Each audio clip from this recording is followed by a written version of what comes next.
You are now tuned into Then Radio. If you enjoy our videos, we ask that you consider joining our Patreon to support our channel. Don't forget to like and subscribe so that you never miss a new video. We hope you enjoyed today's episode, and as always, thank you for watching.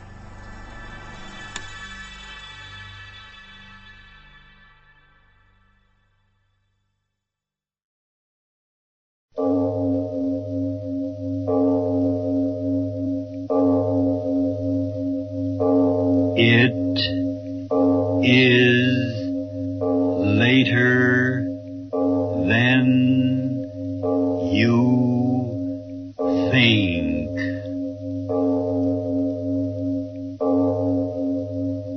This is Arch Obler bringing you another in our series of stories of the unusual. And once again we caution you, these lights-out stories are definitely not for the timid soul. So we tell you calmly and very sincerely, if you frighten easily, turn off your radio now. And now, if you haven't already done so, turn off your lights now and listen to Revolt of the Worms.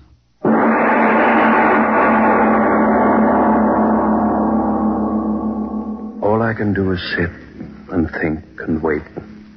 Wait for the floors to lift and the walls to crash. Facts. Think of facts. Yes, a journal of facts. Think how it began, why it's happening. Journal of facts until the walls crash in and the thick flesh. Charles Prentice. There's a fact. Chemist and fool. Fool. Run away. Run away. Run away. Run away from reality. War. War. War. Run away. You mean we're going to live in this godforsaken place, Charles? Yes, Claire, I remember. You did say that. And I said... Of course we're going to live here. It's ideal for my work. But we're so far away from everything, Charles. So far away from what? Your friends? My friends? All right, Charles. Whatever you say, Charles. You never disagreed with me, did you, Claire? Why, it's so quiet up here, it's almost as if we are out of this world. Yes, I remember. Young Jackson. You did say that. I like working with you, sir. Why, up here, it's almost as if we were out of this world. Out of the world. I've wanted to be out of the world. Hide. Until it's over. Yes, why not? Why not? What are you going all the way up there for, Prentice? To do my work, of course. But who cares about propagating new varieties of roses at a time like this? The times have nothing to do with it. I'll do what I please. I'll do what I please.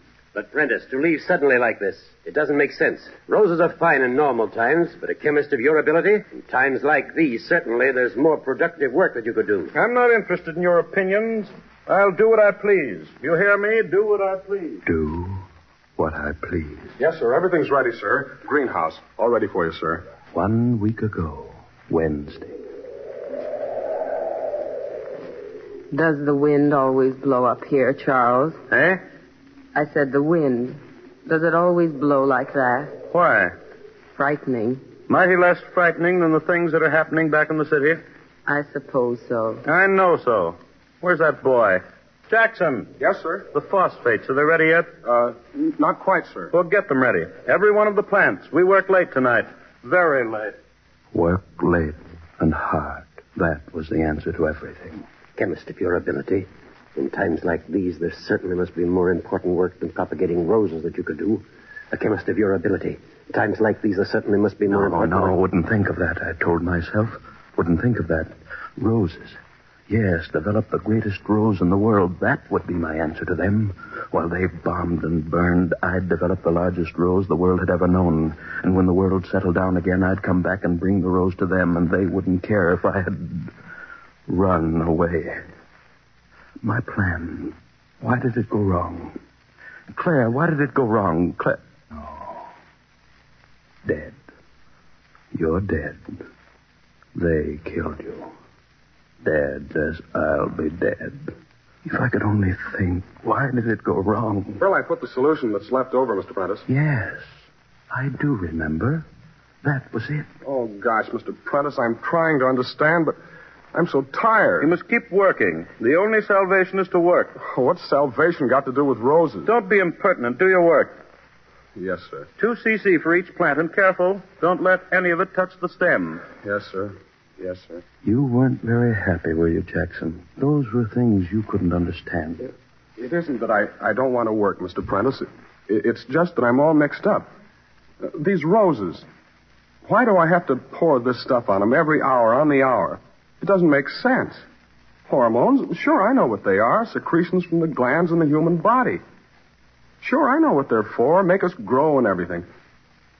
I get it. That's what you try to do with the roses, and make them grow fast and big. But how do you know these hormones will work on plants, Mr. Prentice? And how do you know how much to give them, and how big will the roses grow, Mr. Prentice? Questions. Everlasting questions.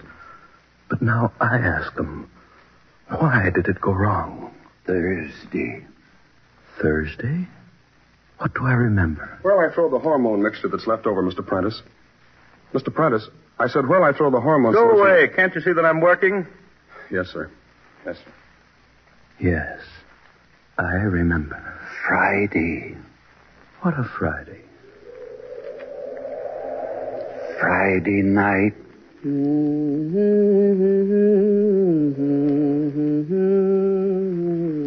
Claire?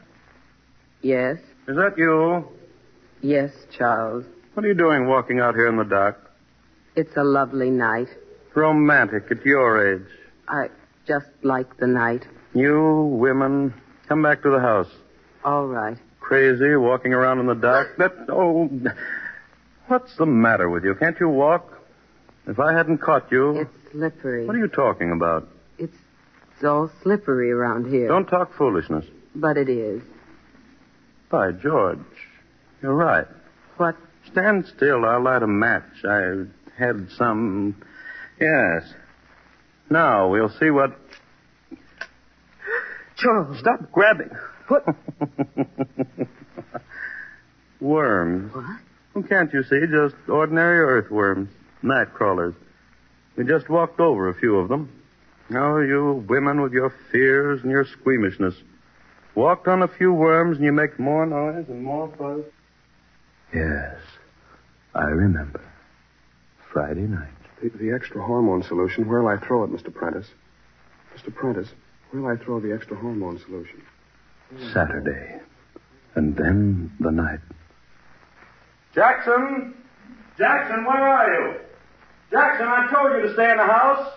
Jackson, where are you? It's time to feed the plants. Jackson, where are you? He's not here, Charles. Claire, you startled me walking up like that. I didn't mean to. That infernal boy, where is he? Have you seen him? He's not in the house. But I told him not to go out. I told him only an hour ago he's got to work all night. The plants must be watered every hour on the hour. He went out. Well, why didn't you stop him? Now I have to go chase after him. Jackson! Jackson, are you out there? Come in. Charles, what? Well, what did you think it was? Thunder. It's starting to rain. Shut the door. Shut the door, I say.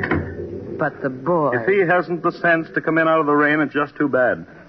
I've got enough to do with worrying about my roses without worrying about him. And don't you go out after him. He'll come back. He'll come back. Saturday night. And when it was day again... Charles, wake up. Please wake up. Oh, where? You're on the couch. You fell asleep on the couch. Charles, get up right away. What's the matter with you? Why should I get up? What difference does it make? Listen to me, please. The boy, he isn't back yet. What? Jackson, he isn't back yet. Charles, where can he be? The storm, you slept, I waited. Wait a minute. Have you looked in his room? I just came from there. Charles, where could he have gone to? All through the storm. Oh, stop talking so much and let me get up. Let's go see. Oh. Must you follow me? Why didn't you wake me up? Why did you let me sleep? I must have fallen asleep, too. I opened my eyes. It was day. Oh, Charles. Oh, stop Charlesing me. Crazy young fool, so he spent the night outside. So what's the difference? Teach him a lesson. Well, no wonder he isn't back yet. Fog like this, it's as bad as night. Charles, All right. What am I supposed to do? Go wandering through fog like a bloodhound, like a fool? Don't worry, he'll be back. He'll be back. But You never did come back, did you, Jackson? When the sun came out and that everlasting wind came up and lifted the fog. Charles, come here. Where? Where are you? Back of the house, Charles. Come quickly. Oh, what is it? What do you want now? The boy isn't around. I've looked everywhere now. Charles, what's happened back here? What? Look at the ground. Well, who plowed this ground up? Plowed? Yes, certainly plowed. Can't you see? Some crazy, drunken fool plowed up the ground. But during the night? Charles, how could that be? You believe what you see, don't you? It's that boy. What? Yes, that Jackson went crazy, found a plow, tore up the ground, and ran away. Went out of his mind, that's it. The boy's gone crazy, tearing up the ground. Gone crazy. Gone crazy.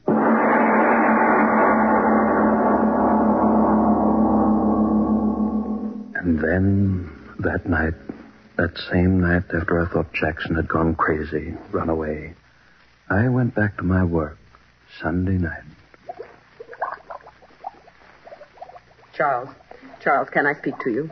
Charles, please stop your work and talk to me. Haven't you lived with me enough years to know I don't like to be interrupted when I'm working? But I'm frightened. Are you? Really? Charles, stop it. Are you out of your mind? Yes, maybe I am. What did you say? Maybe I am crazy. All right, maybe I am. That's the only way I could have lived with you all these years. What? Endured your selfishness, your unbelievable selfishness. Well. Everything's for you. For 20 years, everything for you. Now, that's your enough. work, your pleasures, what you think, what you want, everything for you, nothing for anyone else. Will you the shut gentle up? little Mr. Prentice, the scientist, the good husband who never lifts his voice. Mother in heaven, I'd rather be married to a fool with a heart in him than you. Well, You haven't got a heart. You never had a heart. It's you, and no one else, and that boy can be dead out there and you don't care, and I can be dead and you don't care as long as you're safe and doing what you want to do. Will you go away and let me go on with my work? Charles, I'm frightened. That boy.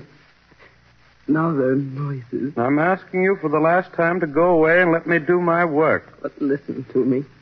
You've been out here all night. I've been in the back of the house alone, and I've been listening, and I didn't want to come in here, but I had to. Charles, things I said, I meant them. For years I've meant them. All right, that doesn't matter. But I tell you this, there's something outside the house.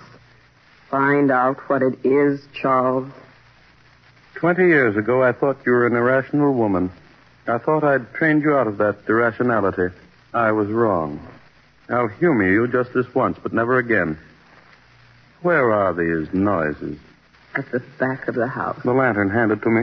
Yes. Thank you. You're frightened. You don't have to go with me. I want to know. What? That you're a fool? Well? So what am I supposed to hear?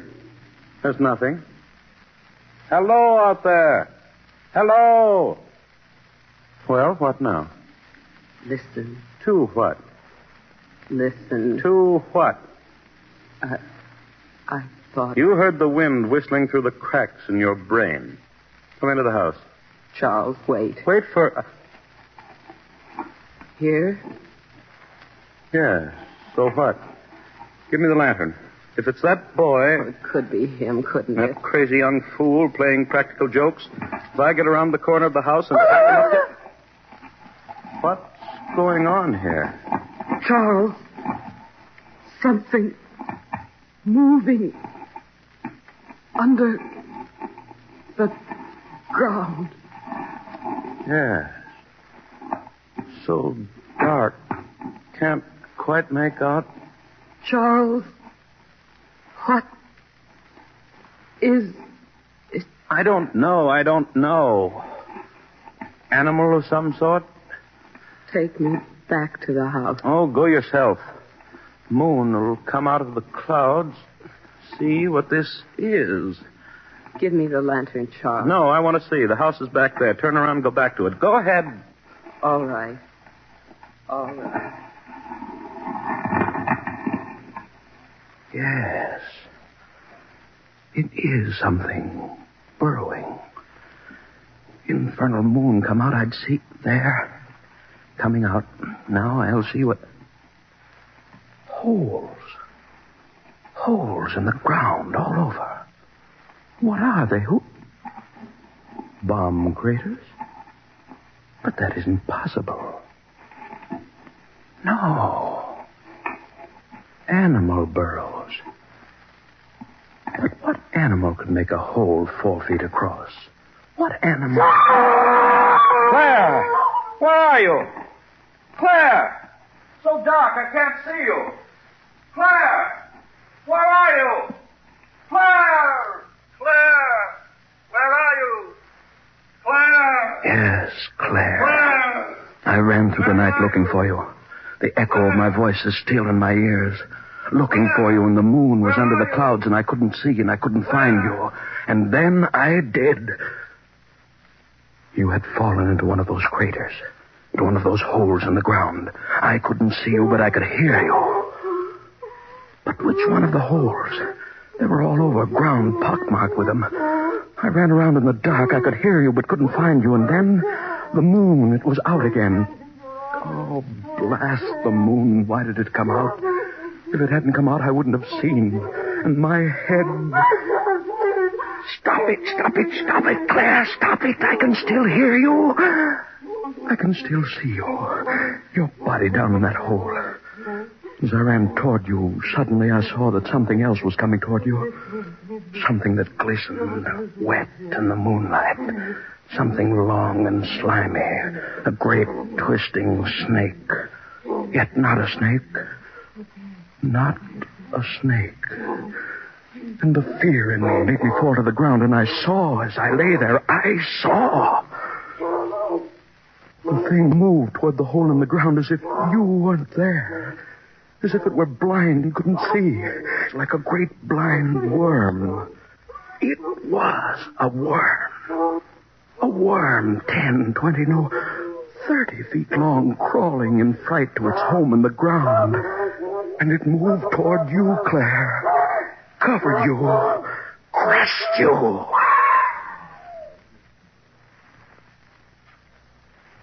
You're dead, Claire. You've been dead for 2 days. Why should I tear out of my memory all the horror of how you died? Of how young Jackson must have died? Where'll I throw the extra hormone solution, Mr. Prentice? Where'll I throw the extra hormone solution, Mr. Prentice? Yes. That's very funny, isn't it, Jackson? I ran away and I was going to bring back to the world the greatest rose. But I brought back the greatest worms. The hormones you threw away soaked into the ground, and into them, hundreds of little worms burrowing under the ground, soaking into their flesh, into their life process, miraculously increasing the growth of them, until overnight they grew and grew without limit into those terrible horrors. And they are still growing.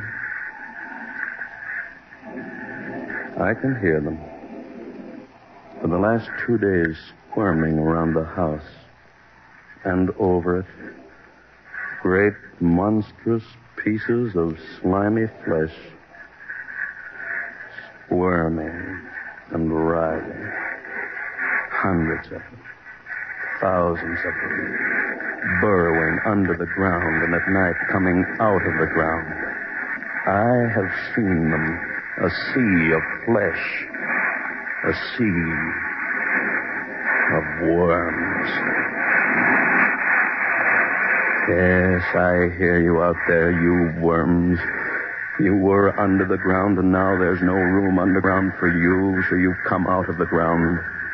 The world was yours first, so now you're going to take it back again. The world for the worms. You're under the house. You're lifting it. The walls will fall and crush me, and I'll be dead, and I want to be dead. Yes, now I know why this is happening to me. I thought I could run away from the world and what is happening in the world. You hear that, you worms out there? I thought I could run away.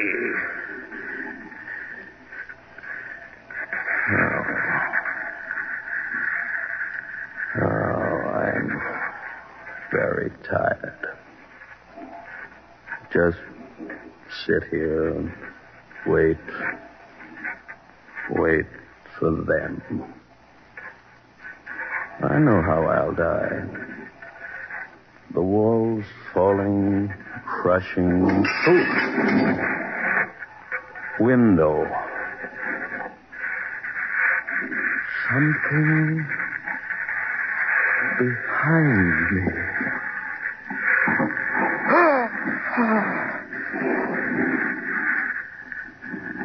A worm at the window. Head looking in. He's crawling in.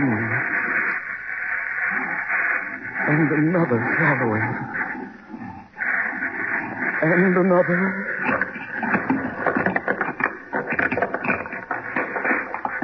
They're filling the room. Worms all around me. The worms. Around me.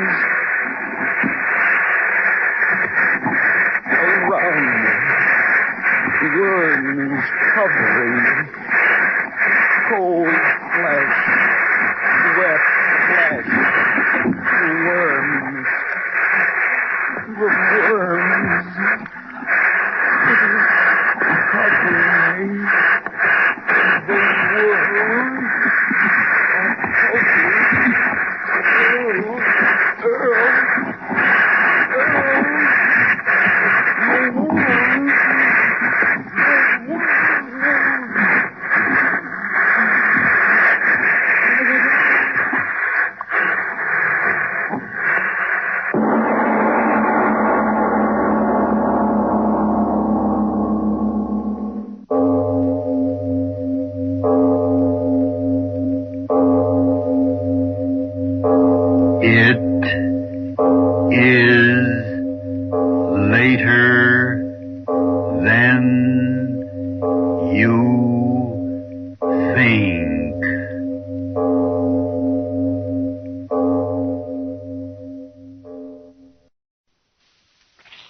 Lights out. Everybody.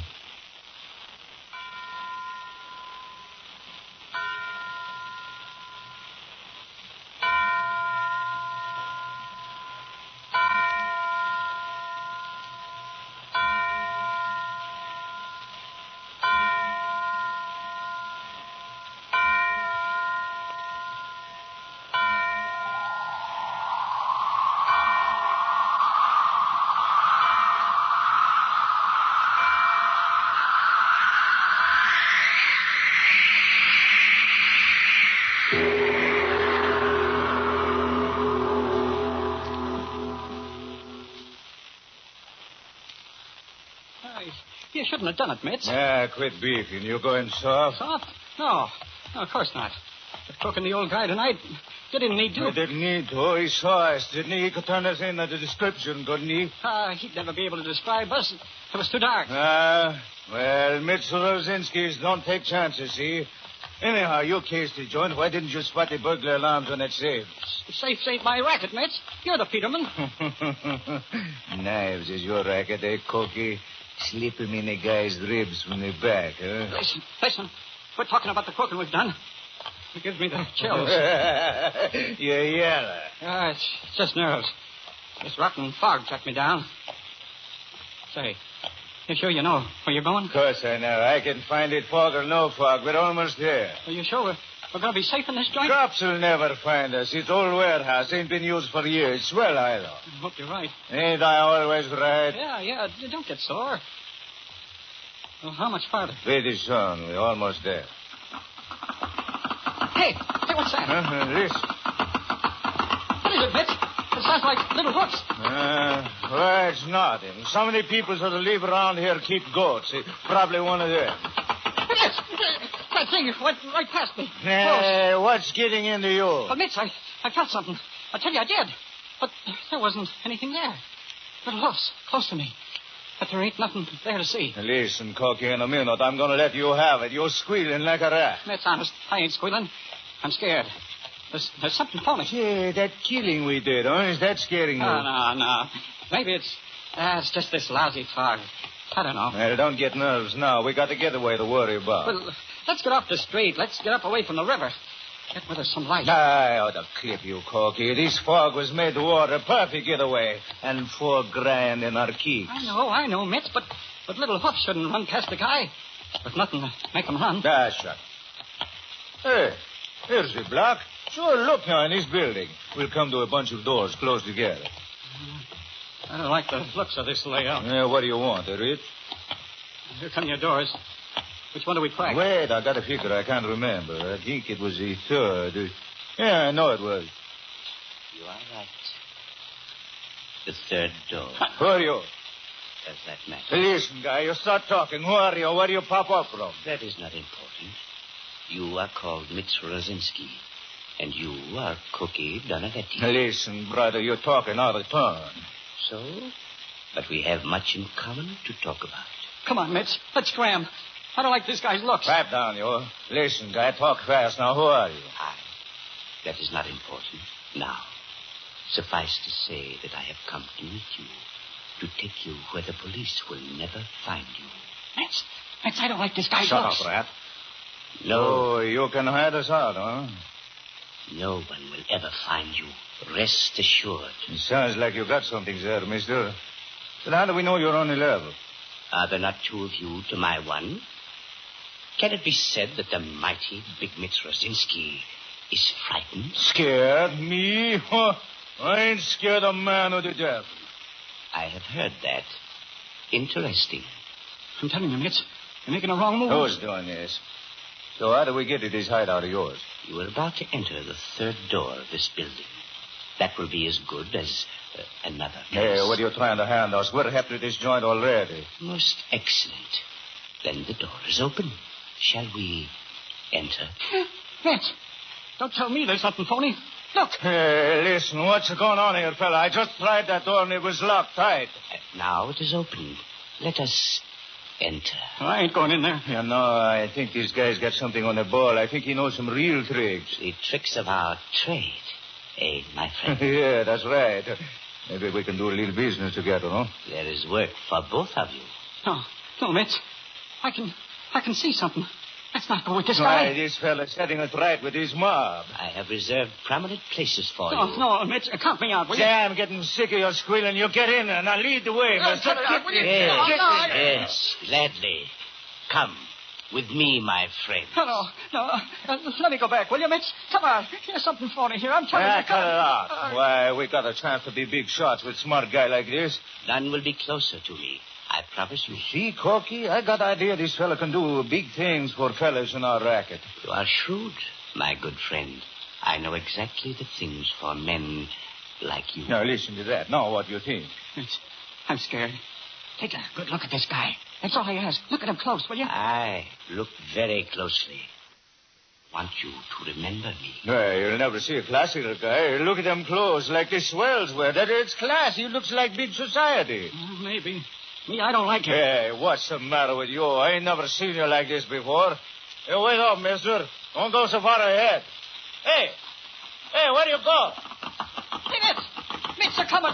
They're coming after you again. It's them hooks. Mister! Hey, mister, where are you?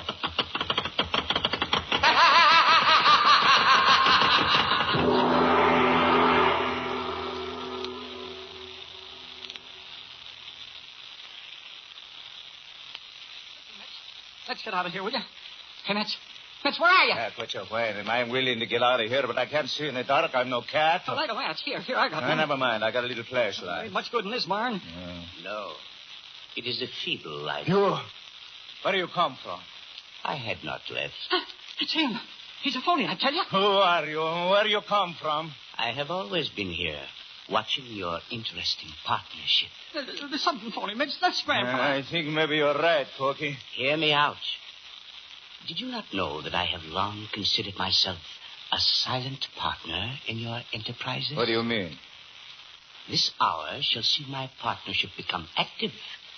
I have joined you, my very dear friends. No, go away from us, will you? Leave us alone. Tell us who you are. I have had many names. What does it matter? What would my name mean to you? Yet I have told you, we are partners. Tonight our partnership will be consummated.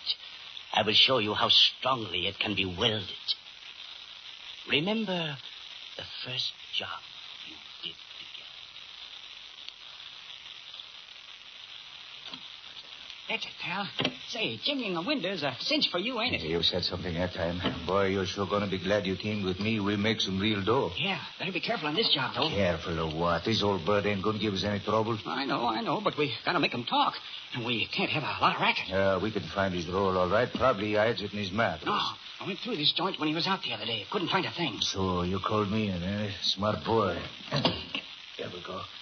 Quiet. When we get in, I'll jump him. Where is his bed? In his room? Just to the right of the window. There's only one room in the shack. Okay, come on. Who's there? Who's there? Shut up or I strangle you. Ah, that a boy, Metz. Now, listen, guy, I'm going to let loose of you, but remember, when you body you and you're dead, remember now. Who are you? What do you want? What do you think we want? Corky, snap on your flash. Next, somebody will spot us. Way out here in the country, snap it on. I can't do my best work unless I can see. Okay, here you are. Yeah, that's better. Now, you, where do you keep it?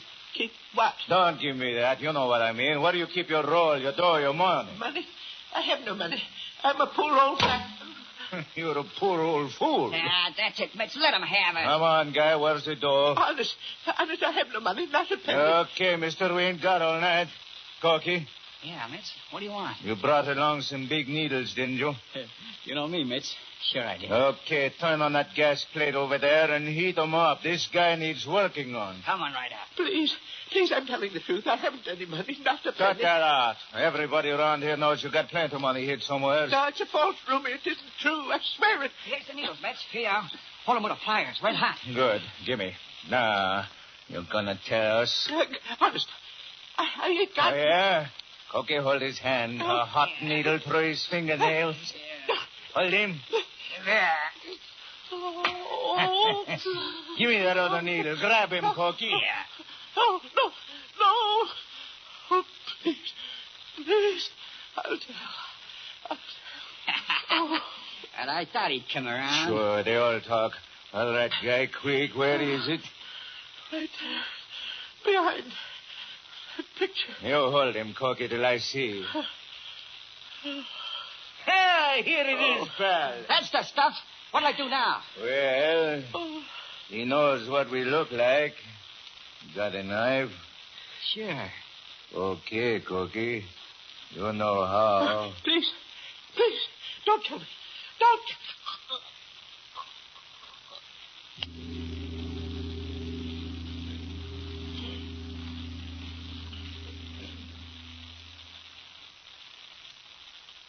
Yes, that was a splendid beginning to our partnership.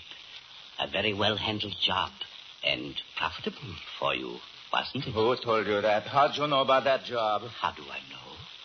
But I was there. I watched you. Metz, I'm scrambling out of here. I'm going to run. No, my friend. You will not run. Instead, we will look at more of our partnership records. We must have a full accounting. Metz, I'm scared stiff. Hey, mister, where you hear all this? I know so many things. Why, don't you remember?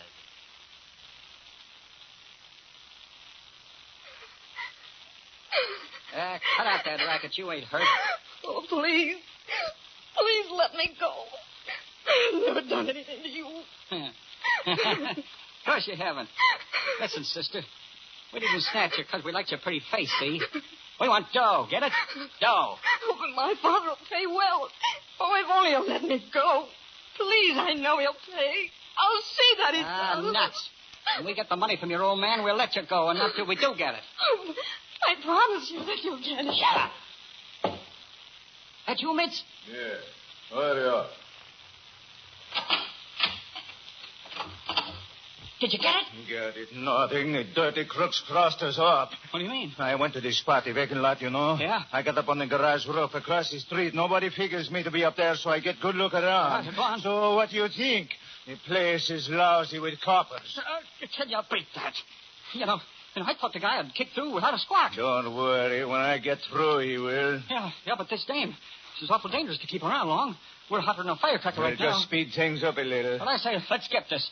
Let's knock off the babe and beat it before the coppers catch up with us. Not me. I got better idea. Hey, you. What do you want? Your old man tipped the police. What? I can't help that. I wrote the note when you made me do it. Yeah, but it didn't work. We have to show your old man we mean business. Well, what are you going to do? You'll see. Cookie, you got that big knife of yours? Sure. What are you going to do? Send a little present to this babe's father. Hold her left hand, Cookie. Oh, don't. Please, let go. Oh, what are you going to do? Guess what? I'm going to send one of those pretty fingers to your old man. Oh, no. No, for the love of mercy. Please. Come on, miss. Give me a hand. Hold her on, Cookie.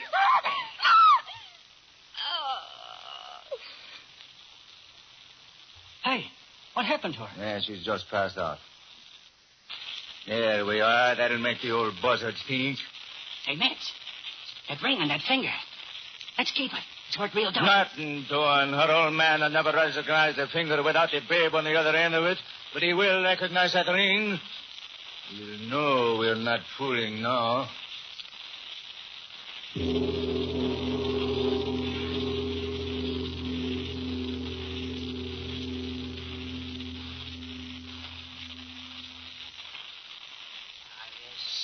You handled that job very well, my friends. And when you sent the finger, no time was lost in paying you off. Remember? You made a neat sum. And what a splendid joke on the father of the girl. She was already dead when he paid you. We didn't croak that dame. That was accident. We didn't. Of course you didn't. But blood poisoning is a fine assistant, isn't it? But we have still another of our partnership activities to be reviewed. There you displayed an amazing ingenuity. It was a bakery, remember? A small bakery. One man ran it. A stolid old German. Too stolid, remember? But you beat him. He got nothing for his stuff. That'll hold you. Give us a battle, will you? Why not? You're asking for it, huh? Skip it. Let's get going on this safe. Yeah, but I'd like to give this mug a works. I know, but there's 25 grand in that safe. Unless the newspapers are kidding us. Let's get it. Come on. Think we won't? Where's the soap? Huh? Well, don't ask me. I don't pack your rig. Hey, Corky, we ain't got a bit of nitro. How are we going to blow that safe? Oh, Mats, don't tell me we're stuck now. No, we ain't stuck. Let's go talk to our friend. Hey, you. We ain't got time to fool with that. Tie up. I know what I'm doing. Hey, honey, we want the combination to that safe, and quick. What for? That safe is empty. What are you handing me? Listen, we'll read the papers. You had a ticket on a horse that ran third in the sweepstakes, and they paid off 25 G's. You cashed your check and put the door in that safe. We saw it in the papers. Now, what do you say? I say to you, why not? Give it to him, Mitz. You're a tough guy, huh? Look, do you give us that combination, or do we go to work on you? I don't talk. Say, you've been making donuts, huh? Frying them in that oil, huh? I do not talk to you. No, that grease looks pretty hot. It's bubbling. Do we get the combination, or do I drop a little of this grease on your neck? You do not scare me. Scare you? Hey, you look, I'm not trying to scare you. Cookie, here, stretch this guy out on the table. He thinks I'm kidding. Yeah? He's going to be awful surprised. Yeah. Come on. Give me a hand, miss. Come on, this guy's heavy. Hurry. Someday for this you answer. Yeah, we'll answer when we're spending your dough. Hold his head over here, Corky. Don't stall. Let him have a dipper full in the face. That ain't polite, Corky. Let's show the gent how we're going to entertain him. Here, you look. Look at that. Scalding hot. Nice, huh? How'd you like some of that on the back of your neck, huh? You going to give us the combo? I give you nothing. Oh, well, here, let me get a dipper of this stuff. Now, let's just drop a few little drops on your neck like this. Oh. That ought to loosen up your tongue, sort of oil it, you might say. Well, how about doing a little chattering? Or should we stick your face in it? Diane, I tell you nothing. Schweinehund. Give him the works, Mitz. He asked for it. All right, mister. Now, let's do this slow, and any time you want to quit, just say so. Diane, I don't talk. Diane. Okay, then let's get a little taste of this hot grease. And we do this slow, see? We push down your bullhead. Down. Little more. Gonna get a taste of that grease soon. Oh, don't do it. God in evil, don't do. Oh, you ready to give us a combination, huh? How about it? Hey, Mitz. It was too rough. Look, the guy can't talk. He's fried. He can't talk. Of all the dirt, that rat. He should have talked before I shoved his face in that stuff. It's too late now. Yeah, too late. He can't give us that combo. He can't talk.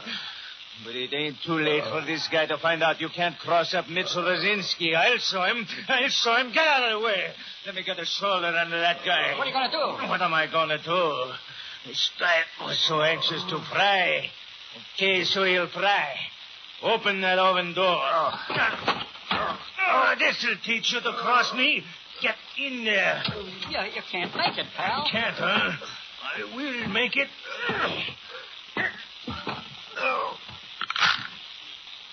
Hey. What? You were shoving too hard, Mitz. I guess you busted his neck. Huh? I guess I did. Gee, fella, you gotta watch out for them big bits of yours. You're pretty strong. Well, what's the difference? We'd have had to croak him anyway. He's seen us. He'd remember what we look like. Sure. Only we ain't gonna get that 25 now. Let's get out of here. Hey, Mitz, look. That safe ain't locked. Look, open just a little. Sure enough. That's a good one. Let me at it. Here it is, Mitz. It works. And some more cash, too. Boy, we're in the dough. Sure we are. Let's get going. Okay. You ever done that, Cookie?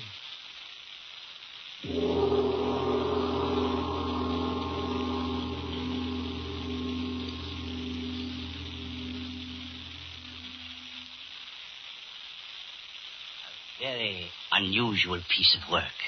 Novel and complete. I congratulate you both. You know all these things. Who told you? I was there, my friend. Haven't I assured you yet that I am your silent partner in all these little affairs? Mitch, this guy's lying. We never saw anyone on our jobs. It is not difficult for me to make myself inconspicuous. Mister, I think Corky was right. There's something funny about you. I'm beginning to feel it, too. On the contrary, you will find that I am very genuine. You must come with me. You will meet your friends, many of them. Mitch, we don't want to join up with this guy's mob. I don't know. He says we got friends in his crowd. My home is full of your acquaintances, and many more will soon be there to keep you company. Is this on a level? To be sure. We are not without a certain honor. My friends? Tell me one guy you got with you that I know. You once had a brother. Or have you forgotten, Cookie? You mean Lefty? Oh, no. No, Lefty ain't with you. No, on account of Lefty's. Yes? Well, Lefty ain't with you, that's all. I did not know you had a brother, Cookie. Oh, I haven't. Cookie and his brother quarreled, Mitz, over the spoils of a little job. There was nothing for Cookie to do but use his knife. How did you know that? It is my business to know these things. All right, then. If I croak Lefty, how is he in your mob? You disbelieve? Very well. You will meet him soon. I don't know. I can't figure this out, but I don't think I like it. Come. We will seal our bargain. You will join me. I have places ready for both of you, so that you can join me and pay me my due. What do you mean, pay you? Have we not had a partnership? And until now, I have not shared in the spoils. I don't get it. What do you mean? Oh, Mitch, we shouldn't have come here. I tell you, we shouldn't have. Come. We close our bargain. My hand. Take it to bind our pact. Come. Take my hand and place it on your heart. Fritz, he ain't a monster. Fritz, look. Look at that face. When did I see it? Fritz, his hand. Like fire. Like flame. Who are you? Do you have any doubts? I am Beelzebub, or Abaddon, or Belial, what you will. Lucifer, if it pleases you, your partner, my friends. Your partner in the unholiest of your enterprises. No, there ain't no such thing. Now! I'm leaving. Let me go. Let me go. You cannot leave here.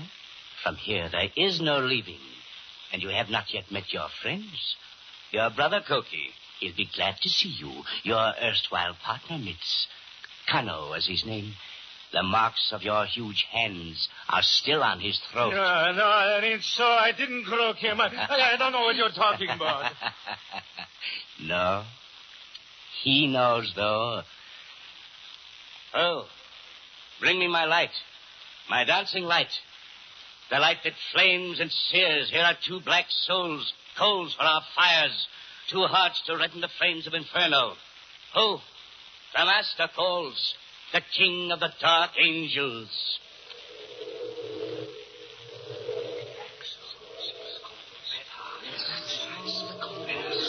They welcome you.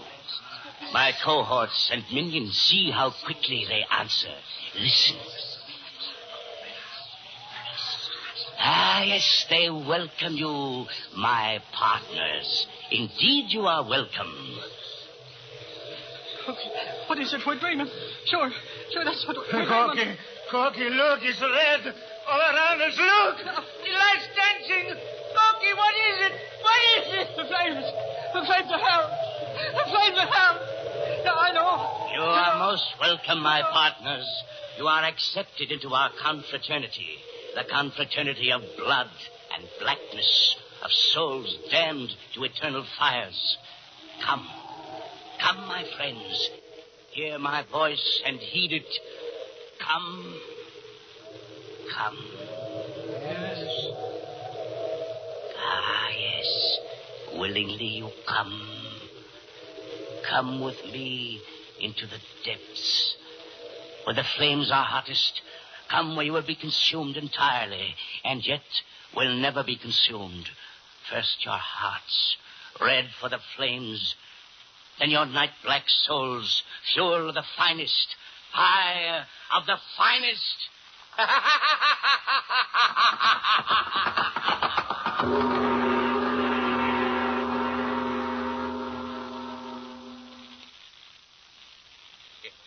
Sure now, Rookie. Is the river bait getting too tough for you already now, huh? Well, no, sir. I'm sorry to call you, Sergeant, but I didn't know what else to do. That's all right. No, let me by. I'd rather you'd call me than chance a mistake. Now, what is it? Well, a bum I picked up. Hysterical, babbling over a crazy story about... Where is he? The squadman took him, and he was raving. Drunk. Delirium tremens, huh? No? No, I don't think so. Let me show you. It's right down here. Yeah. Where are we going? Right here, this old warehouse. He was sleeping on the loading platform.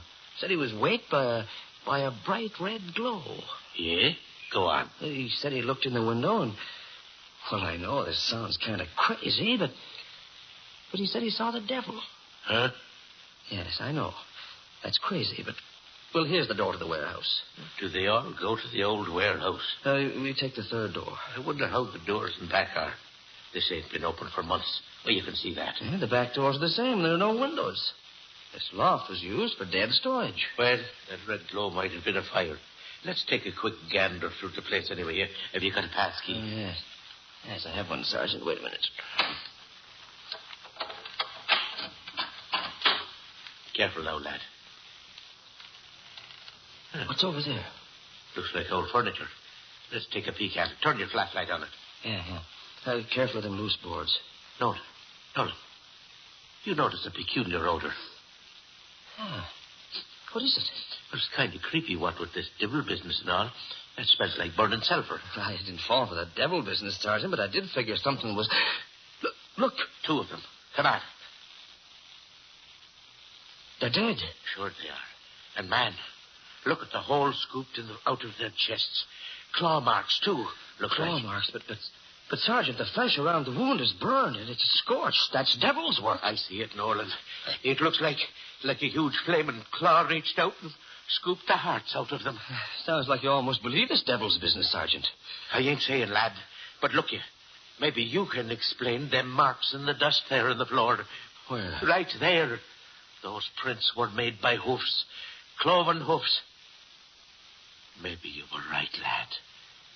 Maybe it is the devil's work.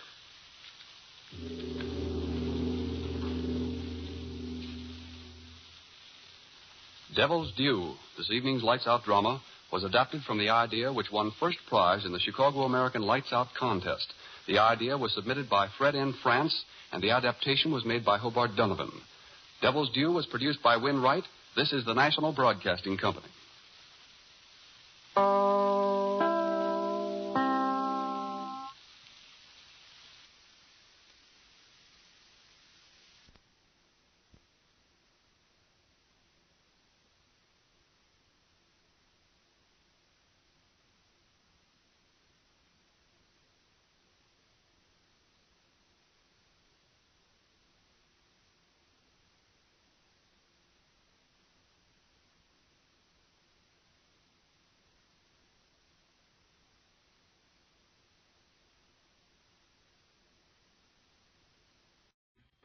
The National Broadcasting Company presents Lights Out, a summer revival of some of the best stories from the series which many of our listeners will remember. Tonight's story is entitled The Haunted Cell. Lights out. Everybody.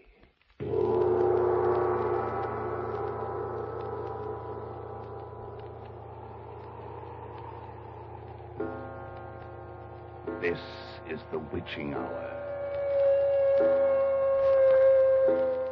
It is the hour when dogs howl and evil things are let loose on a sleeping world. Sit in the dark now and listen to Lights Out.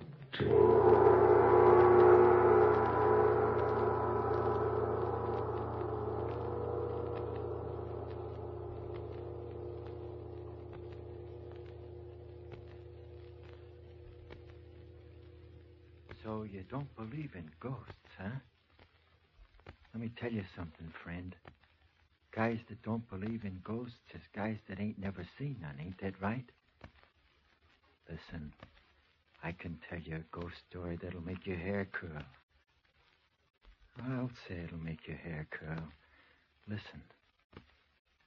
Last August, I was nabbed by a couple of coppers. Never mind the details. It just so happened that they'd come up on me when I was sticking up a filling station, and, well, they drugged me in. It was a tough rap to beat, since they got me standing there flat-footed, holding a gun on one of the filling station guys, and, well, the coppers didn't like me anyway. Huh? Oh, yeah, sure. 'Cause I'd had to bump off a copper a week or two before. And wouldn't it be my luck to be picked up by this guy's partner? Well, they took me in, and they decided to show me the goldfish. You don't know what that is, huh? Well, I'll tell you. You're a liar.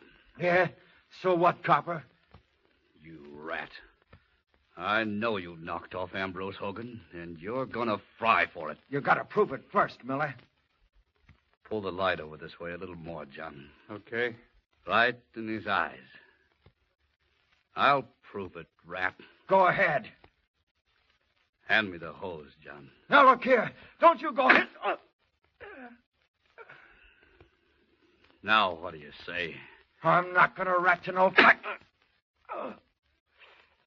You ain't, huh? You'll wait till I get to a mouthpiece, Miller. You'll be walking a beat out in Circleville where the elf... It won't make no difference to you, punk, where I'm walking a beat, not when you're burned. Yeah? Who's gonna burn me? You knocked off Ambrose Hogan. I was in Omaha the night he got knocked off. Listen, Maxie. Get this now. Ambrose Hogan was a white guy. when I seen him laying on a slab downstairs. I took a solemn oath I'd get the rat that done it if it took me 15 You ought to hire a... I'll get you for this, copper. I don't think you're going to get anything out of him, Miller.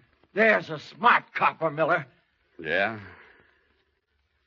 Listen, I got a way to get things out of smart guys like you, Maxie. Come on over here, John. What are you going to do? Listen, Miller. Shut up. I want a lawyer. You got to let me have a lawyer. You can't get away.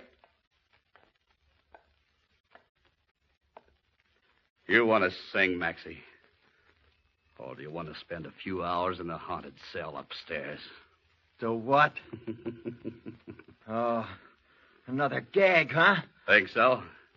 Listen, I bet you $8 you change your mind, baby. Get up. What are you going... Get going. Go ahead, John. Open the door. Okay. What are you going to do to me?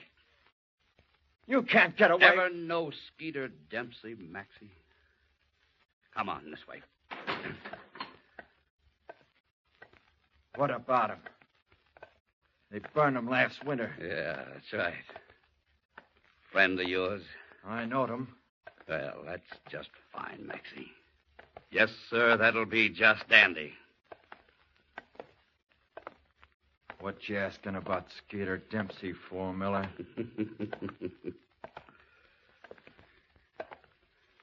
Skeeter killed a copper, too. So what? It's bad business to kill coppers, Max. All ready, John? All ready, yeah. Right this way, Maxie, my boy. What you up to? I'll tell you. Right in there, baby. Get in there. Now, listen. This here's the cell that Skeeter Dempsey was locked up in when he first came here. He liked the cell, Maxie. He still likes it. What do you mean? He'll probably be around to see you before the night's over. Oh, yeah? Another one of your gags, huh? Well, you won't kid me, copper.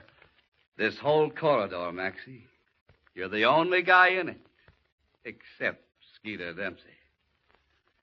We'll see what a night here with him will do to you, huh, John? Yeah. If you get scared, Maxie, just call. Just yell. Nobody'll pay any attention to you. Nobody at all.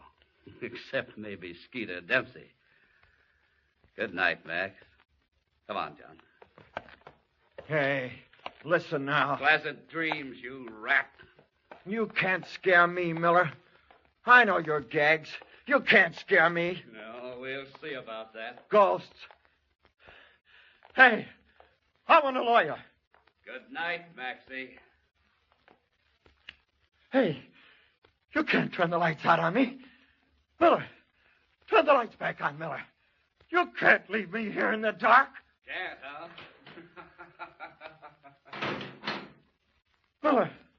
Miller, why, you flat-footed... Miller, come back here. Miller, I'm scared.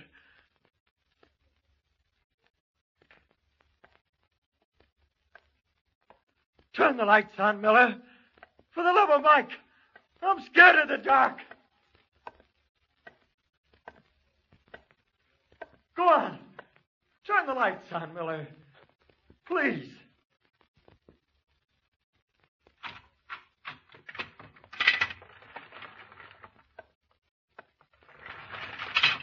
Miller, listen. Take me out of here and... Cut out the yelling, Maxie, and sit down. Who are you? Don't you know me, Maxie? I'm Skeeter Dempsey. You can't be. It's a gag. Listen, copper. I'm no copper, Max. Sit down. Let's talk about things. Where are you? Right here. Wait till I light a match. I want to see what you look like. You'll be surprised, Max.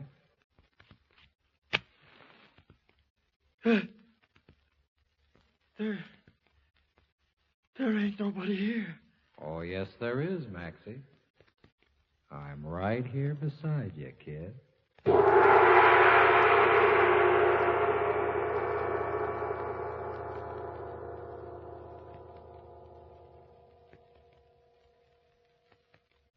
Yeah? It was Skeeter Dempsey, all right. I recognized his voice right away. When I lit the match and couldn't see nobody there, I guess I fainted. I remember trying to yell, only my voice wouldn't work, and when I come to, I was laying on the cell floor. For a minute, I couldn't figure out what happened, and then it all come back to me. You know how it is when you're really scared? Or maybe you've never been real scared, huh? Well, I'll tell you. My mouth was so dry I couldn't hardly breathe. All I could hear was my heart pumping away as loud as an old flivver engine. I was too scared to say a word. I just crawled up onto the bunk and laid there,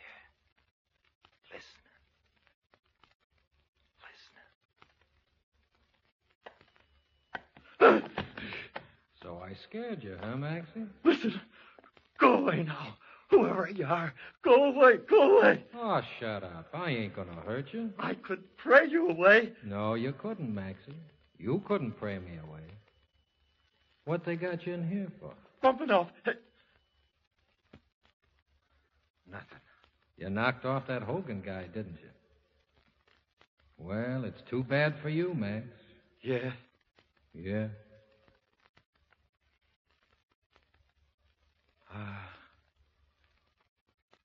Are you still here? Sure. You ain't Skeeter Dempsey. Yes, I am. Listen, Skeeter Dempsey was burned last winter. I know a reporter that seen him set in a chair. That's right. Well, then you ain't Skeeter Dempsey. Yes, I am. I know. I know you're Skeeter. I know. Stop jittering. I ain't gonna hurt you. But you're a ghost. Well, what if I am? I wish you'd go away. Why should I? This is my cell, after all. Oh, Skeeter, please. Oh, can it? Listen, let's talk. I haven't had nobody to talk to for 2 months. Who'd you talk to then? George Brown. You remember him? Yeah, High Sky, yeah. Hey, George Brown hung himself in a cell here. Yeah. This cell. This cell? Uh-huh. Him and me sat up and talked all night. And he hung himself next day. What'd he hang himself for? Oh, he'd have got burned anyway. They had him for 2 jobs. One knocking off an old lady for $70, and the other shooting that bank guy down in Springfield.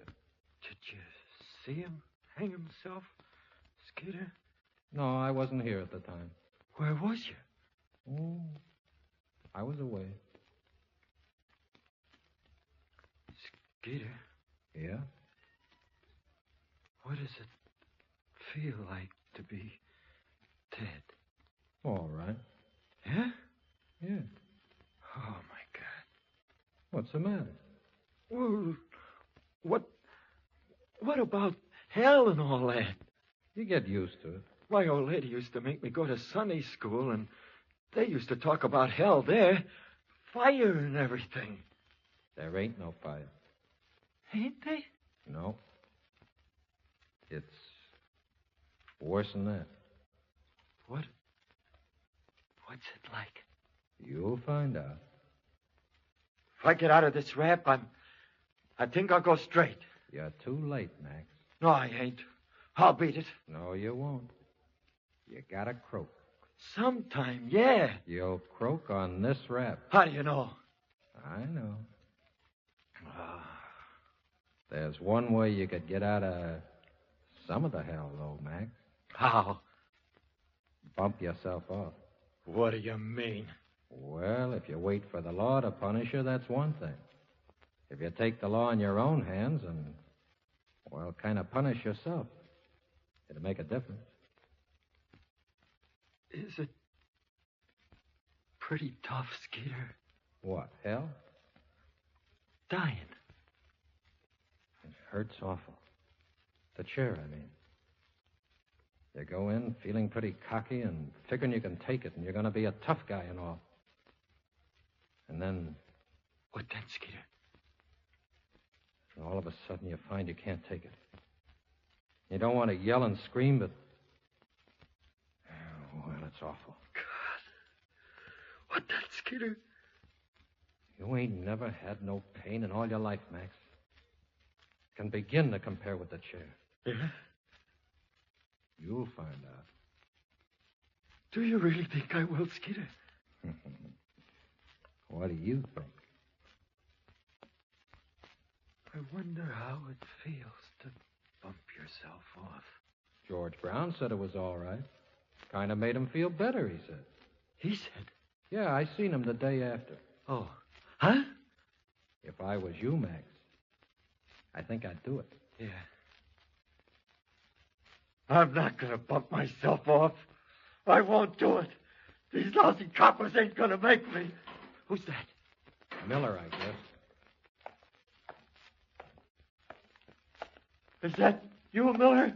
Who was you talking to, Maxie? Skeeter Dempsey? Listen, Miller, let me out of here. No kidding, let me out. Put me any place you want to, but listen, Miller. Scared, Maxie? Who was you talking to, Maxie? Skeeter Dempsey? Miller, for the love of... Listen, Miller, turn on the lights. Will you turn them on, Miller, just for a minute? Dark's got you down now. Miller, please, turn on the lights. Well, why not? It'll be darker still when I turn them off again.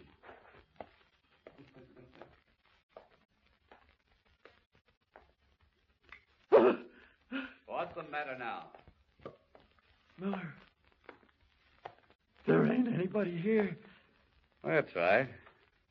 Was Skeeter in here with you, kid? I thought there ain't anybody here. Oh, yes, there is, Max. I wouldn't worry about it, I'm Max. right here beside you. And I'm going to stay.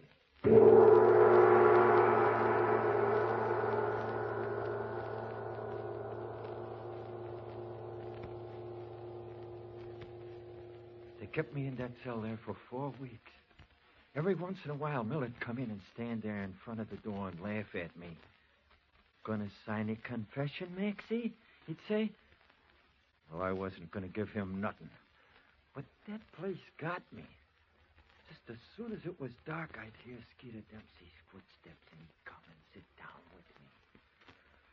I was awful scared at first.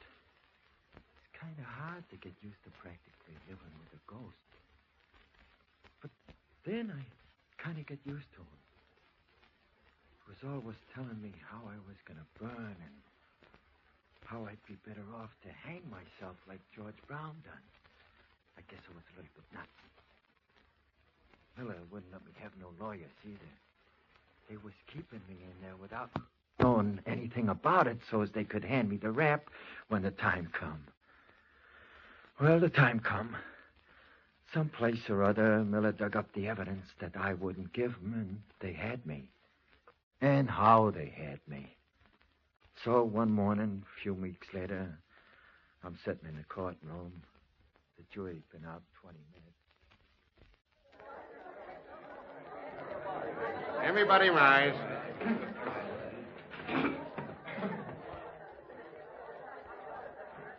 Sit down.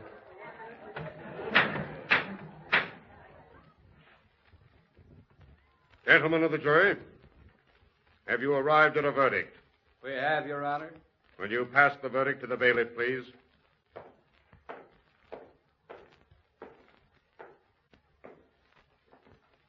We, the jury, find the defendant, Max Young, guilty of murder in the first degree.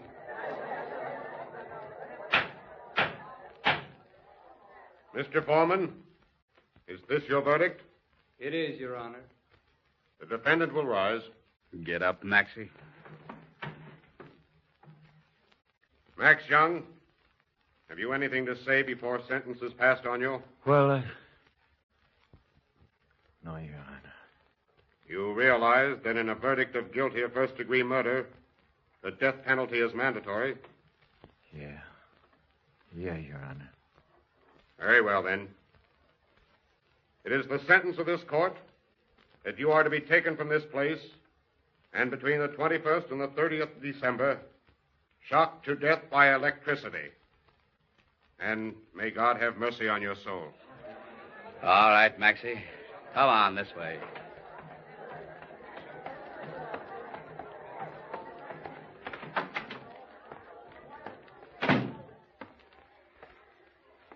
Well, Max, that's that.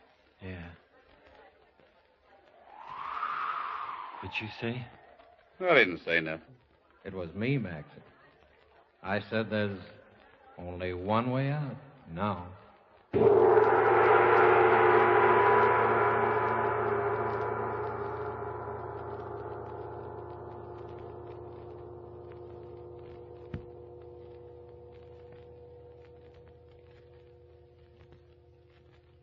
Well, so that was that. They wasn't ready to send me down to the state prison where they bump off guys, so they kept me in this here wing of the county jail where they had me, in Skeeter Dempsey's old cell. I guess this guy Miller must have liked his pal Ambrose Hogan quite a lot, the guy I knocked off. Huh? Sure, I knocked him off. What's the use of kidding around? Yeah, I guess he must have thought a lot of him, 'cause he kept me in there where it was dark, where I'd be scared to death all the time. Really getting even. But I kind of fooled him. I wasn't so scared of Skeeter by this time. I got so I'd sit in the dark there and I'd be waiting for him. And we'd talk about everything in the world. It was funny. People out of history and funny places and stuff and a lot of things. Skeeter told me he saw a lot of the guys we talked about. Nero and Judas Iscariot. But why not? He was dead, wasn't he? And so was they. Oh, but I gotta hurry up with my ghost story, ain't I? That's right. What I was gonna say was, I was sitting there one night, the 23rd it was, day before Christmas Eve, sitting in the dark, and I heard Skeeter coming.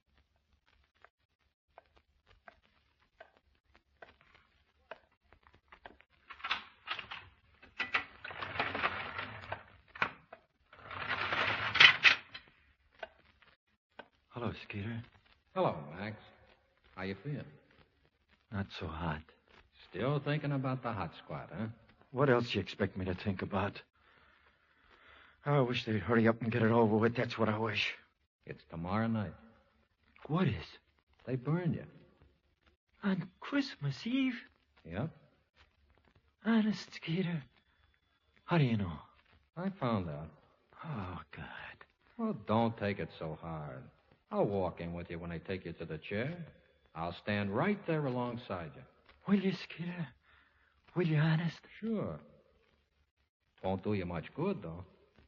Why? I can't keep it from hurting you. Honest, Skeeter, does it hurt a lot? Or is it all over with pretty quick? It seemed to me to last 100 years. Oh, I'm a sucker for pain, Skeeter. Are you? Sure. I cut my finger once. I put in there croaked with the pain. You ain't felt nothing yet. Yeah? Yeah. Gee, I remember, too, when I busted my leg. My old lady sat up all night holding my hand and me bawling. This'll feel like 1,000,000 busted legs. Listen, Skeeter. What? Didn't you say George Brown told you it didn't hurt much bumping yourself off? That's what he said. What? I was wondering. Well, I know what I'd do if I was in your place. Yeah? Would you bump yourself off? Yeah. I don't think I got the guts to do it, Skeeter. It ain't hard. You got a belt. You could get it around your neck and climb up on the bunk and fasten the belt to the bars up above. Then all you got to do is jump off. Yeah. Yeah. You know, it would help you out if you did. What do you mean? Well, you know, I told you. Kind of punishing yourself, see? I know. But I can't, Skeeter. I can't. I don't want to die. Well, it's all right with me. I was just telling you. Believe me, lad, I know what I'm talking about. Do you, honest, Skeeter? Do you? Yeah. I wish I had the guts to do it. Well, I don't care what you do, Maxie.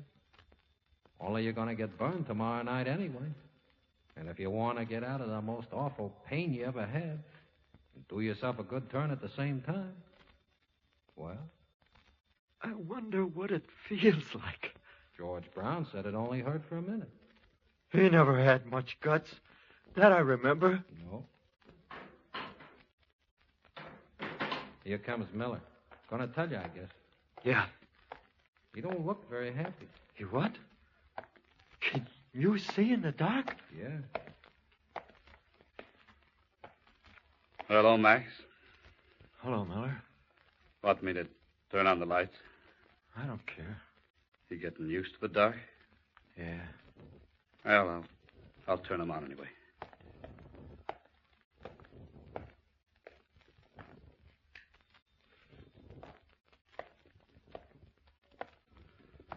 Well, Max, it's about the end of the string, huh? Tomorrow, huh? Yeah. Well, that makes you and me even. Listen, Max. I wanted to see you knocked off on account of Ambrose Hogan. I ain't sore, Miller. You know. Yeah. No hard feelings, Miller. It's your job being a copper and mine being a hoot. Yeah. Well, is there anything you want, Maxie? No, I guess not. You ain't got no folks? No. I could get you a bottle of bourbon if you wanted it. Nah, what's the use? Well, we got to get ready to go down to the state prison in a little while. They got the... Well, I mean, that's where you got to go. Do I have to go today? Yeah, I guess so. Well, kind of hate to leave this place at that. Do you? Yeah. Scared me quite a lot at first, but I guess it's taught me a lot, being here in the dark all alone. Except for me, Max. Yeah. Well, Max, listen. Try to take it standing up, will you? You know. I'll try, Miller. But it's going to be awful tough. Yeah. Well, look, I'll be back in a little bit, and we'll go. Sure there ain't anything you want me to get, Maxie? No. All right. Oh, I'm sorry, Max. Huh? It's okay, Miller. Forget it.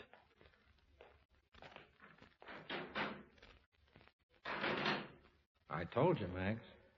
Yeah. Well, I gotta be going. So long, Maxie. You going, Skeeter? Yeah. I'll, see you tomorrow night. But listen, Skeeter, don't go away now. I have to. And just in case you decide to do what George Brown did, there's an extra piece of rope under the mattress. You won't have to use your belt.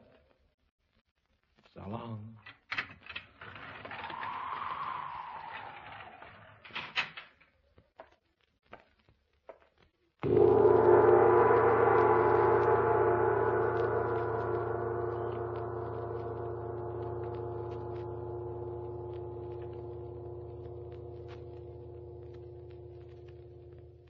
Well, there you are. That's your ghost story. You believe in ghosts now? You don't? Well, you oughta. You see, I took Skeeter's advice. I hung myself. I've been dead 6 months.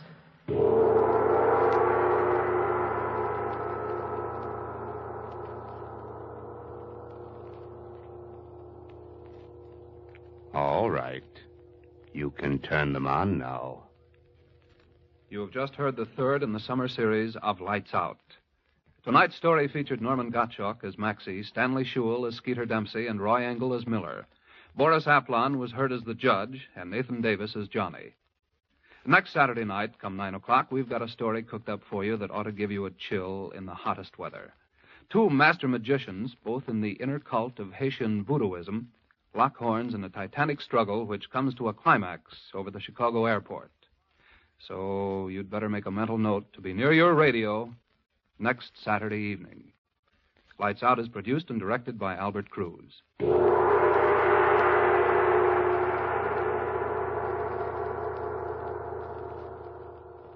This is NBC, the national broadcasting company.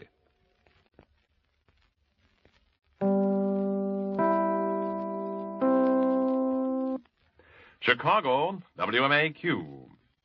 Chicago, WMAQ. Chicago, WMAQ. Chicago, WMAQ. Lights out, everybody.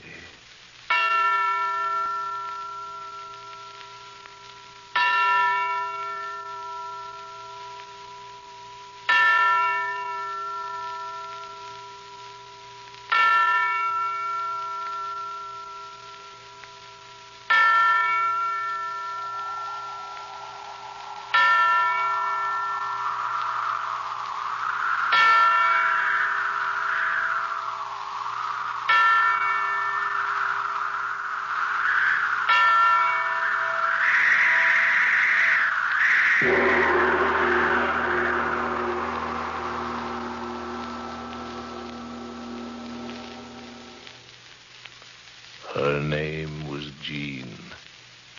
You will hear not only the voice in her throat as she speaks, but also the voice in her mind as she thinks.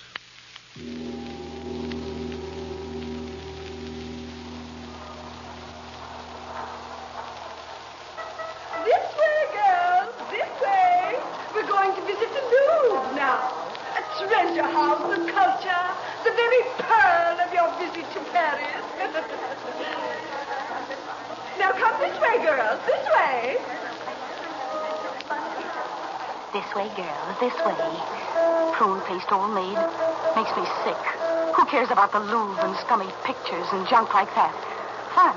I want fun. Now, Jean Taylor, why do you always lag behind? You know that makes my task of shepherding you girls infinitely more difficult. Do I have to be shepherded? Do I look like a sheep? Now, Jean, my dear, please don't take that attitude again. Your father... My father. My father. What does my father understand about me? Now, Jean... What does anybody understand about a girl like me? My dear child, for 20 years I've conducted young ladies... For 20 years you've been a pain in the neck. Jean Taylor... A pain in the neck, that's what you are. Here we have the Mona Lisa. She's got a pan like a hunk of cheese. Culture, girls. Culture. Culture. Jean Taylor. You make me sick. Jean Taylor, how could... Oh, don't pop up like that. You'll blow something. Cable. A cable to your father. Go ahead, cable him, send for him. Who cares? What good's Paris if I don't get any fun out of it? You dried-up prune. I've never been talked to like this in all my life. Well, that's what you are, a prune. A little dried-up prune. The other girls... The other girls make me as sick as you make me sick. Fun. Fun's what I want. And neither you nor my father nor anybody else is going to stop me from having it. Now I understand how you broke your mother's heart. Oh, cut it out. That tune's made me sing in the choir long enough. I'm sick of it. Money's for fun, and life's for fun. I'm young. My father's got plenty of what it takes. So starting right now, the devil with sculptures and paintings and all your culture. This is Paris. Paris. And I'm going to have fun. Fun. Fun. And I'm starting right now. Jean, come back here. Jean, come back here.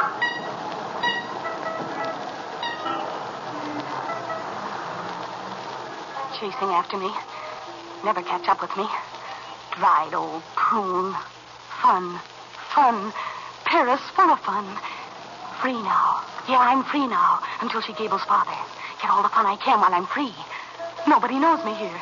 Get away with anything. Anything. Old prune face. Lost in the crowd.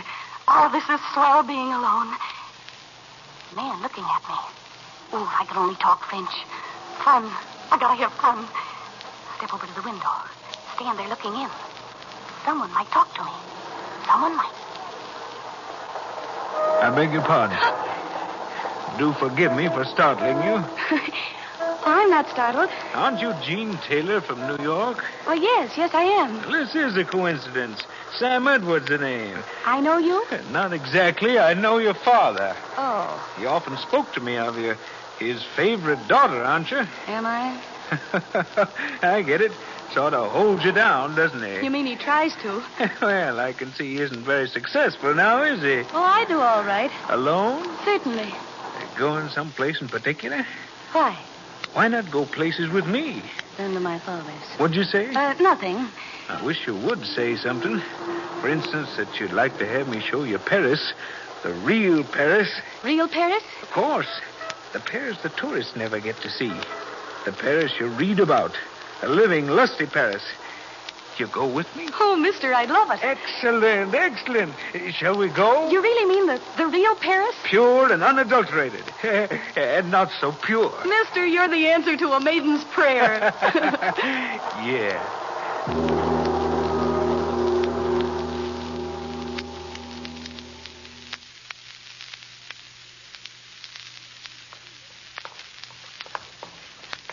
Not much further. Kind of a funny street, isn't it? The real Paris. I hope. And here we are. Told you it wasn't much of a walk. You mean this house? That's right. The old Paris. It's old enough. Sure looks like a dive. If your father heard of this, oh. He won't. He won't. I should hope not.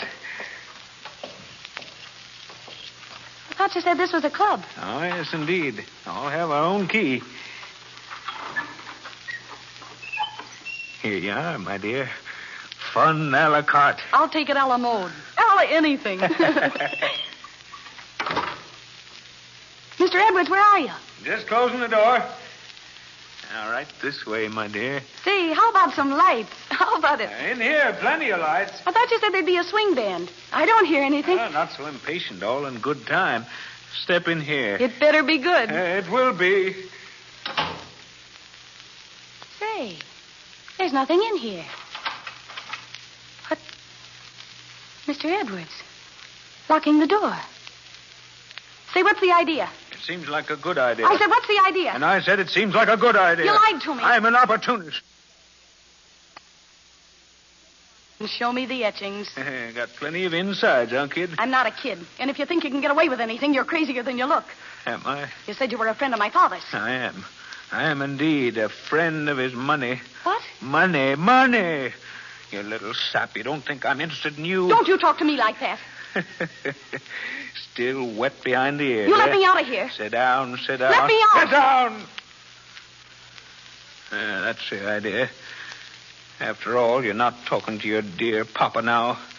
I'm a fellow who likes his own way even more than you do. This'll cost you plenty, mister. You mean it'll cost papa plenty? $150,000 plus interest. Let me out of here. $150,000 plus interest. Every dime he took from me, I'll get back. I don't know what you're talking about. Open that door and let me out of here. You think it was accidental, my meeting you? On the contrary, I planned every minute of it. I knew exactly what you've been doing ever since you stepped foot in Paris. Why shouldn't I know? I've been waiting for this. He took my money, that father of yours, and now he'll give it back. They know where I am. They'll find me. Carwinkle doesn't know where you are. You saw to that. You know? I just told you I made it my business to know. Yeah, he'll give me back my $150,000. That father of yours. You can't keep me here. On the contrary, I can do nothing else. I waited 2 years for a chance like this. Yeah, 2 years. Because I knew sooner or later you'd be alone. You. The only way I could get him to give me back my money. Well, now I've got you. The whole 19 spoiled years. Not afraid. Why should I be? He's old. I'm smarter than he is. I'm not afraid of him. What's he talking about, my father? $150,000. Father stole it from him. Maybe he did. What do I care? He can't keep me here. I gotta get out. I'm smarter than he is. Candlestick on table. Gotta get him to turn his back. That's it. Turn his back. Grab candlestick. Mr. Edwards, look. Behind you. What? Nothing at all, except this. What? Candlestick. Where'd you get... You open that door. Put down that candlestick. Don't come near me. Why, you little good for nothing. Give me that candlestick. What are you trying...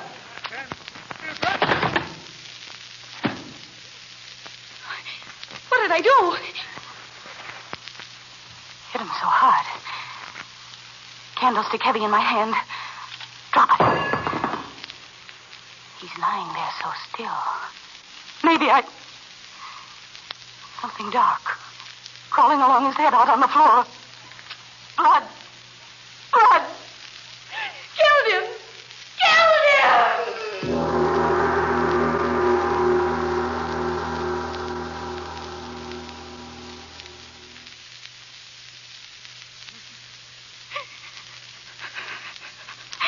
Gotta get out of here. Which key is it? Which key? I can't find the right one. Which is it? I gotta get out of here. Blood pouring out of him. I'll go crazy. My head. I'm all mixed up. This is the door we came in. It is. But why won't the keys? I gotta get out of here. I killed a man. I gotta get out. Wind. Where? In the shadows. Another door. Open. I will get out. I will. Steps going down. So dark. Kill the man. Get away. Back to hotel. No one will know. Ever. Dark. I don't know. Water. Basement floor covered with water. Can't get out. Have to go up there. Find another way out. Go up there again. Must be another way out up there. The door. Shut. Wind blew it shut. Oh, I can't open it. Can't. I gotta get out. I got to. Go down again. See if water's deep. Wade through water if it isn't deep.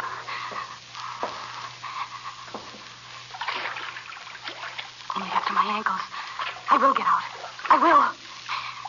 Must be a basement door. So dark. Killed him. If they catch me. They won't catch me. Never. Nobody knows. That sound. Running water. Over this way. I wonder why. Get out of here. No one will know. Can't know. No one saw me come in. Sound of water so loud. I wonder what...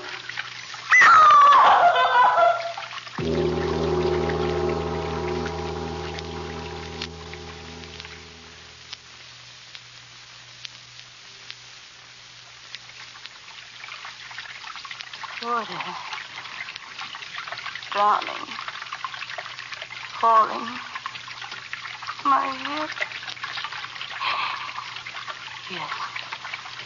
Remember. I remember. Stepped out. Water over my head. Filthy water. Pulling me under.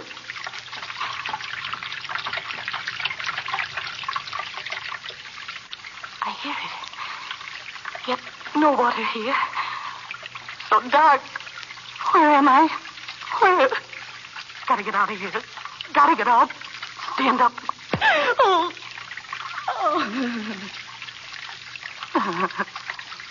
Bumped my head. Stone roof above. Crawl. Crawl out of here.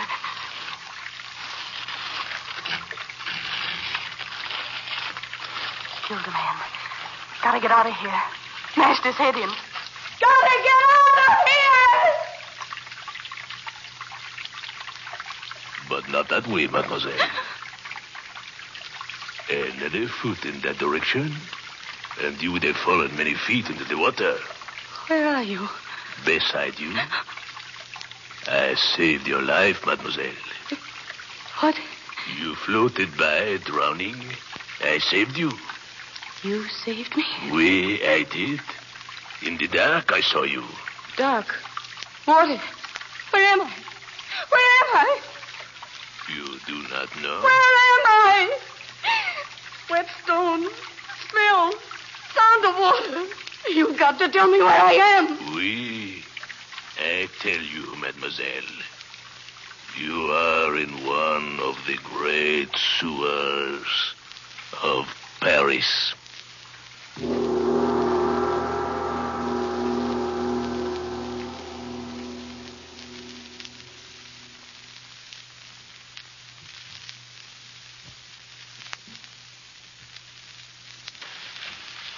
This way, ma chérie.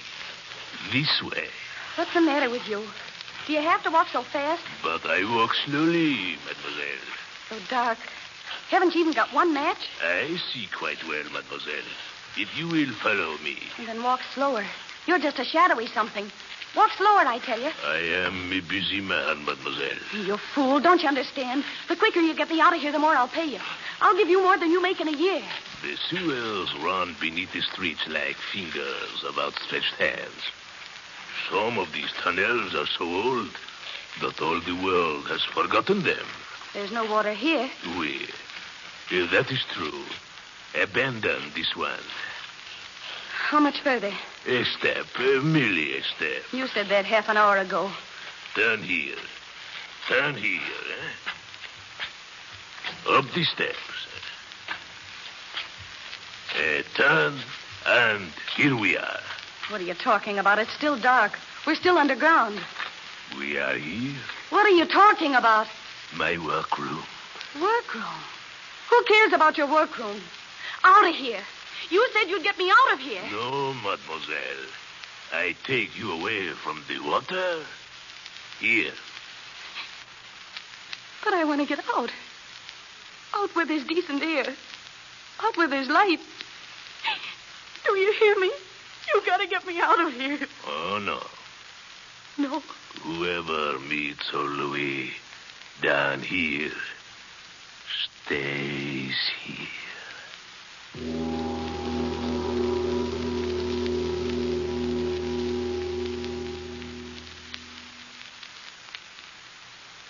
You're crazy. No. You know what money is, don't you? Oui, mademoiselle. Then get it through that head of yours. I'll make you a rich man if you get me out of here. Rich. Rich. Just get me out of here. You are a noisy one. Crazy. You are. No. You are. What do you stay down here for if you aren't? I work. Work? What sort of work have you here? I make things. You will see. See? How can I see in this dark? Your eyes will accustom themselves in a few years. Get me out of here! Come. What? Come, mademoiselle. Come. Wait for me. Wait for me. I will show you my work. Wait for me. If you'll get me out of here, I tell you, you'll never regret it. Where are you? I've lost you. Where are you? To your right, ma chérie. Turn to your right. My right? Oh, where are you, old man? Here, I'm here. But there's no light here. You didn't get me out. You didn't. My work. It is here. Who cares about your work? Get me out of here where there's light. Light? Oui. I will make light. I'm not afraid. I've never been afraid of the dark. Just want to see where I'm going, that's all. Hurry. Hurry up with the light. Oui. I bring you light. Miserable little kerosene lamp. Haven't you got anything stronger than that? My work. Oui. Now you will see my work. This way, mademoiselle. This way. You crazy old fool. Who cares about anything but getting out of here? Will you get it through your head? Money. I'll give you plenty of it. Just show me the way out of this place. Do you want me to go as crazy as you are? Here, ma chérie. This is the place. My wonderful workshop. So quiet. Always quiet. No one to disturb old Louis. No, indeed. Give me that lantern. I'll get out of here myself. No. That is impossible. My work. You see it? See it? What's that? Take it, mademoiselle. Take it in your hands. I made it. With my own hands, I made it. It's a necklace. Oui, a necklace, eh? Exquisite work. You see for yourself it is exquisite. Okay, so it's exquisite. Now, will you get me out of here? I made it myself. All by myself. No one helped me by myself. You crazy old fool. Give me that lantern. No. You must see how I make my beautiful necklaces. Here. Over here, mademoiselle. Look. Listen, you give me that lantern or I'll... Oui. From these I make it. Bones. Oui. Beautiful bones. They come floating down the water to me. Bones of... what? The foolish ones who kill themselves in the water. The sewer brings them to me. We, all of them. Oh! The miserable, unhappy flesh. I take it off them. Then at last, they are bones. Hard, white, useful bones for my work. See, that one in the corner. Let go of my arm. No. You must come to look, ma chérie. You must. Let go of my arm. Come, mademoiselle, come. You see, the skull, I have it almost clean. You stand there. I will show you how I do it, eh? My saw. So, I cut the good, strong, white piece off the top and clean the brains away, eh? Watch me. No. No.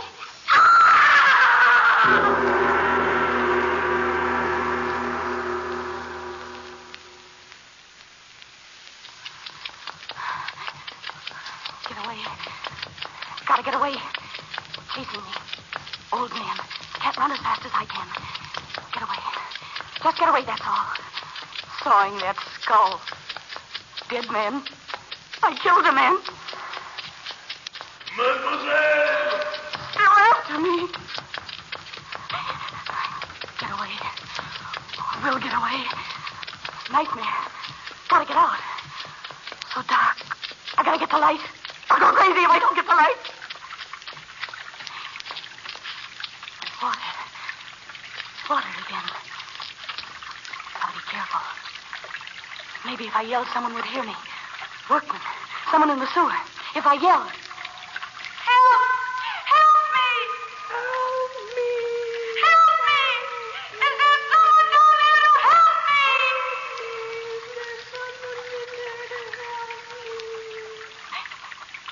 Echo. Only Echo talking back to me. Oh, if only someone was here to get me out of here. Someone. I am here, mademoiselle. Why did you want to run away from me? It was quite useless. Let go of me. Let go. It is no use to struggle, my chérie. Let go of me, you crazy fool. Let go of me. Do you hear? Take your hands off me. Let go of me. No. You come with me, mademoiselle.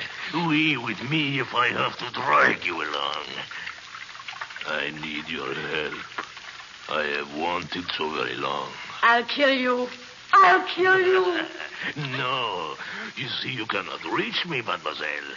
I twist your arm so. Oh, my arm. Now you will do as I say, eh? You will come quietly, eh? Oui, ma chérie.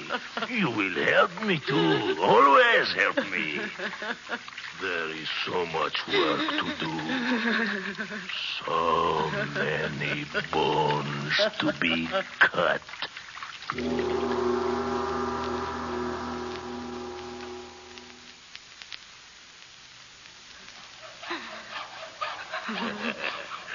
You are doing very well, mademoiselle. Oui, very well indeed. Stop! Stop! Fool! That is not the way to cut. Crosswise, crosswise!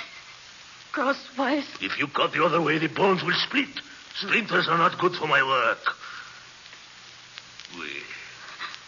Now you will try it again, eh, ma chérie? Oh, that is right, eh? That one, ma chérie, has long bones, did he not, eh? I remember the day I fished him under the water, eh? Still alive he was. But I fixed that. Oui, I fixed it. He must have been like you. Rich, willful, no good for anything or anybody in life. But in death, now he will be useful, eh? Keep sawing! Keep sawing! There is so much work to do, ma chérie.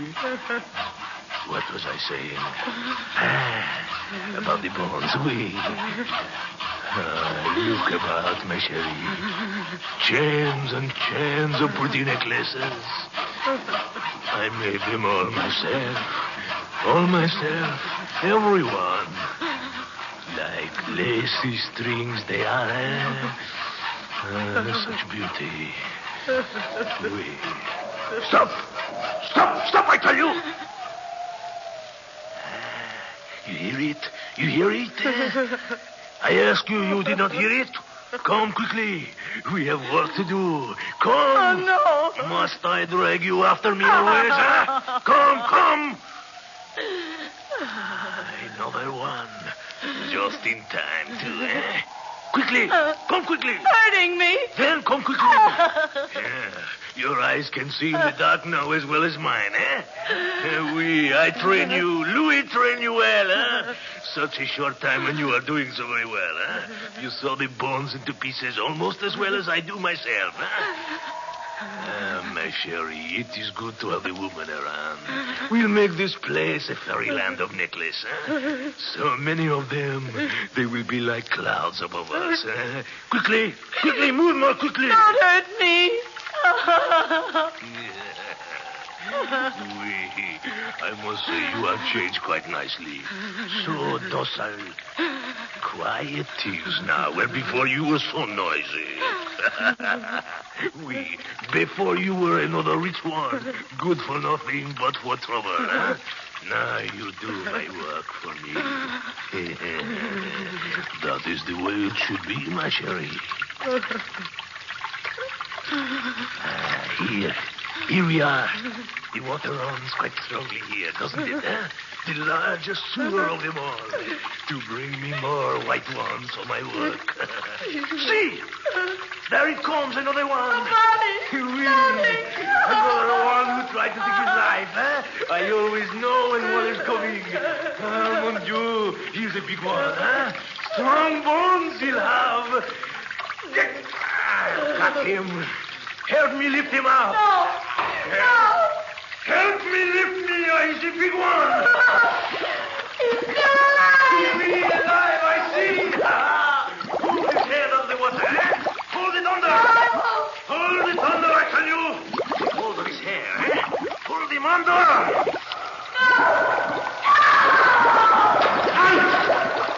Woman! Why did you lump in the water? Woman, come back! The water is taking you away from me. Woman! Come back!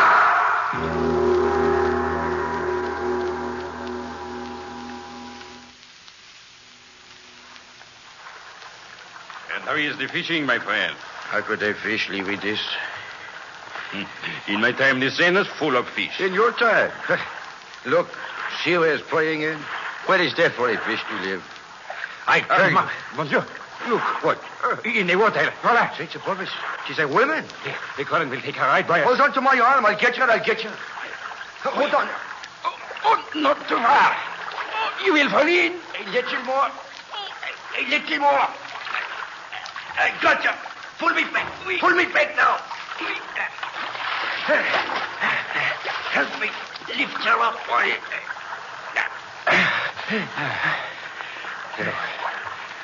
So, another one, I suppose, who found life too bitter. Oui. Poor old women. Must have had a long, miserable life. The misery in her face. Oui. She looks as if she might be an American. She... What do? She moved her lips. Oui. Old woman, what is it? What are you saying? What? Would you like a beautiful necklace? Necklace? A beautiful necklace out of bones. Real human bones.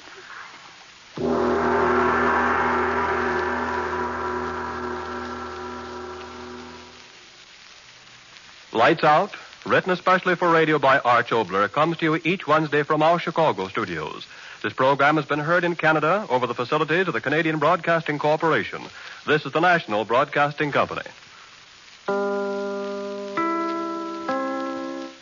Ironized Yeast presents Lights Out. Everybody.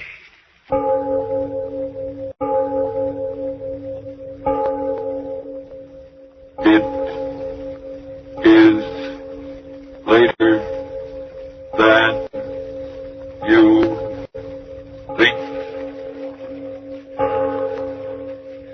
Lights Out brings you stories of the supernatural and the supernormal, dramatizing the fantasies and the mysteries of the unknown. We tell you this frankly, so if you wish to avoid the excitement and tension of these imaginative plays, we urge you calmly but sincerely to turn off your radio now. My name, Arch Obler. Tonight, another in our series of tales of the weird and the unusual. And this one is really unusual. It's about that little god of chance, the one who flips a coin and makes us rich men or beggar men. But before we start, Frank Martin has something to say to you. And I'd like to suggest, friends, that success isn't all a matter of luck or chance. No, success depends largely on you yourself. You can't hope to get ahead if you're miserably thin and tired and nervous. But you needn't necessarily go on feeling that way. If your trouble is vitamin B and iron shortage, then take ironized yeast tablets. They give you both vitamin B and iron. Thus, when you need them, help 2 ways to build you up. Help 2 ways to restore strength and pep. Men and women by the thousands who only needed more vitamin B and iron say, thanks to ironized yeast, they've gained new vigor, new weight, and strength, often in a few weeks. That's right, ironized yeast tablets. All druggists have them. And now, Lights Out. Everybody.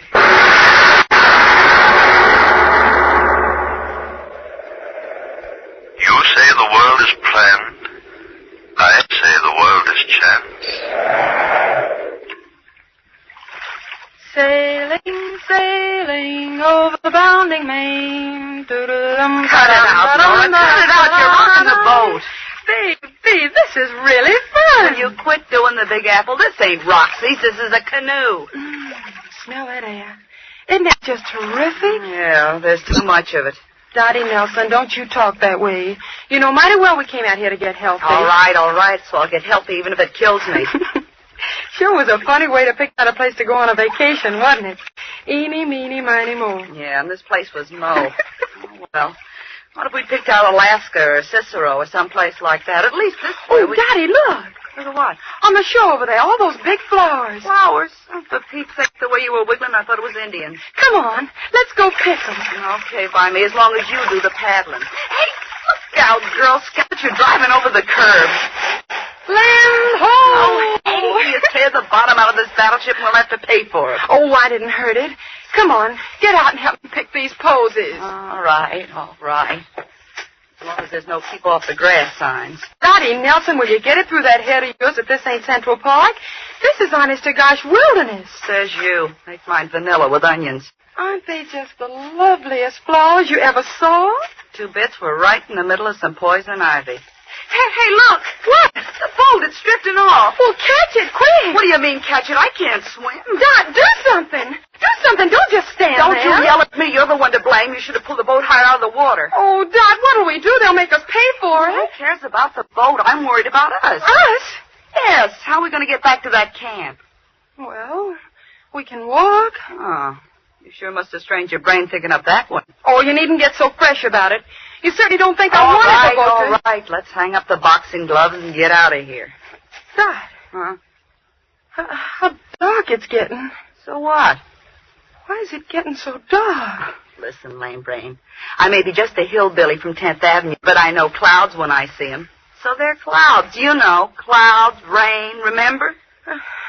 I'm scared. Oh, what have you got to be scared about all of a sudden? Come on. I'll get you back to camp. No. Wait, Dot. Huh? That's not the way. We gotta go the other way. Listen, lame brain, I'll do the path finding. But you're wrong. You're all mixed up. It's the other way. Is that a path or isn't it? But there's a path going the other way. Yeah. Well, yeah, that's right. Well, what'll we do? You go one way and I'll go the other. Oh, no, we won't. I'm scared. We'll stick together. Okay, we'll flip for it as usual. I had a nickel. Oh, yeah, here it is. Heads, we take the right-hand path. Tails, we take the left-hand path. All right. Okay, call it. Heads. Heads it is. Okay, Girl Scout, lead the way. No, you go first. Okay, but if this path leads up to the middle of nowhere, so help me, I'm going to pull you apart like a herring. So dark. Keep moving, keep moving. Wait, Dot. Well, what's the matter now? It's more posy. Listen. You hear it? So help me a fiddle. I told you we were heading the right way. Turn over that I told you so record and keep moving. I'm hungry. Keep moving. All right. Keep moving.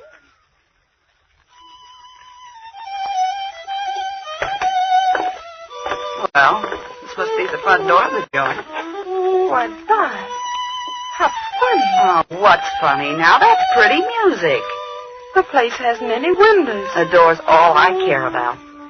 Think we ought to disturb whoever's playing? Disturb is right one side, Lady Gwendolyn. I'll do the knocking. Doesn't seem to hear us. Oh, he'll hear me.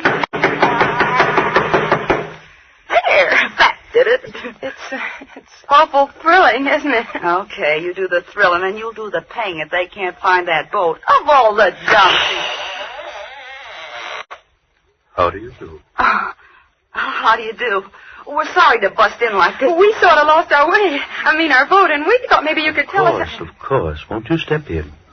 I'm more than glad to see you. Well, of course we will. Come on, Dot. Okay.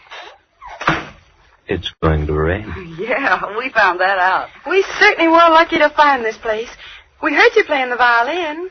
Now, did you really? If you'll step this way. Oh, Dot, isn't he the strangest man? Yeah. Turned his face away. He must be terribly ugly.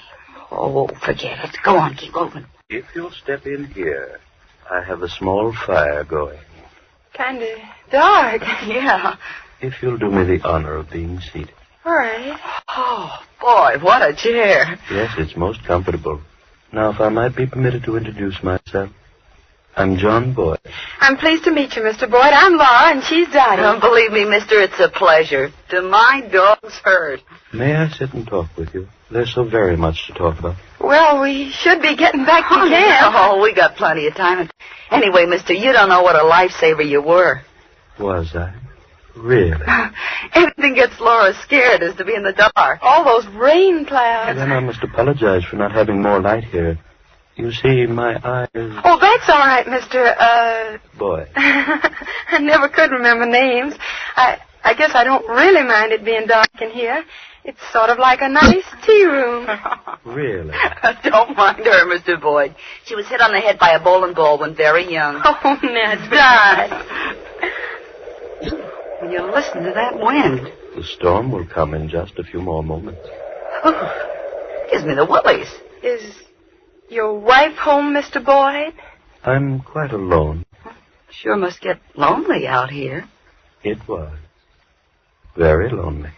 Getting awful dark in here, isn't it? The storm... Oh, don't be alarmed. A door banging in the wind. If you'll excuse me for just a moment, I'll fix it. Okay. Dad, Huh? Let's get out of here. Why? You're scared, too. Oh, I'm not scared. You look so funny and shadowy in the dark. Dad. Huh? What's that funny smell? Yeah, I noticed it. Like medicine. He walks and holds his head so funny. Now, why does he keep away from the light of the fire? Let's get out of here. Yeah, okay. We'll make a run for it before the rain starts. I suggest you stay. Yes, I suggest you stay. Come on, Dot. You'd better stay, my dear. The storm, it's close at hand. Yeah? Well, something tells me I'd rather be out there than in here. Me too. Well, I'll be seeing you.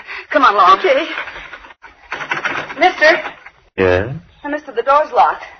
I know it. You know it? Hey, listen.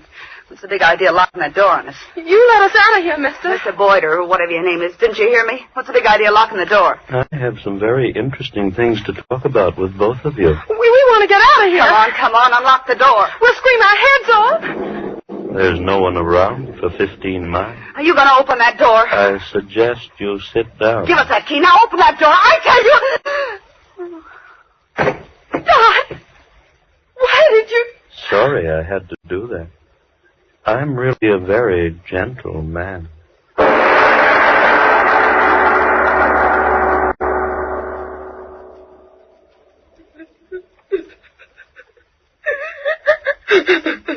Oh, now, Dot, honey, please don't cry. I'm scared. Please stop crying. Please. I think we'll understand each other quite clearly now, won't we? Sit down. Sit down, the both of you. Sit down, I say. There. Now that we understand each other so clearly, we can talk with each other quietly now, can't we? You know, I dislike loud talking intensely. You see, I'm really a very gentle man. Please, Dot, don't cry anymore. That's excellent advice, my dear Laura, excellent advice. Dottie, I suggest you stop crying. Dot, please, do as he says. I'm all right. Of course, you're quite all right. Now, where was I? Oh, yes. Let me tell you of chance. Here I was, a quiet, contented man, sitting here all alone, and yet I was not quite content.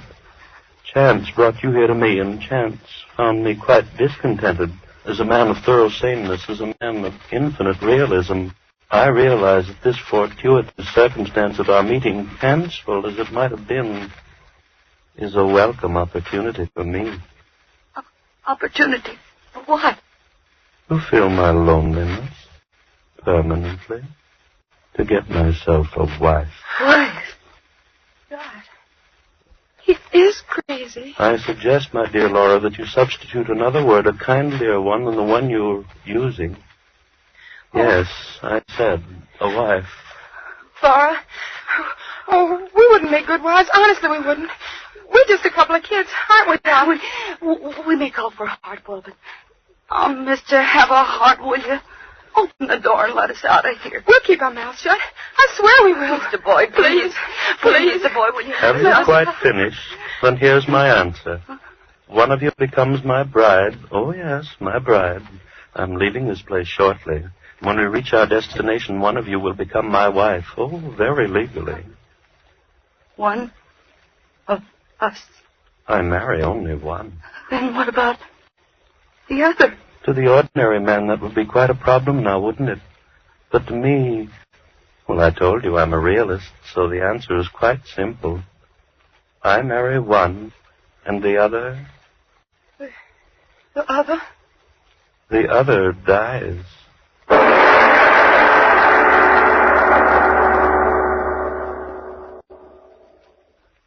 Ladies and gentlemen, two girls apparently are forced to decide between the being who calls himself a gentle man and death. A most difficult choice to make. But before it takes place in tonight's exciting lights-out tale, a deep breath to slow up at least my racing pulse, and a moment more to consider another matter before we return to the story of Valse Triste. It's a matter that's facing many an American today.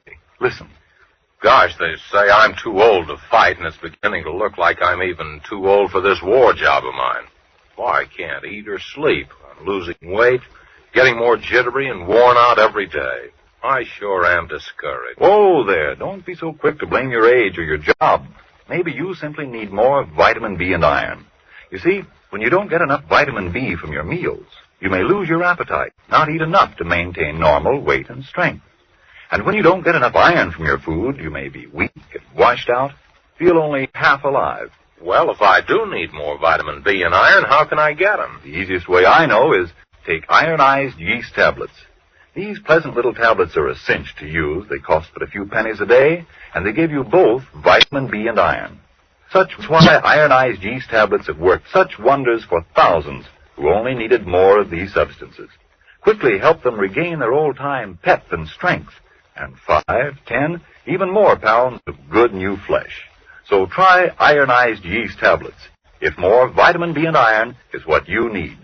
Then see if soon you aren't saying, Who said I'm a has-been? Why, I've got pep to burn these days.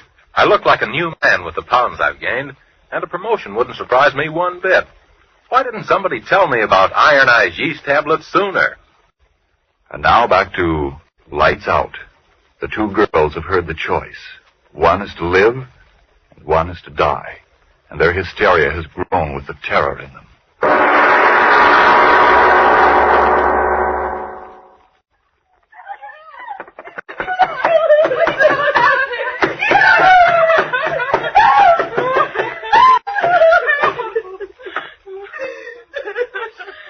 Are you quite through, my dears? How unfortunate. And after I told you how much I disliked loud talking. Don't hurt her, please, miss. Hurt you? Oh, haven't I told you? I'm really a very gentle man.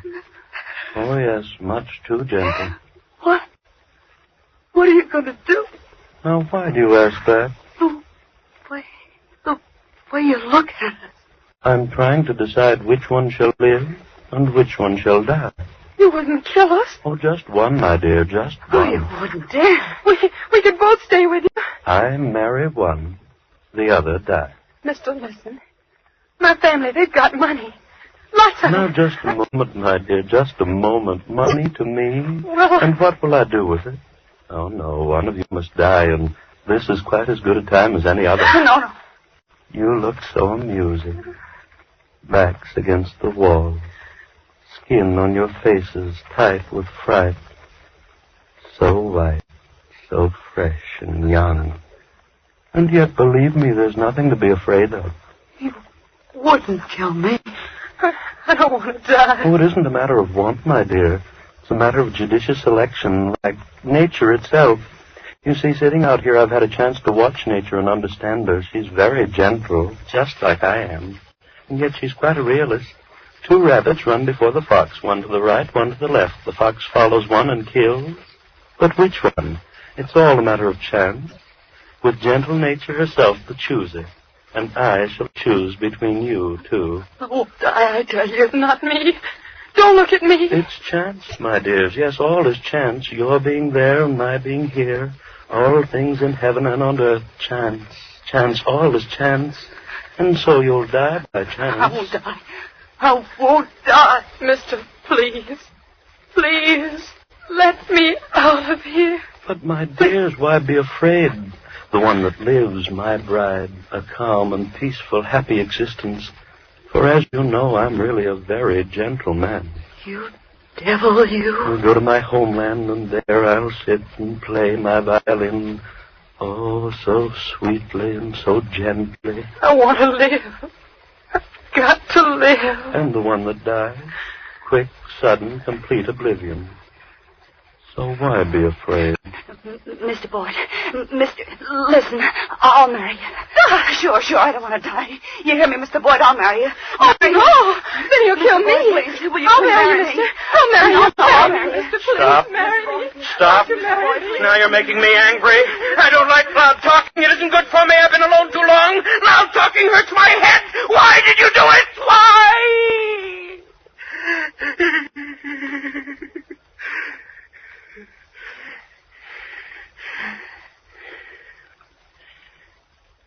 You see what you did? You made me raise my voice, and that isn't good for me. Oh, no, it isn't. Now, where was I? Oh, yes, flattered as I am by your eagerness to marry me, most regretfully I must refuse. Chance must pick my bride and the bride of death. Here, see, a coin. One chooses heads and one chooses tails. We'll let chance be the chooser. No. Quickly, choose. Please don't make me angry. Choose. You, little one, first. Will you choose? Tails. And that leaves heads for you, eh, Dot, my little friend? Heads. Chance, all is chance. Shall one of you flip up a coin? No, I think I will myself. High in the air. There. That does it. Land flat in the palm of my hand. Heads or tails? My bride or the bride of death? Oh. No, don't touch her. Let her lie there. Poor little child. Couldn't stand the strain of waiting, now could she? How unfortunate. Is it heads? Oh, we must have patience. I'll hold the coin here, flat inside my hand, until your friend recovers. If she lost, it wouldn't be fair to kill her while she's unconscious now, would it? Is it heads?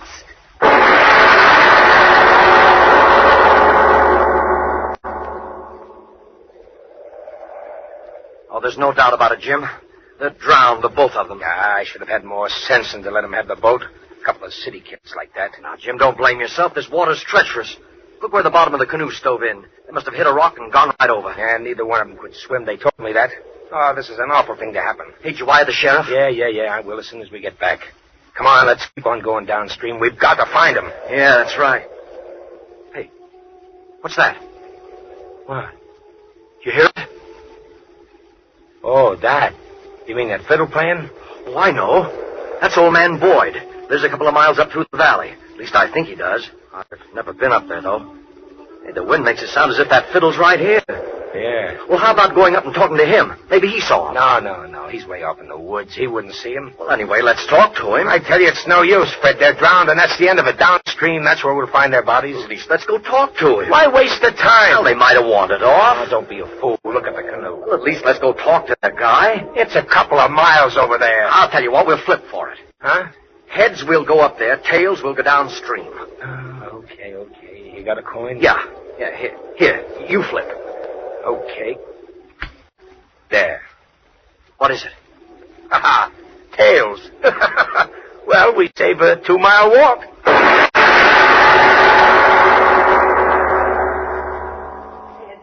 You've got to tell me, is it heads? Patience, my dear daughter. You must have patience. Oh, Laura's waking up. Yes, open your eyes, Laura. What? You fainted? Yes, my dear, you fainted. Help her to her feet, Dottie. Help her to her feet. Come on, Laura. Oh. Now then, we're all together again once more now, aren't we? You're feeling quite well, aren't you, my dear? What was Chance's verdict? Oh, don't worry. It's all quite well. I live? Oh, no, the coin is still inside my hand. I waited for you. Oh. I knew you'd like it better that way. Stop torturing me. Tell me, is it heads? Is it heads? Tell us, please. Very angry, yes, indeed. Mister, tell us. All right. My fingers cramped a little bit from holding them closed so tightly, but now we'll see. Well, interesting indeed. Which one is it? Which one?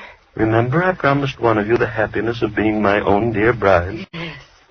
Which one? And remember, I promised the other one would have extinction, quick and sudden. Which one? No. Let me ask, which one of you chose tails? I did. Then die.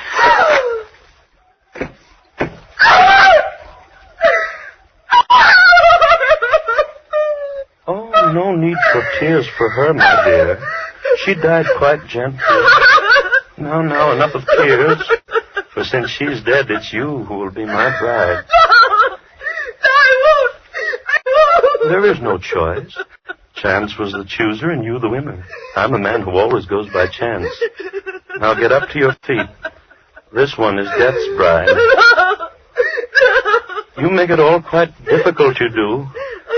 Why do you persist in making me angry? Chance, all is chance. You'll be my bride.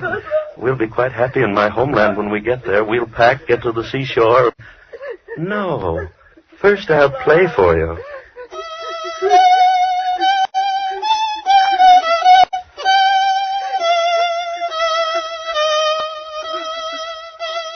I play so well now, don't I? Softly. Doesn't the music creep inside of you like long, thin snakes? Oh, what a lonely man I was. Strange thoughts twisting in my head and no one to tell them to. But now I have someone. My thoughts, your thoughts. Yes, your thoughts, and I'll watch the snakes twist in your brain.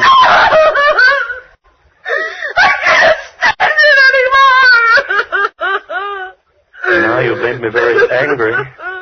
I won't play for you again. I won't. I'm crying loudly, too, when there's no reason. The marriage will be quite legal on shipboard. Shipboard, yes, shipboard. I told you we must hurry. The rendezvous. I've been waiting for months. If we miss this, there'll be no more, and I must get back. And that reminds me, there's something I must tell you. Yes, tell you because I try to be a fair and gentle man.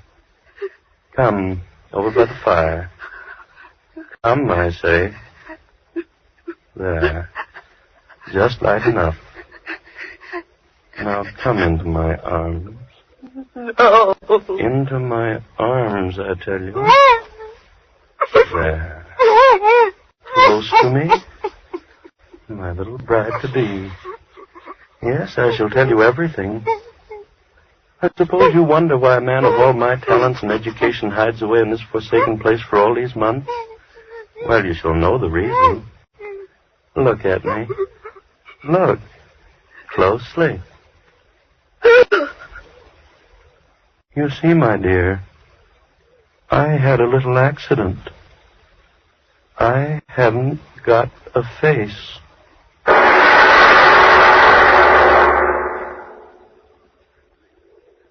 Hey, Fred. Yeah?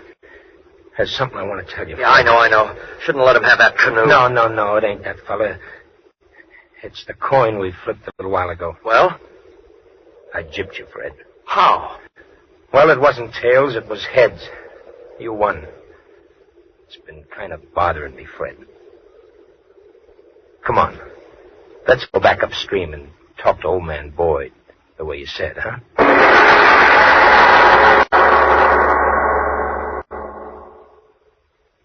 Oh, Mr. Obler. All right. I want to say something very quickly to the radio audience. Ladies and gentlemen, believe me, the story you just heard was just a story intended purely for amazement and amusement. The young ladies were purely fictional characters, and the villain existed only for the brief space of the 29 minutes during which you listened to the play. So stop breathing hard, permit your blood pressure to fall at its normal, healthy rate, and as soon as Frank Martin tells you about a certain matter, I'll be back to tell you about the fast one. Friends, don't forget now, if more vitamin B and iron is all you need to help build yourself up, then try ironized yeast tablets. Remember, if they don't quickly help you to eat better, feel more like your old-time peppy, happy self. Yes, and if you're not convinced that ironized yeast tablets can help you gain the pounds you need to look better and feel better, the cost of the first package will be refunded to you in full by the Ironized Yeast Company, Box IY, Rahway, New Jersey. Ask for ironized yeast tablets by their full name, and make sure you get what you ask for. Ironized yeast. Now, what about next week, Mr. Obler? Well, it's a mystery story. An amazing series of crimes and hit-and-run accidents which take place in different parts of a certain city, miles apart at the same moment. No one sees the autos strike the victims, no one sees the criminals, there are no clues, and yet the dead litter the streets. But that story is next week. Lights Out will come to you again next Tuesday at this same time. Be sure to listen to Arch Obler's weird story of The Fast One. And if you need more vitamin B and iron, be sure to try ironized yeast. The one and only ironized yeast. With the big letters IY on the package and on each tablet.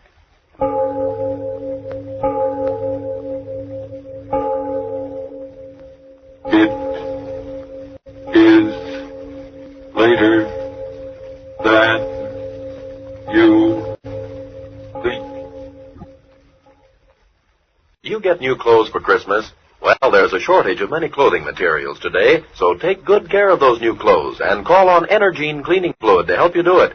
Energine removes grease spots from your clothes, grease spots that may be harmful because they make your clothes look worn and run down, and because they're the favorite feeding place of moths all year round.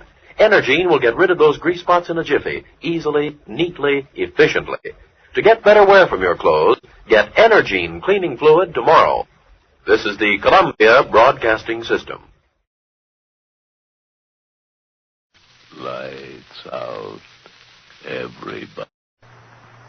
Tonight is the 4th anniversary of Lights Out. After 4 years of fantasy and imagination, chills and thrills, Lights Out celebrates by bringing to the microphone the internationally known actor whose name has become synonymous with the unusual and fantastic. The National Broadcasting Company takes pleasure in presenting Boris Karloff in the first of a special series of Lights Out broadcasts.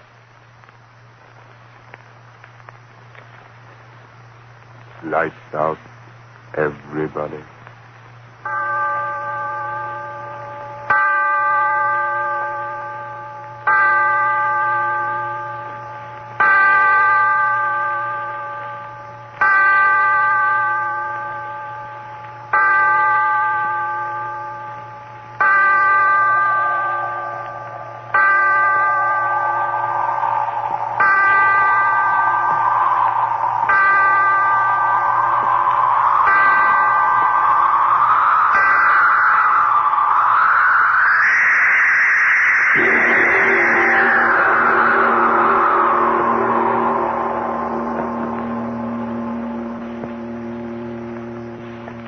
Tonight, Lights Out presents another psychological drama, a play in which the principal part is taken not by the character himself, but his thoughts.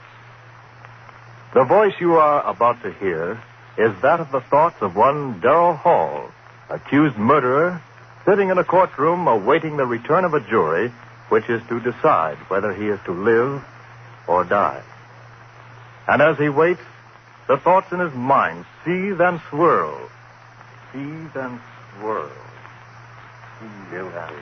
Swirl. Not guilty. Guilty. Not guilty. Guilty. Father in heaven, why don't I stop thinking those words? Words those jurymen are saying. He's guilty. He's not guilty. He's guilty. Not guilty. Guilty. Not guilty. He's not guilty. No, I've got to stop thinking of what's going on in that room. The jurymen. I've got to stop thinking of them. I've got to keep my head clear. I've got to figure things out. When did all this start? Yes, I remember. That night, Wayne and I were sitting in my room, talking about dreams. I remember he said... Oh, come on, Darrell. Don't expect me to believe that one. Well, I'm certainly telling you the truth. A fellow with your imagination wasting his time teaching biology to a bunch of co-ed nitwits. No, sir, you should be writing fiction. I assure you, my dear Wayne, I've told you the truth. You're really serious? Of course I am. You actually mean that in all your life you've never had a dream? Never. Not even when you were a child? To my knowledge, I've never had a dream in all my life. Well, how do you like that? I like it very well. I close my eyes, oblivion, and then I wake up. No nightmare hangovers for me, Peg. Now, wait a minute, Darrell. Let me get this straight. You mean you've never even had a dream after, eating a Welsh rare bit at midnight or surrounding a dozen green apples or anything like that? Believe me, Wayne, I've never had a dream of any shape, form, or description in all my life. A dream to me is just a word. Something that happens to other people, but not to me. But everyone must dream. Well, perhaps. But it just so happens that my subconscious doesn't work that way. I tell you again, I have never dreamt. Well, what do you know about that? Just unbelievable, I tell you, unbelievable. Yes, that's what he said. Unbelievable. It was unbelievable that I'd never dreamt. Then after a while he went away and left me there. It was early evening. But I remember that somehow, strangely, I was very tired. I sat down in the easy chair. Oh, I was so tired. I closed my eyes. I slept. And then it happened. A strange murmuring in my head. Yes, that's how it started. A murmuring as if in warning. And then in the darkness around me, strange faces lifting and falling. White faces. Faces without hope. Their eyes full of horror. Their white, bloodless lips pleading wordlessly in a way that made the heart in me cry out in pity. And suddenly, I knew I was asleep and dreaming. Yes, dreaming for the first time in my life. And these faces I was seeing were things out of a dream. And even as I knew that, the dream was gone. blackness. And yet I knew that I was still asleep. And I had a terrible feeling of foreboding, of a horror to come in that dream. What? How? I didn't know. But I wanted to stop sleeping. I wanted to open my eyes quickly before.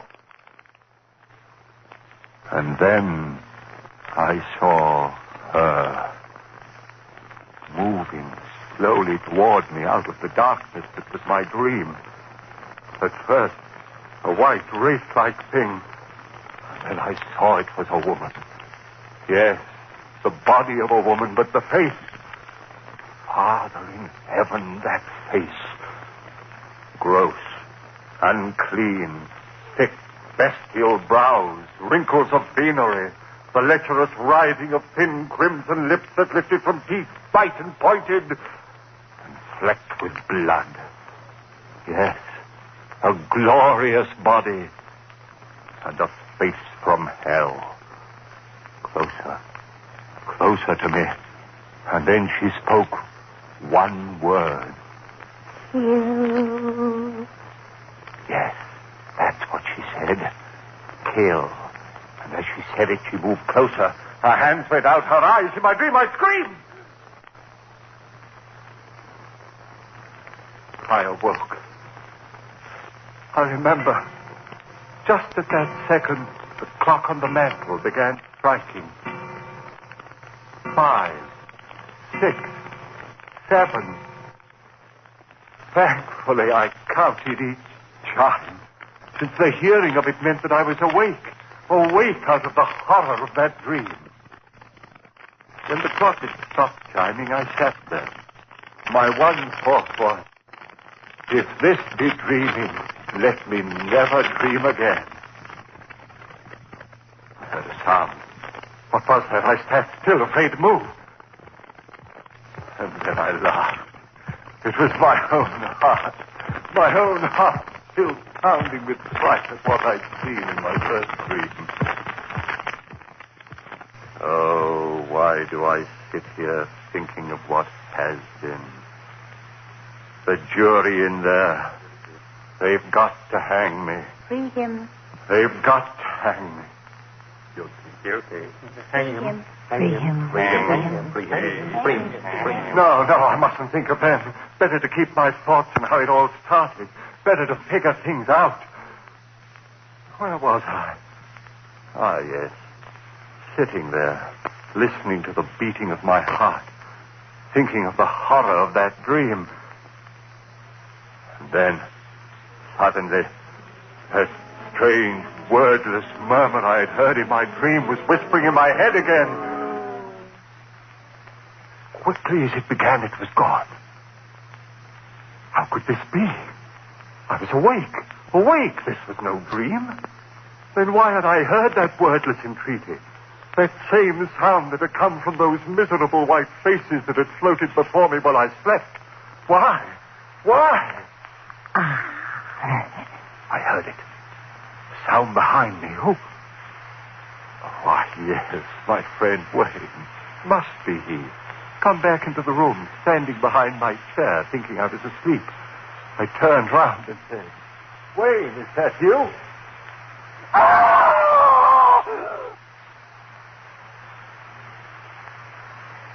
Yes, I screamed.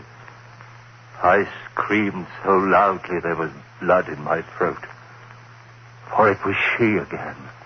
That woman out of my dream. But this wasn't a dream. She was standing there, I tell you. She was standing there close to me, looking at me. And those lips out of hell said that one word. You. I jumped to my feet. No one in the room, no one, I tell you. I remember standing there, my head reeling. Who was she? Where did she come from? But there was no one in the room. Had there been anyone there? I didn't sleep that night. But by morning, I had it all figured out. 2 dreams. That's what it had been, and the second had been more vivid than the first. Why, of course. I'd never dreamed before, so of course my first dreams would seem reality. How easy it was to quiet the unrest in my mind. Easy to make oneself believe what one wants to believe. And yet, some measure of uncertainty remained with me. And Mary saw it in my face when I had dinner with her that night.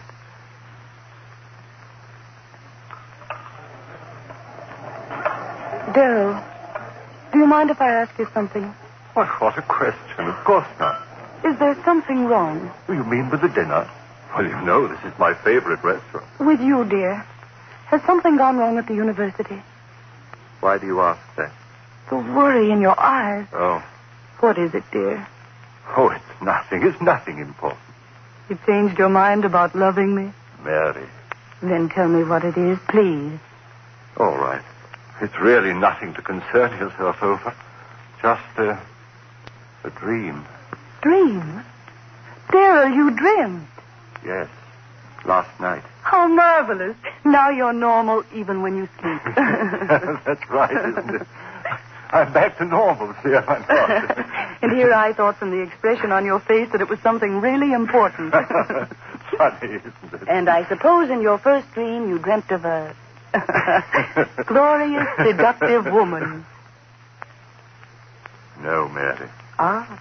Did you have a nightmare? If you don't mind, let's not talk about it anymore. Shall we have our dessert now? Now, I suggest the hot green apple pie with cheese. Darrell, was it as bad as all that? Horrible. Oh, that's cruel. Your very first dream, an unhappy one. Oh, well, I'm sure that if you dream again, you've more interesting times ahead. Oh, Darrell, look at the time. 7:01, and we promised the Armstrongs we'd pick them up at 7:15. Darrell, what is it? Your face. Do you hear it? Hear what? You do hear it, don't you? The voices. Voices? Darrell, what are you talking about? Why, the people in this restaurant are most well behaved. Gone. Just the way it was before. Darrell, please, if this is a joke, please tell it to me. Darrell, what is it? What are you staring at? What's behind my chair? What's there, Darrell? Tell me what you see. Darrell, the table. Why did you throw over the table? Darrell, what is it? What is it? Why did you scream like that? What's the matter with you,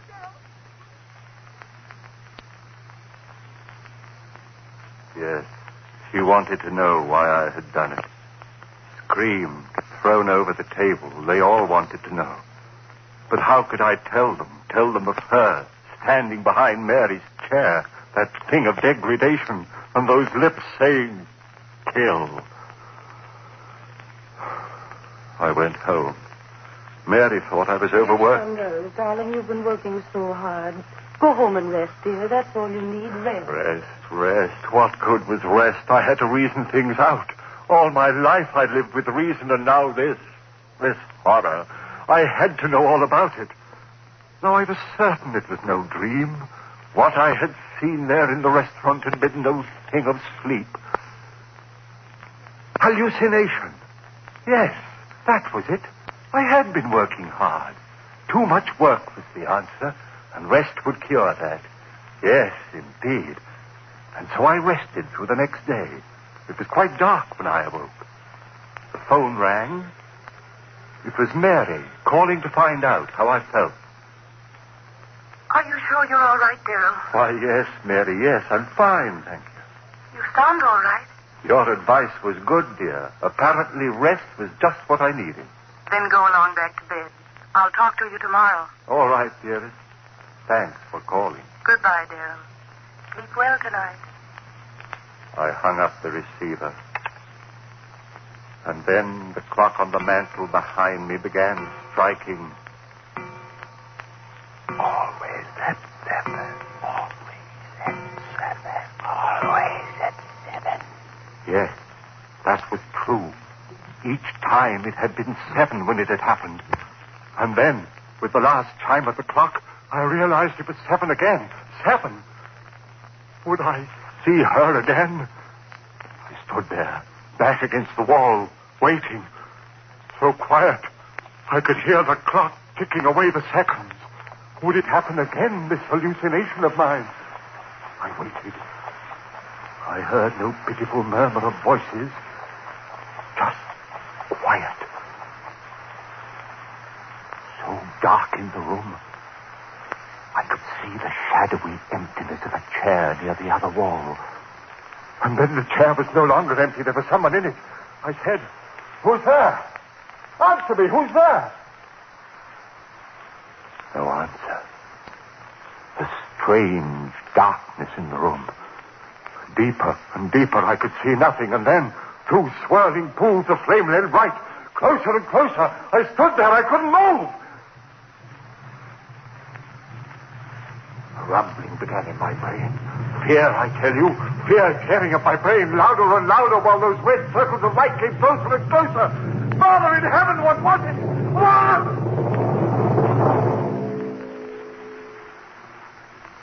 And then I knew. It was her eyes burning close into mine, into the brain of me, pounding one thought into me.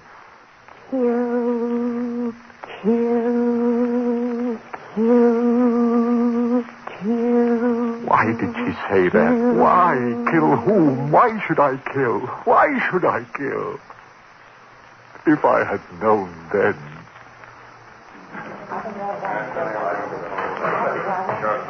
The jury.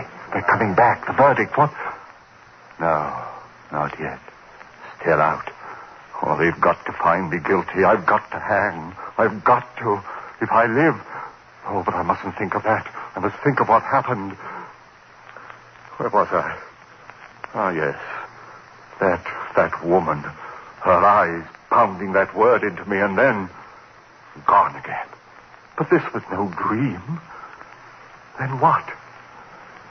A voice within me whispered, "Crazy, crazy, crazy." No, I was fainting. That horror was real as the breath in me. And with that realization, the coldness as of a wind blew around me and scratched at my heart. For if she was reality, somehow I knew that I was lost. And so it began. Night after night, at the stroke of 7.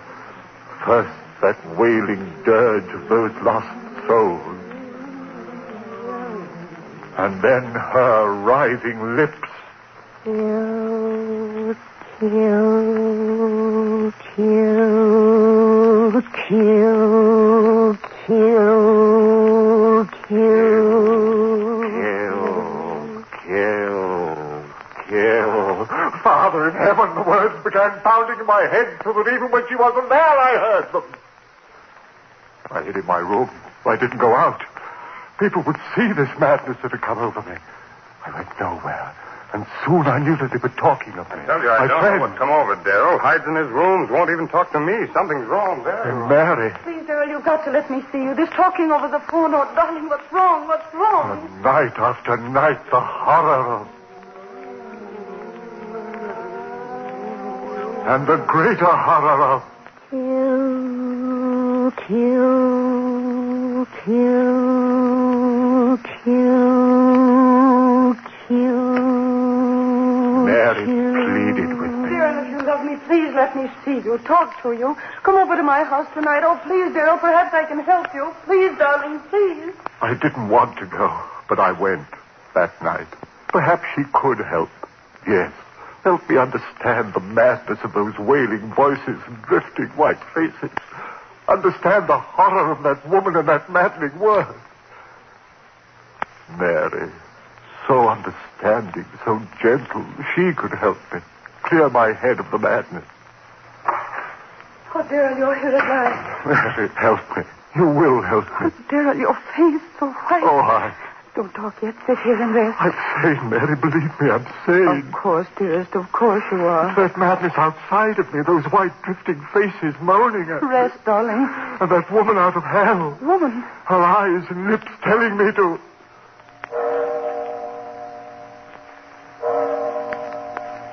The time. The time. What time is it? It's 7. Darrell, what is it? I've lost track. I've got to get out of here. Darrell, don't. Wait. Don't go. Too late. Darrell, what is it? Too late. Late. You hear them, don't you, Mary? I'll go call a doctor. Listen to them. Their voices are so loud tonight. Listen, Mary. Darrell, don't. There's no one here. You hear them? You must hear them. What do they say? louder and louder, trying to tell me something. What are you saying, you out there? What are you telling me? Stop! They're gone. Faces, voices, gone. Now she'll be here. Oh, Bill, please, you're frightening me.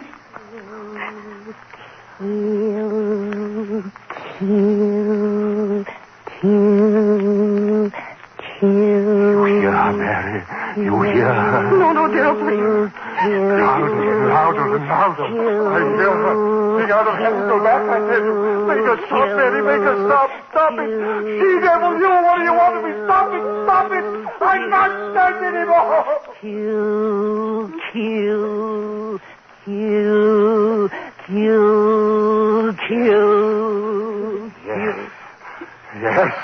Yes, go away. Go away, I'll kill. No, don't. Oh, my neck. Choking me. Bill, no. Kill.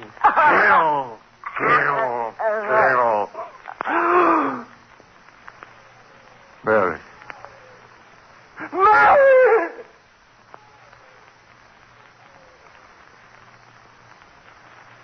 Yes. I had killed her. My sweet, gentle little Mary. Killed her with my own hand. I opened my hand. She fell to the floor. I went out into the street.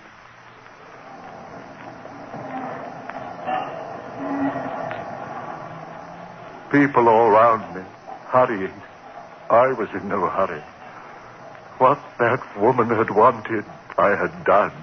I had killed. I walked all night. It didn't matter where. And in the morning, I found myself on the campus of the school, before the very building in which a class was waiting for my lecture. I went in. I walked up on the platform and looked down into their faces. I said to them, "Ladies and gentlemen, my lecture for today will be on the subject of the selective factor in the evolutionary..." I stopped. A murmur in the air. Those voices again. But it was broad daylight. I'd never heard those voices in daylight before. What did they want of me? What were they saying? There was a strangeness in their pitiful voices. Yes, like a dirge of tears and sorrow for someone. For me, yes, for me.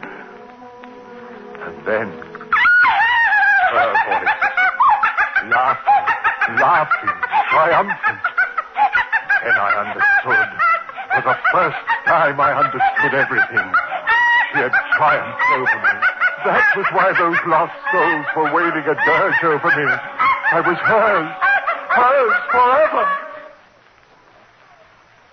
I turned and ran out of there like a madman. Ran, and as I ran, those voices of the damned were talking to me. As we are doomed, No. who murdered are doomed. We listen to her and now you are one of us. Those who murder. No peace. Through all eternity. Rest for those who murder. Through all eternity. I covered with my ears and my hands I ran. No use. I heard them. Only one hope for you, man. One hope. Expiate your crime. On the gallows. Pay for what you have done. On the gallows, and you shall have one hope, man. One hope.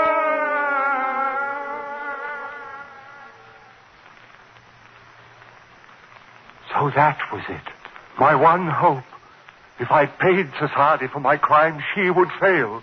I would be free of her, that thing, that essence of evil, that siren who called men to murder so that their souls would be slaves to her for all eternity. Yes, I'd pay for my crime. I ran on, back to Mary's house. Yes, I'd pay it gladly with my life to have the peace of the rest of oblivion. I went back into the house. Yes, Mary was lying there, cold. I lifted her. Those same hands that had crushed the life out of her lifted her and carried her out into the sun. My eyes were so filled with tears that I could hardly see where I walked. People began milling about me. He's got a woman in his arms. Well, where's he carrying her? She must have fainted. No, look, he's dead. What? Who killed her? Hey, mister. Hey, mister, who killed her? I did. Who killed her? I killed her. With my own hands, I killed her.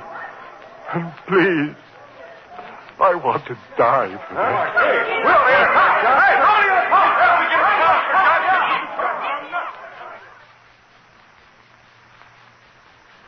And then the trial. My friends, they wanted to save me. Clever eternities, sanity commissions, and twists of the law. But I wanted to die. I tell you, I had to die. If they set me free, if I lived and died as most men die, the death they call a natural one, then she would have me. No. I want to hang by the neck until dead. I want that noose around my neck. The trap beneath my feet, the jailer pulls the switch. My feet dancing in air. The noose strangling me as my hands strangle Mary. Pay for my crime and I'll be free. Free of that horror with the writhing lips and blood-stained teeth.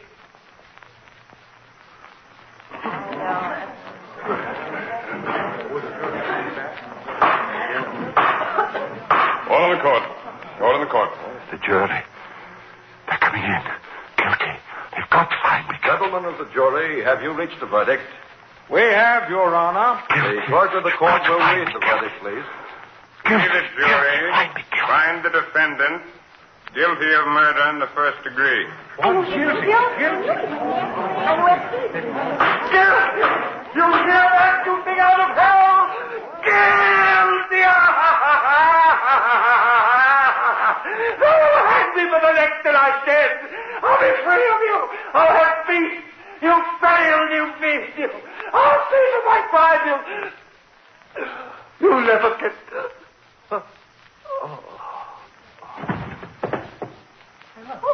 What's the mean? He's fainted. Hey, stand back, everybody. Doctor, right this way, doctor. Ambulance, follow the ambulance. Stand back, please. It's no use. This man is dead. Heart attack. Holy. Would you take a look at his face? Yeah. As if he was looking at the devil himself.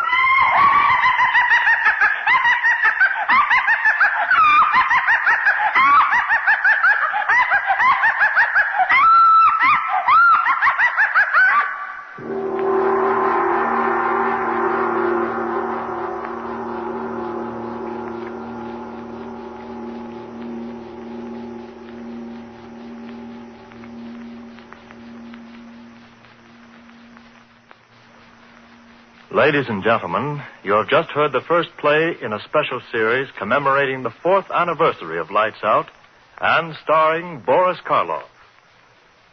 Next week, Mr. Karloff will appear in another new air drama by Arch Oboler, a play suggested by the Sibelius musical composition, Valse Triste. It is a story of death and a revenge beyond death. Listen to Lights Out with Boris Karloff.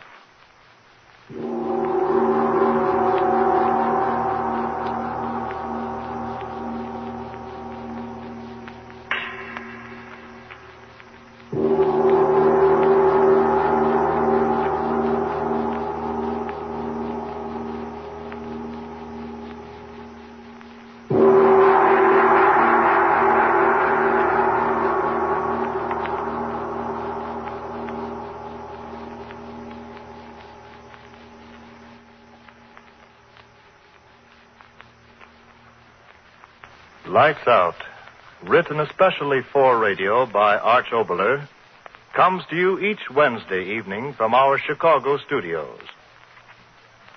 This is the National Broadcasting Company. It is later than you think.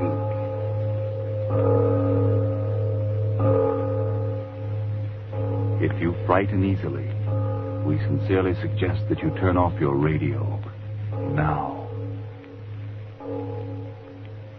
My name, Arch Obler. Tonight, the fourth in our series of tales of the weird and the unusual. If you like Moon and June and Love and Dove, and if you're afraid of the dark and the things of the dark, you're forewarned. For tonight's story is about the greatest terror in the world, the conscience of a man.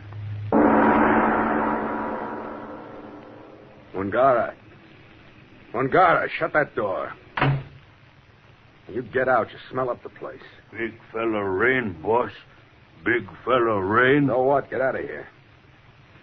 Get out, I tell you. Don't squat there looking up at me. Get out. All right, I'll throw you out. Up with you, filthy devil. Out! Filthy beggar.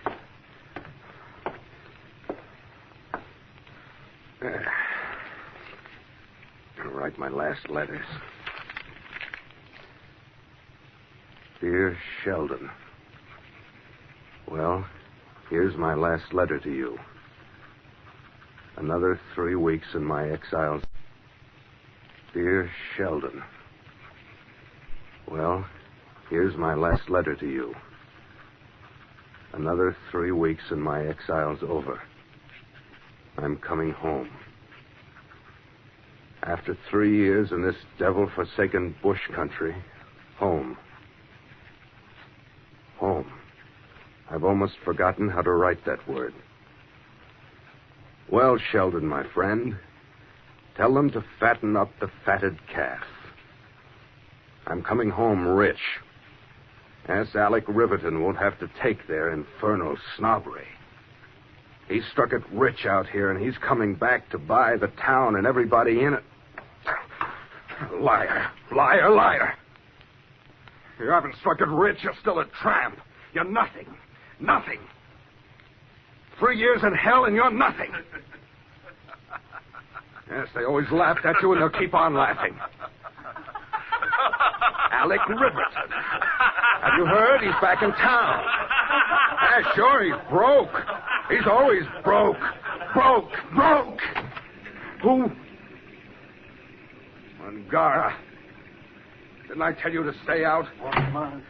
Get out of here. Blast you, get out. Bossman, look. Me find. No. Me find. Me, Mungahra. Me find. Give it to me. No. Me find. Me. Diamond as big as your hand. Me take stone Queenland. Buy 2, 3 wife. Me, Mungahra. Listen, Mungahra. I have no money. Me take Queenland. Bossman Queenland got lot money. Oh, yes, lot money. But I'll give you my rifle. See? Big gun. You, Mungahra. Give me that diamond. No. No give one gun. Mungahra go Queenland. Get lot money, lot gun. Mungahra, wait. Listen to me. Money. I'll give you money. More money than Queensland, man. My hand? Give me money, my hand? Tomorrow. Sun come up. I'll give you money. Do you hear me? Plenty money. Now, give me the diamond.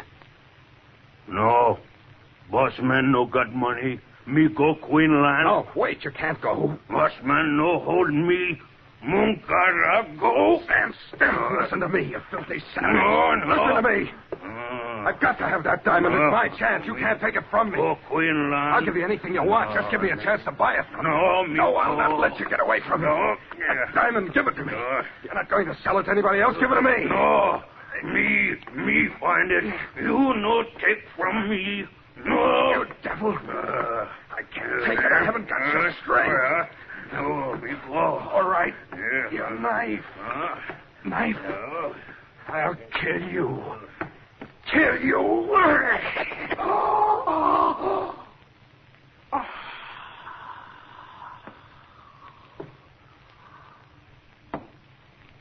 Boss. Man.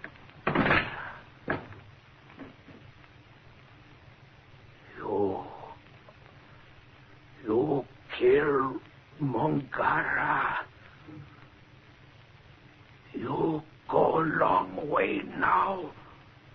But long way no help you. You die 3 day when you get off big fella boat. 3 day boss Riverton. You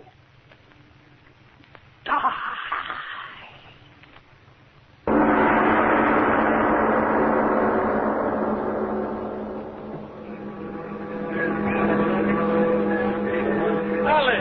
Alec Riverton. Yes, Charles, over here. By George, Alec, really you. Good to see you, Sheldon. You got my letter? Oh, obviously, I'm here. So you've struck it rich, huh? Good old Alec. What'd you find? The whole bunch of us been crazy with curiosity ever since I got your letter. Gold, platinum, tungsten. I'm very tired, Charles. Oh, I knew you'd do it, Alec. All you needed was a little perseverance. Once you stayed down there, I knew you wouldn't come back till you did something important. All right, old fella, tell me now, what did you... If you don't mind, Charles, I'm very tired. I had a bad trip. Why? Well, I'm sorry. I didn't stop to think. There'll be plenty of time to talk later, won't there? Yes. Yes, I suppose there will be. Cab, sir? Cab, sir. Lowest rates to the best hotel. Yes, I'll take a cab. Right in, sir. Oh, but, Alec, your bag. I'm having them sent on. Get in. Right. Where to, Chief? Arlington Hotel. Right. Well, Arlington, eh? I can afford it. Oh, I should hope so. 1 day's rent in that place would pay for a week in your old flat, eh, Alec? What of it? I tell you, I can afford to do as I please. You must have had a hard trip. What do you mean? Just what I said. No, you didn't say what you wanted to say. I'll say it. Say it. Alec, what's the matter? Nothing's the matter. Nothing, I tell you. What can be the matter? I tell you, I've struck it rich. You hear me? Rich. I haven't failed. Oh, Charles, help me. Alec, what is it? I've got to talk. I've got to. Charles, I've got to tell someone. You, the truth. Charles, listen to me. I had some trouble down there. Trouble? Yes, with a man. And yet not a man. Australian bushman, savage. He found a diamond, a tremendous diamond. I had nothing. 3 years of hell and work, and I had nothing. And that ignorant savage with a fortune he wouldn't know what to do with, so I... So what? You what? I cheated him out of it. Didn't you hear me? What am I supposed to say? Yes. Yes, there's little you can't say, isn't there? I feel better already. It takes the grind out of a thing to talk about it, doesn't it? And you won't tell anybody, will you, Sheldon? Sheldon, don't just look at me like that. He did that, too. He? Mungahra, the man I... Why should his eyes... Listen. You know what he said? He said that 3 days after I got off the boat... 3 days after you got off the boat, what? What? What did you say? Well, I didn't say it. You did. You said that 3 days after you got off the boat. No, that doesn't matter. All that matters is that I've got a pocket full of cash. Yeah, that's important, isn't it? I think I'm sorry for you. Sorry for me? You crazy? I got all the money I can use for the rest of my life. Hey, you cab driver. Pull back that glass. I want to talk to you. Your chief, what's on your mind? What do you take me for, a country cousin? This isn't the shortest way to town. Well, you see, Big Shot, it's this way. I just thought that you'd die in 3 days when you get off big fellow boat. 3 days across the Riverton. You die. Alec, what is it? Stop the cab! Stop the cab! Stop it! Alec, what is it? What's wrong? driver, what did you say? What did you say? So help me, I ain't said nothing. No, you spoke. What's the matter What's wrong with you? He didn't say anything to get excited about. No, honest, all I said was that I'd take you the way you wanted to go. Mungahra's voice. I heard it. Mungahra? But you said that He's dead, yes, I know he's dead. Dead and rotting half across the world. He couldn't have spoken.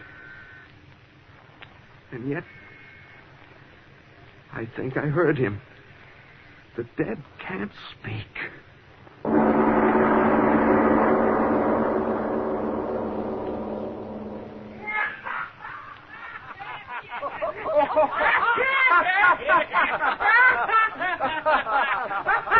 Come on, Joe. Tell us about it.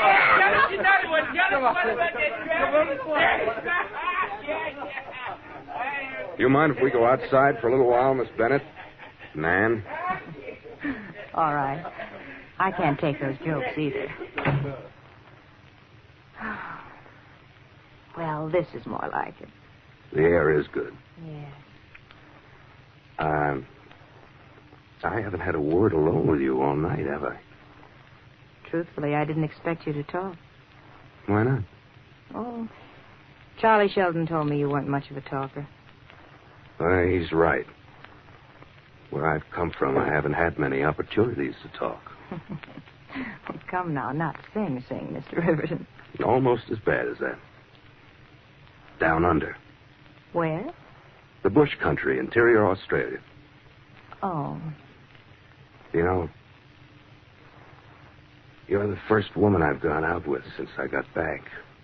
I'm not quite sure whether that's so flattering. It is. Until Sheldon introduced me to you, I just didn't want to be with anyone. Thank you. Very pretty, aren't you? In the dark? No, really. Oh, I'm all there. Man.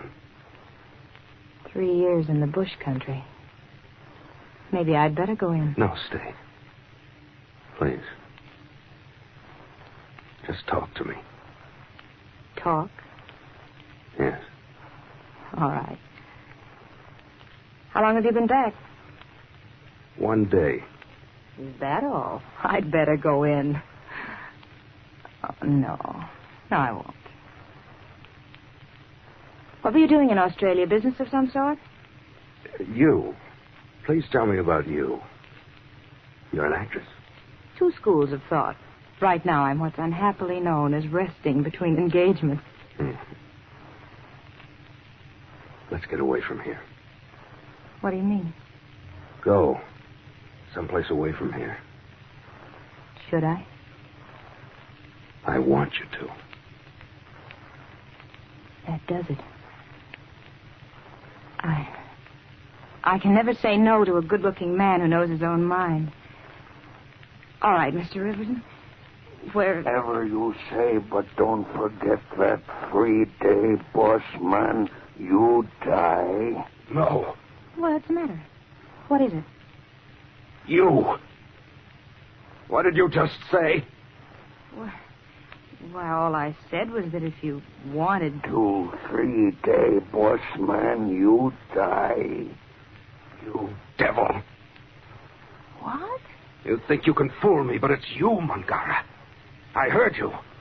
What's the joke? I don't get it. Out of your throat, I heard it. Well, now, look here. I'll stop you. I'll stop you, Mungahra. I will. I will. Hey, somebody see this? Hey, stop that, Joe. Let go of her. Let go of her. Help! Somebody help! He's choking her. He's choking her.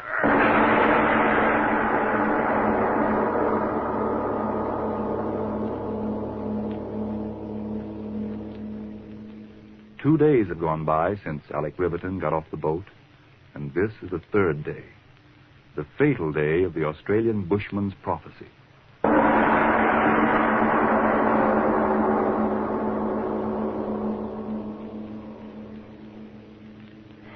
Now, look here, Alec. For 24 hours, you haven't moved out of this room. Now, why don't Stop it. It's none of your business. Oh, isn't it? Not for me, you'd be in jail right now. Why do you think Nan Bennett didn't have you thrown in jail? She needed money. Yeah. It took me 3 hours straight talking to talk her into it. Once and for all, why did you choke her? It's none of your business. Nothing's my business. No. I'm just the guy who happened to be chump enough to be friend, eh? Alec, listen to me. Go to the police. No, don't say that. Sheldon, if you talk. I can't talk and I won't talk, Alec. My infernal friendship. Alec, at least let me call in a doctor. Doctor? What do I want with a doctor? For your nerves, maybe. Mind your own business, I tell you. I'm all right. There's nothing. Who's that? Oh, the waiter, I suppose, for our dinner. Are you sure? Who else? Ask who it is. Oh, of course. Who is it? Room service? Oh, well, come in. Come in. Your dinner, sir. Yes, I know what it is. Well, set the table. Serve it. Very good, sir. You are in a state, all right, Alec. I just don't get it. The second day. What? Never mind. You going to eat with me or aren't you? Everything is ready, sir. Well, it's about time. Here, you sit here, Sheldon. All right. Waiter. Yes, sir? Lights. Let's have some more light here. I want to see what I'm eating. Alec, there's plenty of light. Don't you interfere. I pay for service and I'll get it. Waiter, didn't you hear me? But don't stand there gaping at me. Do as I said. Yes, sir, but I was... Just thinking that you die in 3 days. 3 days, boss. Riverton, you die. I'll kill you! Waiter, I'll kill you! No, sir, let go of me. I didn't do anything. Alec, let go of him. Are you completely out of your mind? Kill him. I will. I will. But I didn't do anything. You turned the table over. You did, sir. I swear it. That's true, Alec. You overturned the table. The waiter didn't. Mungahra. His voice. Waiter, you spoke with his voice. I heard you. I saw your lips move. What? Alec, what are you saying? The waiter, what did he say? Quickly, what did he say before I throw over the table? Answer me. What did he say? I don't remember. What did you say, waiter? I merely said that I thought the meat was a bit cold. Perhaps I'd better replace it. No, you lie. You lie. I heard you. You spoke with his voice. Get out. That devil won't get me. He's dead. Get out. Get out. My head. Alec. Alec.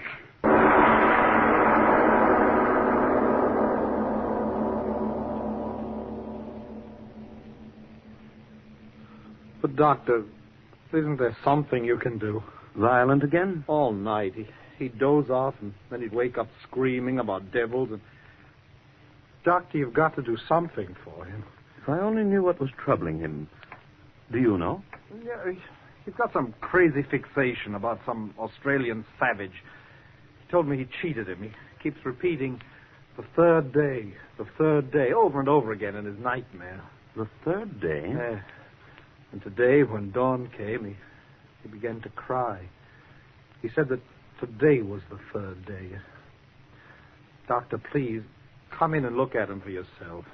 As you wish. Who is it? What do you want? It's the doctor, Alec. Yes, good morning, Mr. Riverton. What's this nonsense about nightmares? I'm glad you came, Doctor. He won't dare come when you're here, will he, Doctor? He? Well, who do you mean? Oh, no, never mind what I mean. Just stay by me. Don't leave me, not today. Sheldon, you won't leave me. Of course not, Alec. Please try to calm down, will you, fella?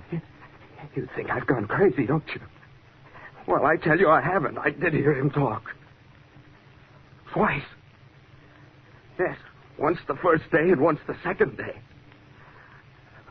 But today I must not hear him. You hear me? I must not. If I do, I die too, and I can't die. I won't die. I never had anything. Now I could live. I could have all the things.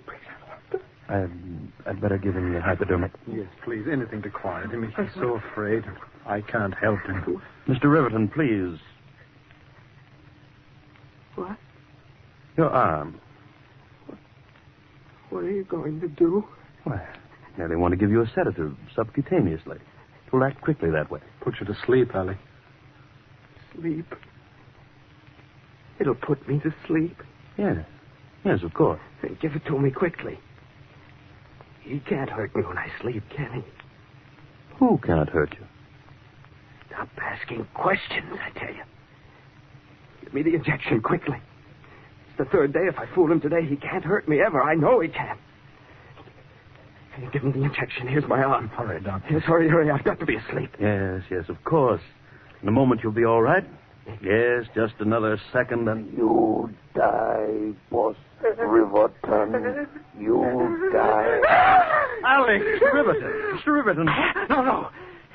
Stay away from me. What? I heard you. What is wrong? You're not the doctor. You're him. The devil, Mungahra. Doctor, he's out of his mind. Yes, of course. I'll give him the sedative. No. You're him.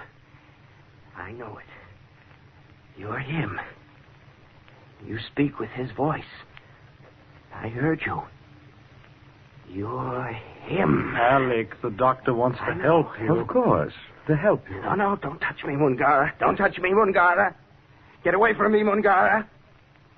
You're dead. I killed you. I saw the knife drive in you. You're dead. You hear me? You're dead. The dead can't live again. No, that knife in your hand. Don't do it to me. I'll give you back your diamond. I'll give you back your diamond, Mungahra. Don't knife me. Don't.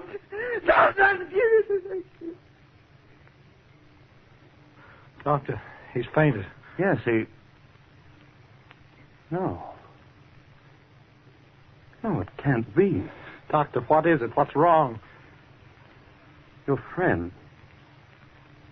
He's dead. Dead? Yes. Oh, but why? Why did he die? Why, I don't know. I only touched him with the hypodermic needle.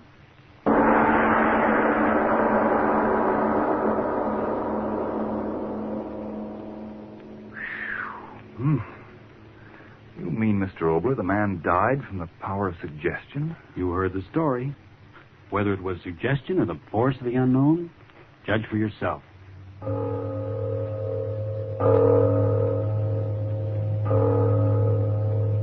It is later than you think.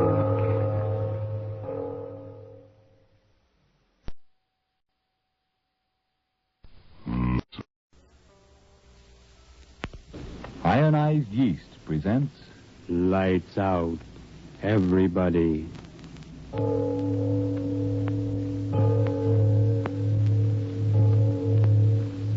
It is later than you think.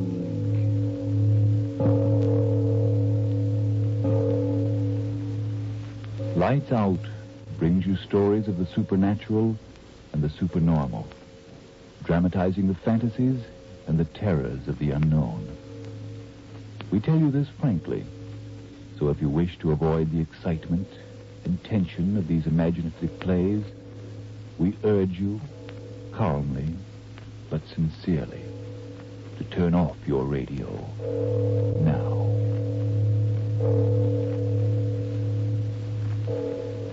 My name, Arch Obler. Bon Voyage is the title of tonight's story. In other words, a good journey. Remember back in the days when one could go vacationing on shipboard? Well, those were the days when two old women began this most amazing Bon Voyage. Tonight, I'm very curious to see if you'll really feel as I do about the events to unfold in this extremely strange travelogue. So, turn off your lights and listen. First, Frank Martin for just a few seconds. Friends, are you worried because you haven't the strength to do your work? Because you're so miserably thin and weak and worn out? Well, if, as with so many, it's only because you need more vitamin B and iron, get ironized yeast tablets. They worked wonders for thousands who only needed more of these substances. Helped them gain glorious new strength and energy, and 5, 10, even more pounds, often in a few short weeks. Remember the name, ironized yeast tablets. And now? Lights out. Everybody.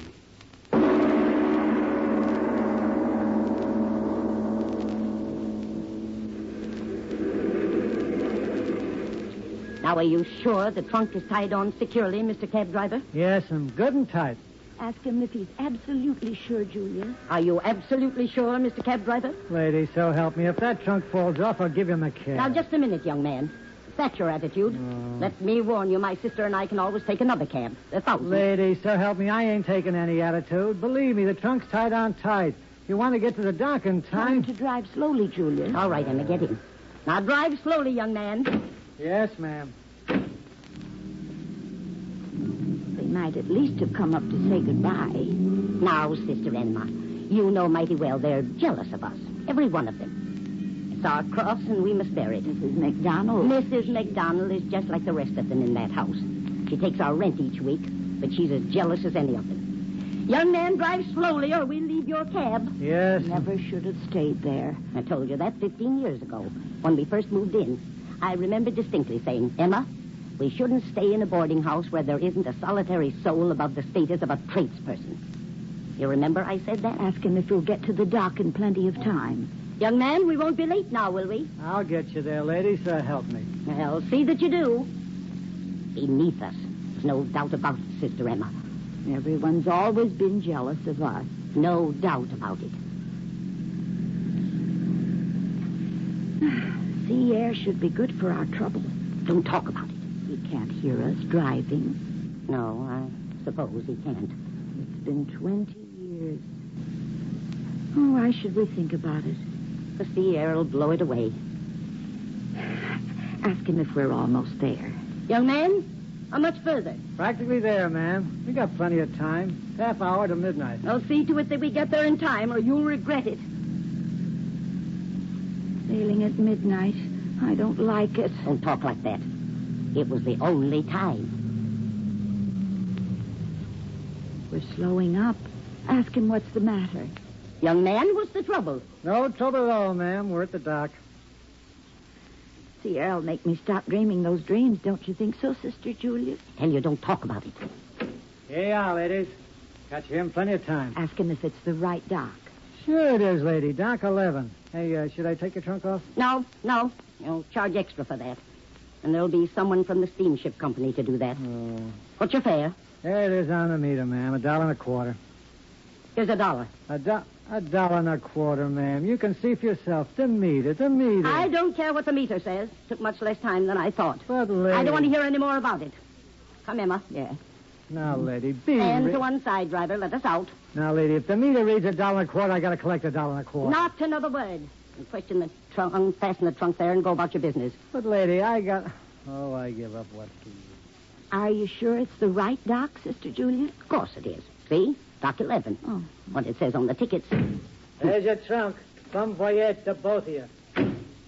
Impudent scoundrel. Left our trunk lying right there in the street. Save money anyhow. Get one of the ship's people to put it on. No one around. Strange. Everything's so quiet. And just before sailing time. There's a sailor. Ask him to take our trunk aboard. Mister. Sailor? Mr. Sailor. He hears you. You called me, lady? Ask him if he's connected with the ship. Are you connected with the ship? Yes. You want to go on board? We certainly do. Julia, look. People. Where did they... 1 minute there was nobody, and now so many people getting on board. Julia, ask him... I got your trunk. This way to the gangplank. Yes, of course. Come, Sister Emma. Don't have to tip on the thing, Sister Julia. Part of the service we get. I know. This way to the gangplank, lady. Oh, got your tickets ready, Sister Julia? I got them. Walk quickly. Don't want to lose sight of that man with our trunk. This way, ladies. Boats so crowded. So many people. Nobody seems to want to look at our tickets. Well, that's all right, too. Come ahead, Emma.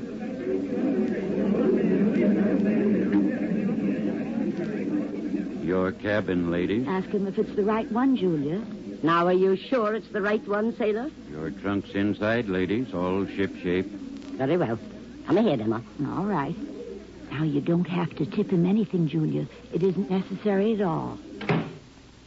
Well, there isn't much of a cabin. Much smaller than they told us. I'll speak to the captain. Oh, not now, not now. After we sail. Don't leave me alone in this place. Now, Emma. Now, don't now, Emma, me. You've got the same thoughts. Don't talk about it. The sea air will do us both good that way now, won't it? Don't talk about it. There, we're starting. Yeah.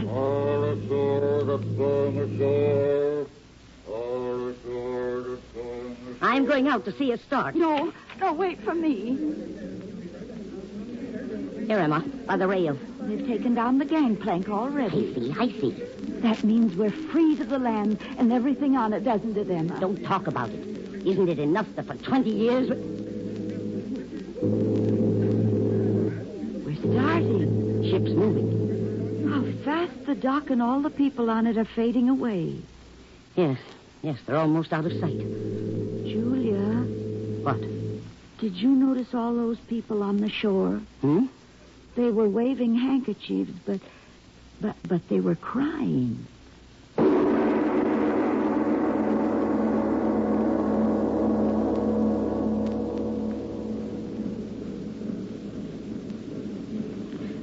Sister Julia. What?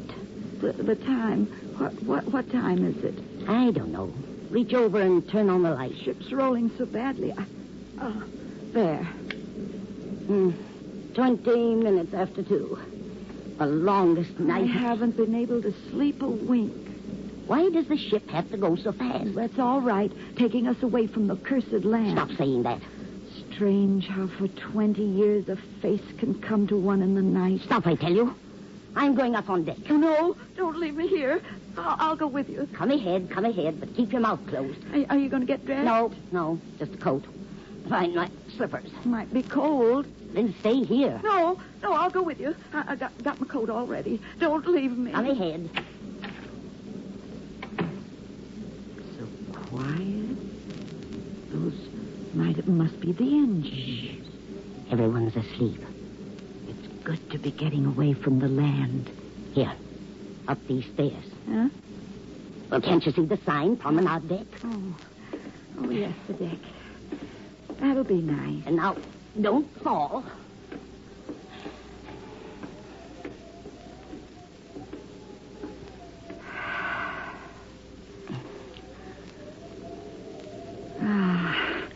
I think we should go out there this time of night, Sister Julia. Do you like the cabin any better? Oh, you were as much to blame as I. The blood, Stop you it. said. Stop it. Come out here. The wind. You wanted to come out here. Where will we walk? Where does one walk on shipboard? Come. They drive the ship so fast. It's frightening. Then go below. No. Julia. Walk faster. I want to keep warm. Julia. But what is it? We've been all around the deck. Well?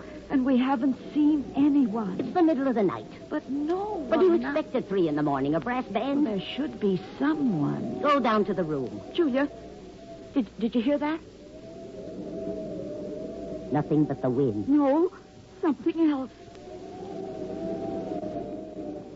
Nothing. Julia. What's the matter? Over the side of the ship. Huh? A hand. No. No, it isn't. Oh, Julia, come back. No, you're crazy. There's nothing. But I saw. Nothing. I went to the rail. There was nothing. Oh, we shouldn't have killed him, Julia. Go below. If I talk about it, maybe I'll find a little rest from the crazy thoughts that have been in my head for 20 years. Stop talking. Stop, you fool. Ever since that night, Julia, they've been tearing at me. Crazy thoughts. You're a fool. Not such a fool. The thought of it's made you an old woman, too. I'm all right. You, too, Julia. All these years, you've been afraid, too. Will you ever stop talking? At night, sometimes I hear you cry out in your sleep. No, I don't. You do, Julia, you do. You do in fear of him. Fear? Why should I be frightened? You helped me carry him down the steps to the basement, Julia, remember? Stop it. I'm not afraid. His bones, they're dust by now. The worms took care of that. You are frightened. You are. Tell me that you are. You know you are. No, get away from me and stop talking to me. Yes, you Nothing are. to be frightened of. We're miles at sea. Water between us and the land. Miles between us and where we buried him. Why should I be afraid of something dead for 20 years? I'm not afraid. I'm not... Julia! What? What? Look! His face! His face in the sky!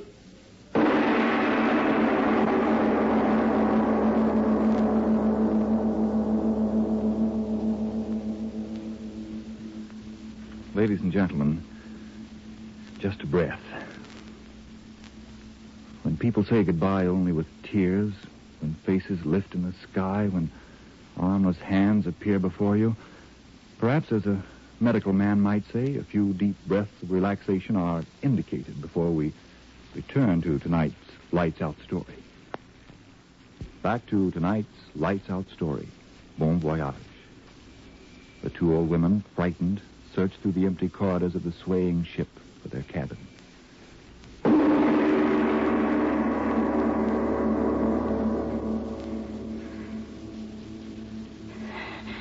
Faster, Emma. Walk faster. Is this the right corridor? Oh, get out of my way. Cabin. Got to get to the cabin. Close the door. Lock it. Yes, lock it. Can't hurt us if we're behind a locked door. It wasn't locked before. Oh, but that isn't our cabin, Julia. What are you talking about? Of course it is. No. I tell you it is. Julia, no. This cabin. Here. Oh, it's locked, too. Got to get in. Got to get inside. Stewart, let me in my cabin. Oh, no, you'll wake everyone up. Stewart, come here and let me in my cabin. Julia, no. Stewart! No one heard you. I'll make someone hear me. Let me in. I'll try another door. Let me in. Please let me in. Let me in. Wake up somebody. Let me in. Oh, please open the door. Oh, open the door. Please open the door. Wake up somebody and let me in. Oh, let me in. Open the door, please. Wake up somebody and let me in, I say. Open the door. Julia. Let me in, I say. It's no use. What do you mean? They'll never answer us. Huh? They found out about him. You're crazy. Come on. The next deck. Find someone to let us in our cabin. Stewart! No, don't leave me. Wait for me, Julia. Stewart, somebody wake up. I want to get in my cabin. Oh, Julia. Sister Julia. Wait. They've got to answer me. Look, that room. It says Chief Stewart. Oh, I'll show him not to answer me. I'll show him. Julia, what? Empty. And this one empty. And this one's empty, too. Oh, Sister Julia. What have you found? Sister Julia. Stop waving your hands at me. Talk. The ship, tearing through the night. Oh, don't you understand? We're alone. We're alone.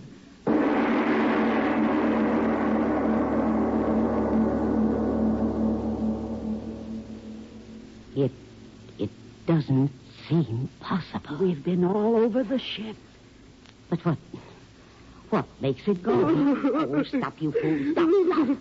Trying to drive me crazy as you are. I can't stand it out here.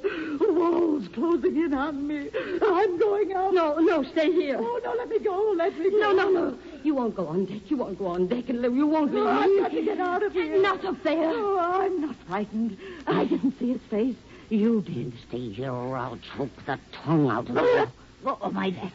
That's the way you killed him. That's the way. No, you killed him. You. I only held his neck. Your hand was on the knife. You stabbed him again. No. And again. No. And again. No. I'll go up there. Emma, come back. Not on deck. Don't leave me. Emma, come back. Don't leave me. Emma, where are you? Emma, where are you? I admit it. I am afraid. Emma. Emma, where are you? It's so dark out here. All these years we've been together, you can't run off and leave me now when I tell you I'm afraid. Emma! Oh, Emma, you're here. Go away. Emma, we've got to be together. Don't lie there on the deck. Get up. We've got to stay together the way we always have. You talked me into killing him. You did. So I did. But you and I have got to stay together, I tell you, until we get off this horrible ship. Listen, Emma. A ship can't go without men making it go. But we've been on every deck, and there's no one, only him. Him, you insane fool. How many times must I tell you he's dead and dust? But you saw his face. Imagination, nothing more. The night's so black. I admit I'm frightened. Of course, I see the thing I didn't want to see. But how could the ship... Listen, and I'll tell you. A great ocean liner like this one, there are men in the engine room and men on the bridge. What if there aren't any passengers? It just means we got on the wrong boat. But no one... I tell you, there is someone. Someone up there on the bridge steering the ship. If there was no steering, we'd go in circles. Look, see how straight through the waves we're going? There's no one. Come up to the bridge and I'll show you. There's a man up there steering this boat. A man of flesh and blood. There must be. There must be.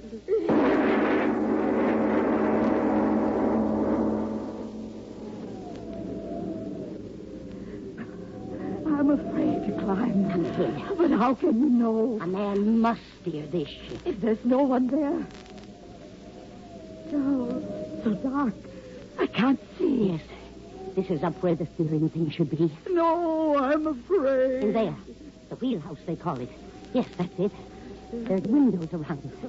You see someone in there? No, the wheel? No. There must be someone there. Come close, Emma. Look. Windows covered with mist. Look in there, Emma. Your eyes are better than mine. Tell me there's someone steering. No. Oh, no. Get out of the way. Let me. To the window. I'll see. Ah! Steering wheel.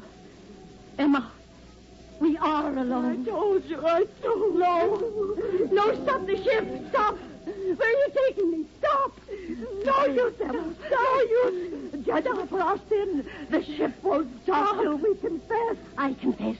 Yes, I confess. I killed a man. We killed a man. For his money. 20 years ago. We did it together. We needed money. He had so much. Stabbed him. I did. Cut him up. And we buried him in the basement. And no one ever knew. There. Confess. Now stop.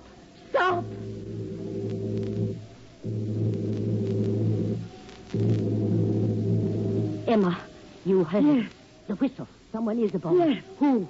I am. Sailor. You. The man who took us on this ship. The same, madam. You. Who are you? The captain of the ship, madam. Captain? My unfortunate pleasure, madam. What? Where? If you will excuse me, madam, I must go in there. It is time to take the wheel. But there's no one.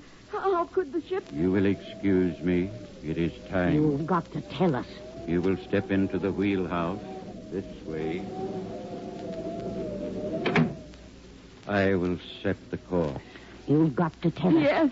What is this ship? Where is everyone? Then why did you bring us here? North by east. Aye, that's the course. Will you answer me? Julia, make him tell us. I'll go crazy. Hey, look, Captain, whatever you are, tell us where we are. Tell us where we're going. We've got to. Where you are? Yes. On my ship, my lady. But what ship? Why did you bring us here? Because you killed a man for profit. How did you... How did I know? When one is as I am, one knows many things. Yes, you are. Your other question, madam? Where are we going? Yes, where? You go to your doom. The man's insane, Emma, that's it. We're on a ship with a madman. No, madam. A dead man. You're crazy. Junior, what do we do? What? Calm yourself, my ladies, and listen. Yes, listen closely. It's no more than fair that it all be very clear in your minds before it happens. What? This is my ship, and on a night like this many years ago, I stood here just as I stand now, my two hands tight upon the wheel. Julia, what's he talking about? Listen to me. I stood here, and below the decks, asleep and trusting me, their captain, were 500 souls. 500 men, women, and their children. What's that got to do with us? Asleep, you hear me? 500 souls. I, their captain, my hands on the wheel, an empty sea ahead. Mine to make the course, mine to turn the wheel. I closed my eyes, I slept. I, the captain, slept. I didn't see, I didn't hear. A tower, a cliff of ice ahead. We crashed. Aye, crashed and sank. 500 souls, and I, their captain. He is crazy. So the captain lost his ship and lost his life, and 500 lives with it. And so we sail again tonight. What's it all to do with us? With Emma and me? The captain who slept and died made a bargain with the devil. A good bargain to bring him peace and rest. What? On each year, my ship rises out of the sea again. Once each year, I sail it. Oh, Julia, why is he talking like that? I set the course the same as I set it on that very night. The wind, it blows the same, but with me now, not 500 souls, but two. Two of evil like yourself. Well? We sail. My hands are on the wheel. And on, the ship, it tosses beneath our feet. I close my eyes again, just as I did that night. Suddenly, straight ahead, an iceberg. Julia, look! It's true. Something is ahead. Iceberg! My eyes are closed tightly, as they were that night. I cannot see it. I cannot. No, turn the wheel. Open your eyes. We'll crash. Open your eyes. Turn the wheel. No. My eyes stay closed. No. Don't you understand, you two? That's my bargain with the Black One. Each year on this very night, I bring someone evil to the death. And for each one that dies with me this way, they blot out one of those 500 who drowned beneath me, taken off my soul. One of them for each of you. Open your eyes! An iceberg! Please! We'll die! Turn the wheel! No! I want you to die. You must die. Black One, listen. I give you two more evil ones. Two more!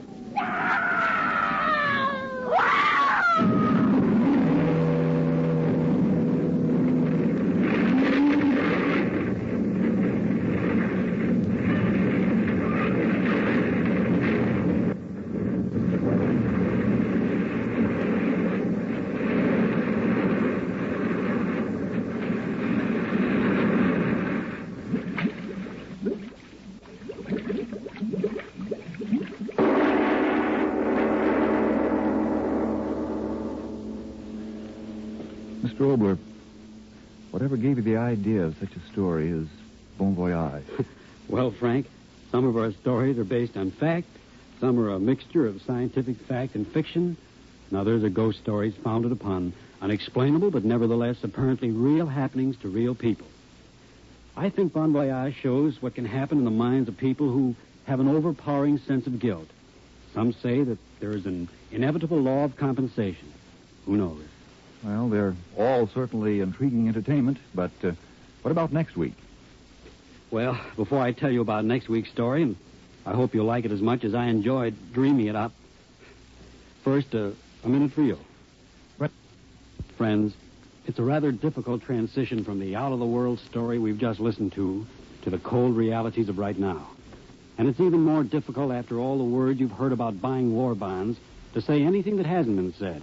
And yet, why look for originality in speaking about something that's as real and as close to us as this war? The second front is open. None of us know how long the road is to victory, but we do know that by putting every extra dollar, quarter, and dime that we have into war bonds, we're helping defeat Mr. Schicklgruber and Mr. Hirohito and company and help make a stable America when peace comes. To win the war and to hasten a fair peace, there is no better use for that paper and silver in your pockets. Certainly, cheer the boys in the second front, but do something about it with work and with purchases of war bonds. And now, Mr. Obler, what about next week? Well, come to the bank. No, that's not an order. It's the title of next week's Lights Out presentation. Supposing a woman came up to you, a small, mousy little woman, and said, please come to the bank. Would you laugh? Would you run? But find out what one man did next week. Yes, tune in next Tuesday again for Arch Obler's eerie story of Come to the Bank. And if you need more vitamin B and the big letters IY on the package and on each tablet.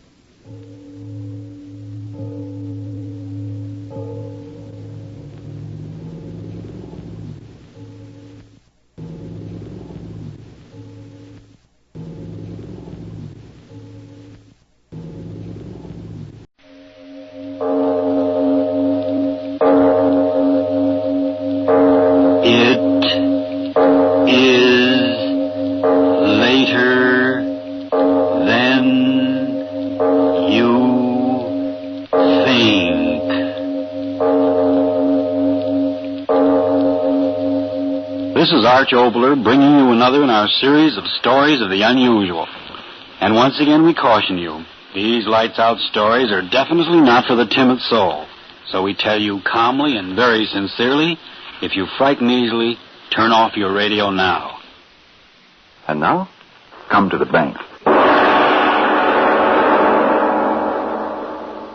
Please, would you come to the bank with me? Please. I've asked so many people, but they won't listen to me. Will you come to the bank with me? No, don't turn your head. Please don't go away. Listen, if I tell you very carefully why I want you to come to the bank with me, you will come, won't you? He's locked up in there. He can't get any air. Oh, no, don't get excited. I didn't say he was locked up in the vault. All they've got in their vault is money. I don't care about money. All I care about is him. I didn't mean to tell you. All right, I did. You've got to come to the bank with me and help me. It's Fred Roth. He's in the bank and he can't get out. What are you laughing about? That's not so funny. I tell you, he's in the bank and he can't get out. He's been in there for, I think it's 3 weeks. Blast you, stop laughing. Please listen to me. I'll tell you all about it from the start. I'm a school teacher. At the Matson High School, I teach physics. It's a rational science, cause and effect, cause and effect. Mr. Roth teaches in the same school, psychology, the way of the human mind. But that's not an exact science, is it? The human mind is not exact at all. And that started it. That's what started it. Mr. Roth said to me. Well, speaking quite frankly and candidly, Miss Moss, I don't think very much of your exact sciences. 2 and 2 always add up to 4, Mr. Roth. Not where the human mind is concerned. I don't understand. Well, it is my profound conviction that the potentialities of the human mind and body have never been realized by any human creature. But there have been great men. Plato, Lincoln, so many scientists. Yes, but only fractional greatness, using perhaps 1/10 of the power latent within themselves. It's all a matter of concentration. Thomas Edison used perhaps 1 iota more concentration than the average man and became one of the great inventors of all times. I tell you, Miss Moss, if men would concentrate their minds to the limit, the universe would be theirs. That's a very innocent start, isn't it? Just a teacher talking about the human mind. I thought nothing of it. Mr. Roth was such an intense young man. I liked his intensity. Just think what could happen if a man could bring his mind to the proper point of concentration. He could move objects with his mind. Yes, why not?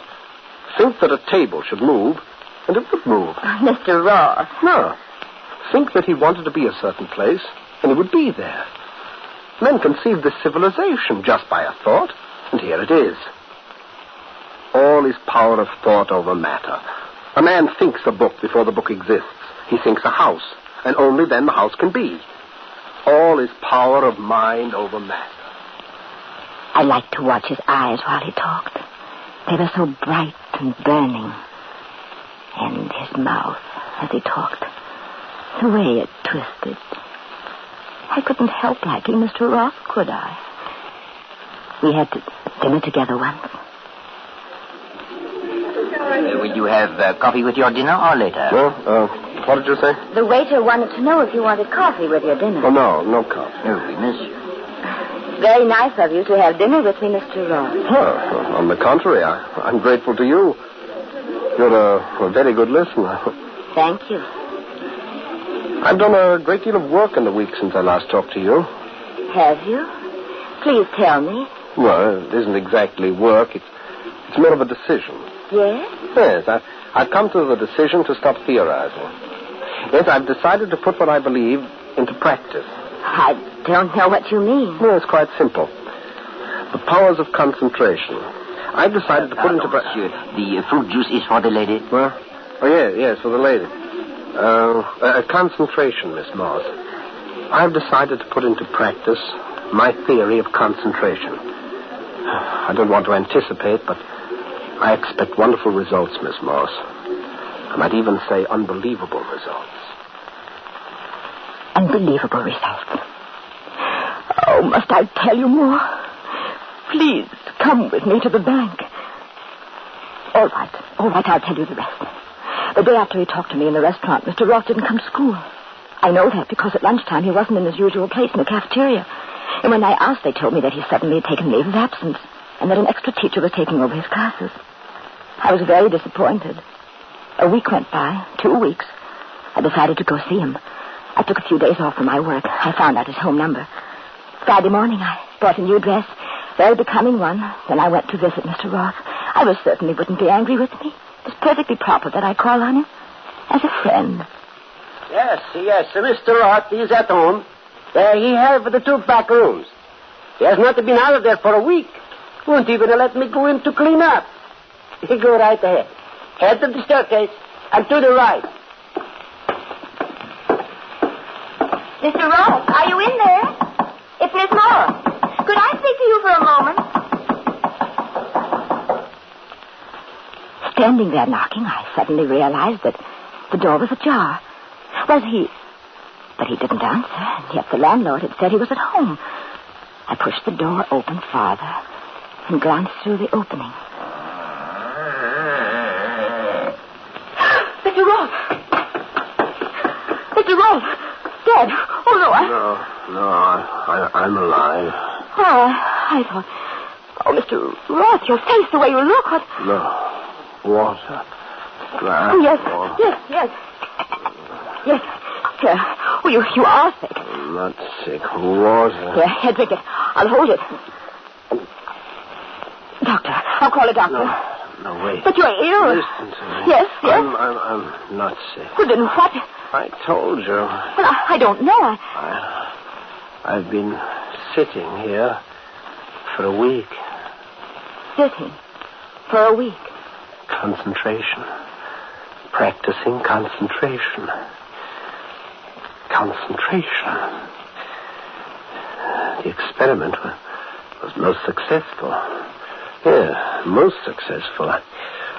I've proven that I can do what some of the Orientals profess to do. Slow down through concerted willpower the essential life processes. A week without food and water. Is that not a triumph, Miss Moss? Well, I don't know. Mr. Roth, why do you do these things? I'm trying to explain it to you simply.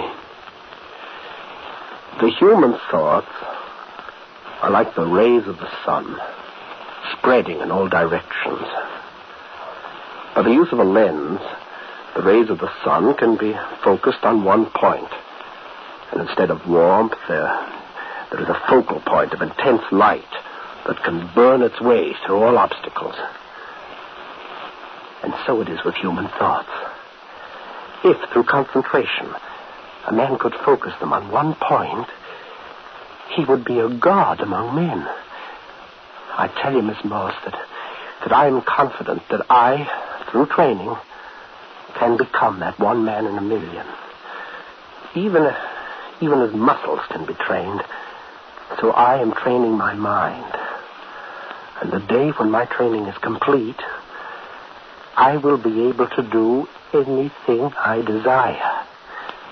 You hear me? Anything.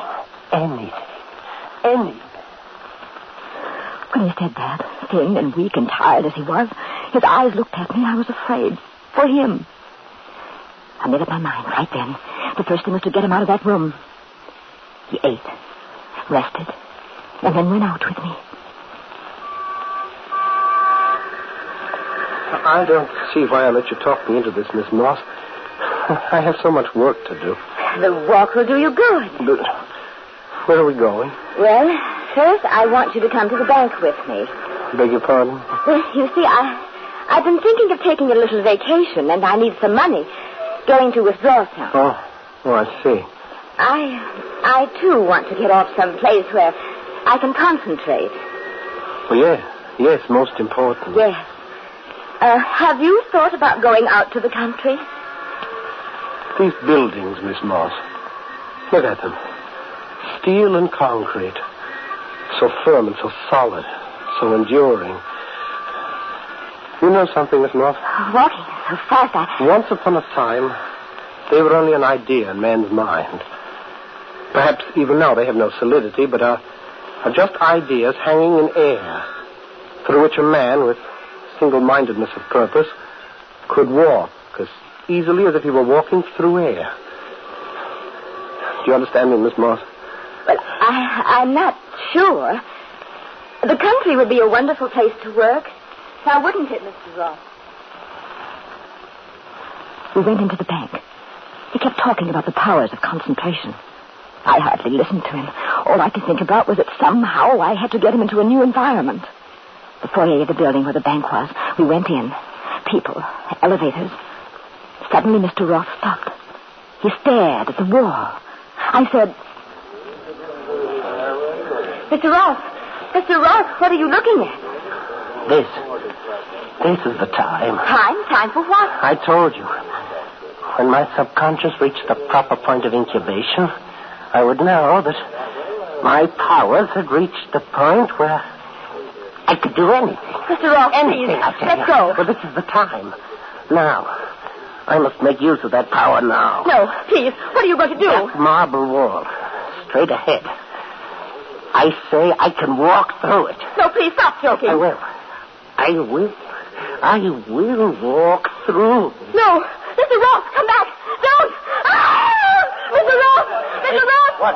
The wall! Down! Ah! Oh, what? Mr. Ross, he walked through the wall. You hear me? He walked through the wall.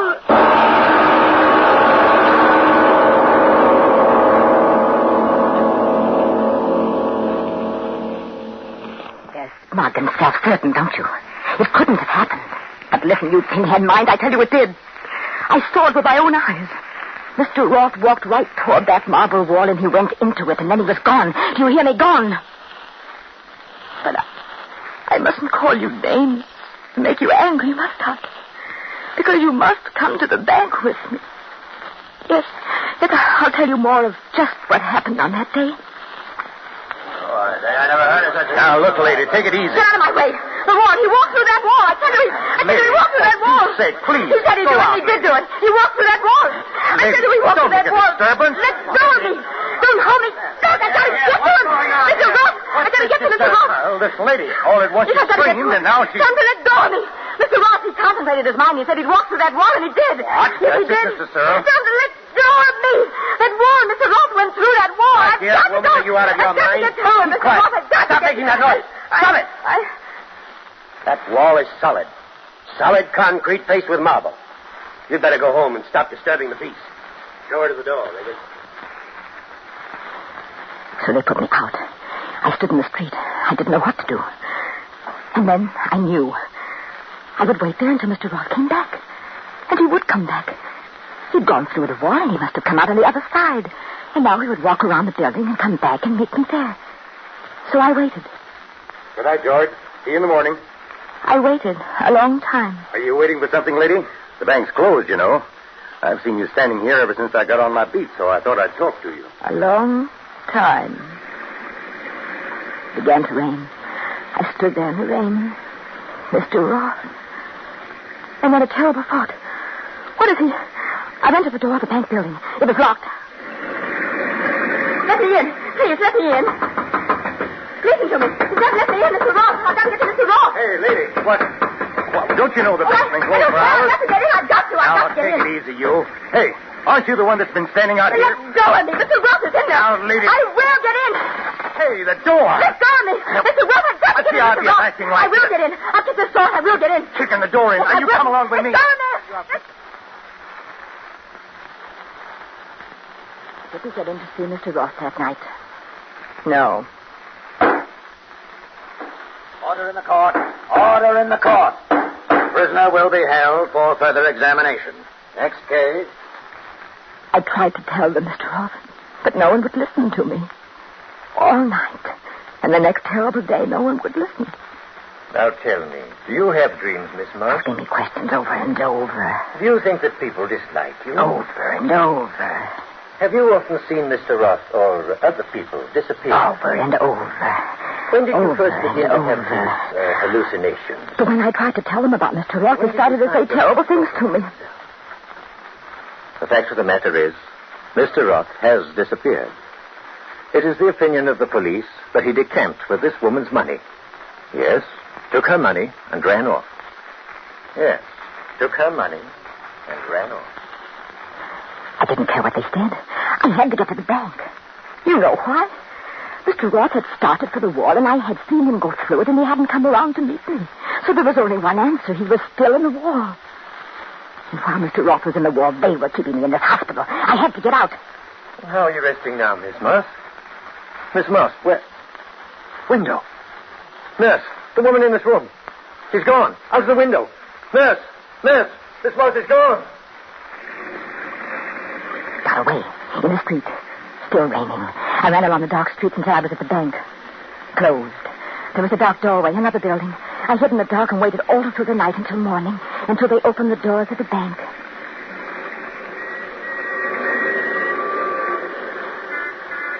I went into the bank. I walked toward the wall. That wall. I wanted to run to it, but I walked. Then I was there. The very wall he'd gone into. Mr. Roth, are you in there? It's Miss Moss, Ada Moss. Mr. Roth, please, if you're in there, answer me. They'll see me standing here by the wall talking, and they won't let me stand here. Mr. Roth, please, I've got my ear close to the wall. If you're in there, answer me.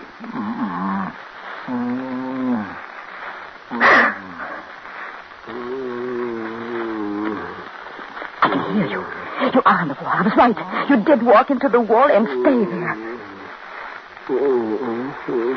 Yes, but what are you saying? I can't understand you. Please, Mr. Roth, speak so I can understand you.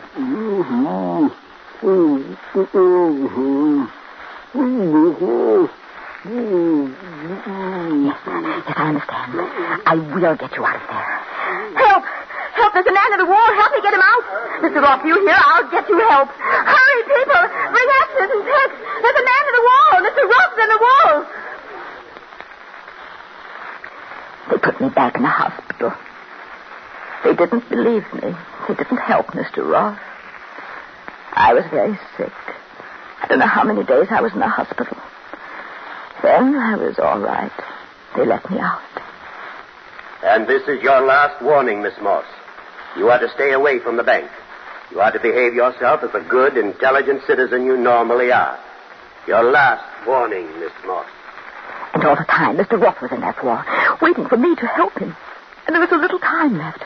A man such as Mr. Roth, powers of concentration. He could and did perform a miracle, walking through a wall. But even considering his strength and breath and the way he said, slowing down the vital life processes, how long do you think he could live entombed in that wall? I had to get to him. But when I walked by the bank, hiding in the crowd so they wouldn't see me, I saw that there was a policeman there. They put a policeman there just to keep me out. I had to figure out some way to get in there. Tell Mr. Roth to keep alive that I was working to help him.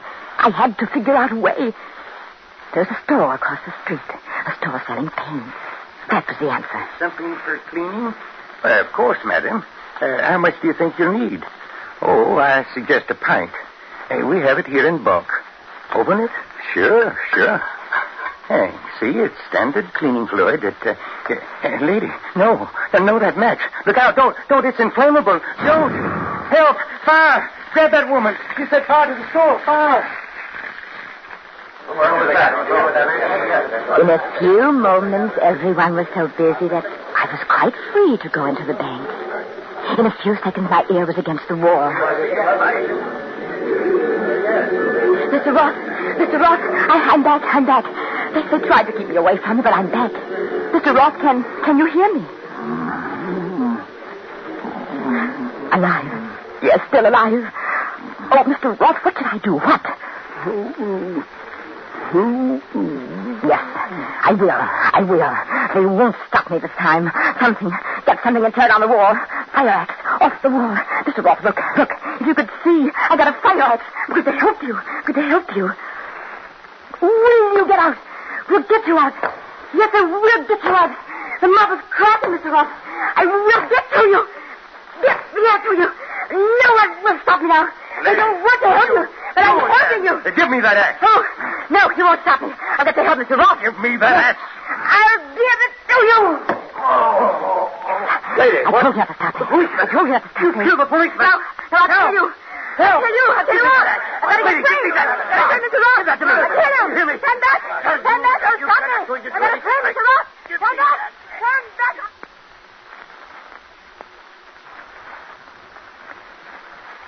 I'm locked up now. They locked me up. You've been my first visitor in weeks. Weeks. Do you know what that means?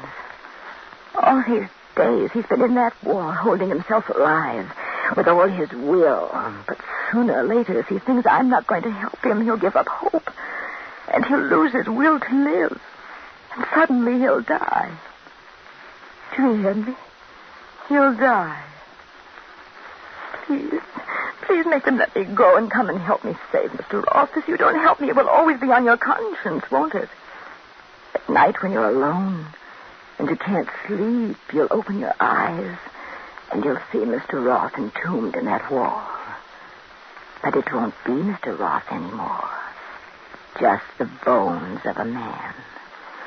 Bones and dead, decaying flesh and worms.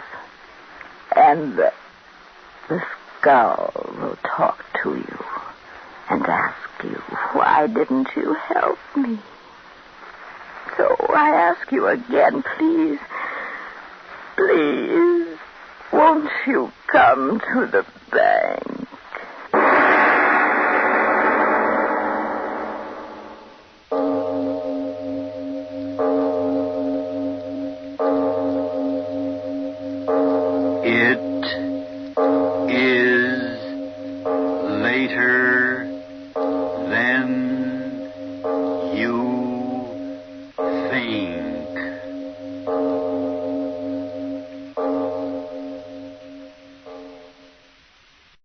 Ionized Yeast presents Lights Out.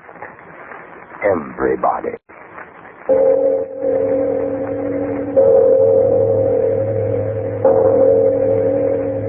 It is later than you think.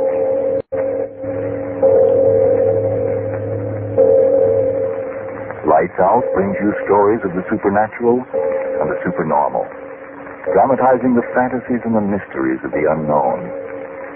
We tell you this frankly, so if you wish to avoid the excitement and tension of these imaginative plays, we urge you calmly but sincerely to turn off your radio now.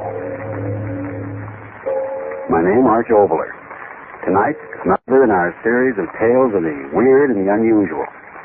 The idea for today's play, the story of Mr. Maggs, came to me a few years ago when I was in England, pre-war England. Calm, peaceful, serene, no enemy bombers overhead, no screaming sirens, and England happily without worry. But before we start, Frank Martin has a word for you. Friends, these critical times are making terrific extra demands on all of us. But if you've gotten miserably thin and tired and run down, don't necessarily blame the war or your job. It's quite possible you simply need more vitamin D and iron than you're getting from your food.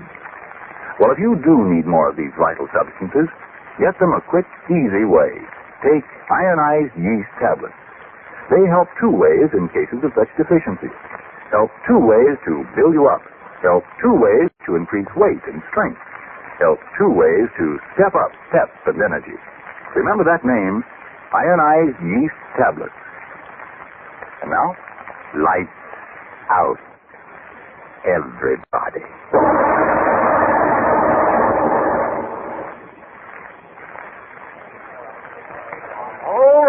All right, gentlemen. Now, here's an opportunity you can't afford to miss. As the Americans say, an opportunity of a lifetime. In auctioning off these effects of various members of the community, I'll show you that no single piece has more pretentious value than this genuine oaken traveling trust. As you see, gentlemen, it's bound in brass and locked tight and secure with a massive, genuine brass lock. What's in it? Nobody knows. But the law says that being unclaimed, strange merchandise, whoever buys it gets it all, as you might say, with all that's in it. Be it gold or silver plate or the jewels of India. Now, what am I offered for this guest? Make your bids and make them good, gentlemen. Do I hear someone say 10 pounds? 5 shillings. Now, gentlemen, look at it. Locked tight. And nobody knows what's inside. A fortune waiting here. And somebody talks of 5 shillings. Now, come, let's on with it. What am I offered? 5 and 6. Oh, gentlemen, for firewood alone... I offer 6. 6. 6 and 6. 7. Well, gentlemen, it appears we're having a competition in little numbers. Is there anybody here would like to raise a bid and aid me? 7 and 6. 8. Gentlemen, I ask you, is there anybody here which heard what I said about this chest being locked and sealed? Now, let it go. It's the last thing I've got to auction. So let it go. We'll all go home. Go into the little gentleman right down there for 8 shillings even. Do you hear any more? Sold. Step right up here, sir, and claim your purchase. Now, what might your name be for the record? Name? My name is Maggs. Yes, Harold Maggs. And the money, Mr. Maggs? Oh, yes, in my pocketbook. Got it all ready. 8 shillings, sir. Here you are. Right you are. You understand, of course, the cottage is extra. Oh? Oh, is it? Right you are. Now, where will I send it, Chad? I don't know. I mean, extra charges. Where will I send it? 92 Applegate Southwest 3. Right you are. Is that all? That's all. The chest is yours. You'll get it in the morning. In the morning? But I'll be at work in the morning. Your old woman will be home, won't she? Oh, yes, but she doesn't know In anything. the morning they'll deliver it, and in the morning you'll get it. Good night to you. Oh, good night. And thank you. Thank you. Thank me, huh? If you knew what I know of that trunk, you wouldn't be thanking me. Curse me to the devil.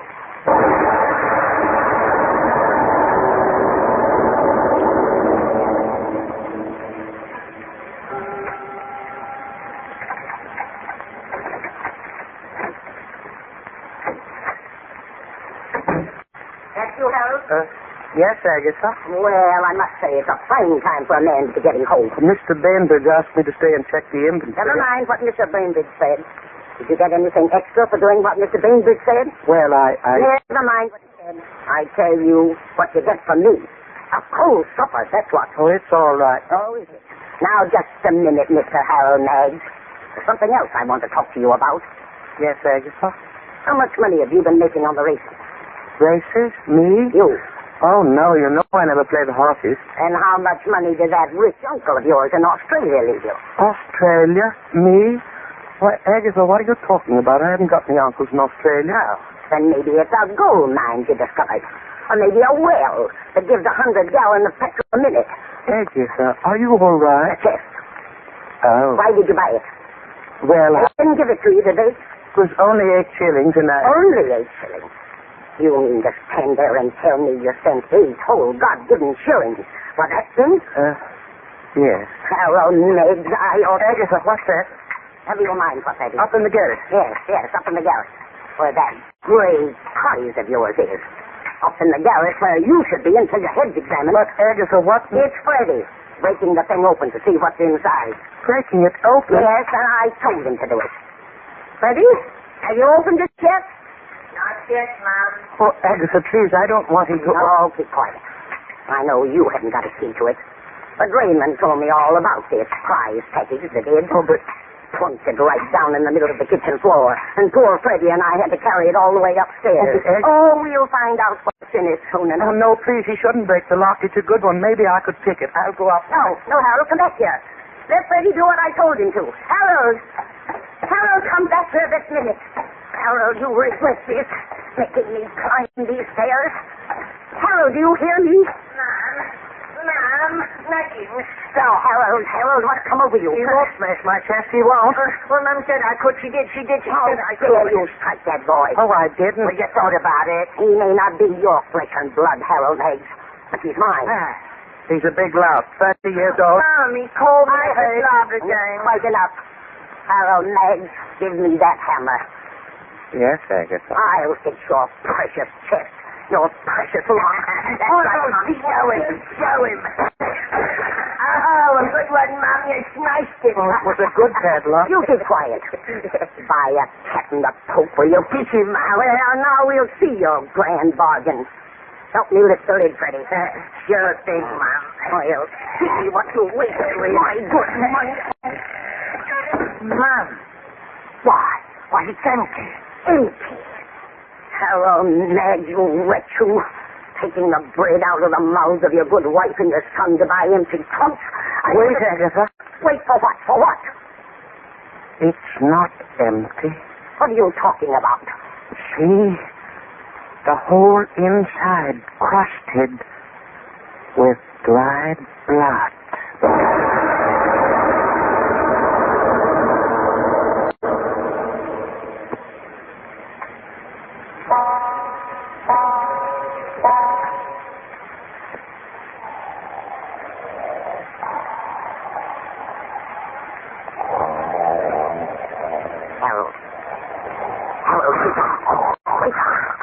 Open your eyes. It's not morning. No, of course not. Open your eyes. I heard something. Well, what did you hear? Can't you hear anymore? I said there's someone in the house. What do you mean? Listen. I don't hear anything. Don't talk. Listen. You heard? Yes. Up in the garage. Get up and do something. Well, what could I... Well, you're not going to let them steal the house away from us. There. Again. But why in the garage? Are you going to lie there talking while they... But we've nothing there for anyone to... It's Freddie. Freddie? Come on. No, not up there. Well, I'll go. Harold, come back and don't leave me alone to be murdered. Harold, don't go up there. Harold, don't frighten me. Agatha, come up here quickly. No, I'm afraid. Agatha, quickly. All right. I'm more afraid down here than I'll be up there. Can't be much to be afraid of. If you're not afraid, Harold. So dark up here. Well, Harold, what is it? Agatha, come here, help me. Well, what is it? What's the matter with you? What is... It's your Freddie. Freddie? No! The lid of the chest seems to be closed on his head, and I can't seem to open it.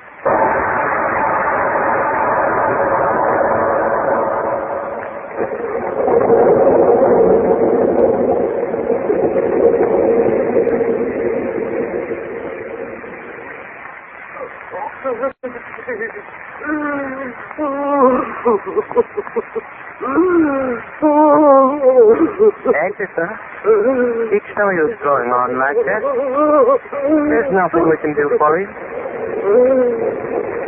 I knew you loved the boy. Guess he's the only thing you ever loved in all your life. Oh, do something, you wormy old... What is there to do? Storm's so bad, you just have to wait until morning, that's all. If you hadn't bought that infernal chest... If I hadn't bought it... Murdered it, then. You hated him for the memory of my first husband. No, I wouldn't say that, Agatha. Why not? You bought the chest, so it's your doing. Well, in a way, you're right. I brought the evil into the house now, didn't I? What are you talking about? An unhappy house, and now there's evil in it. What are you saying? Since we came downstairs, all these hours since it happened, I've been thinking. Thinking what? How do you think Freddie died? And why? You crazy?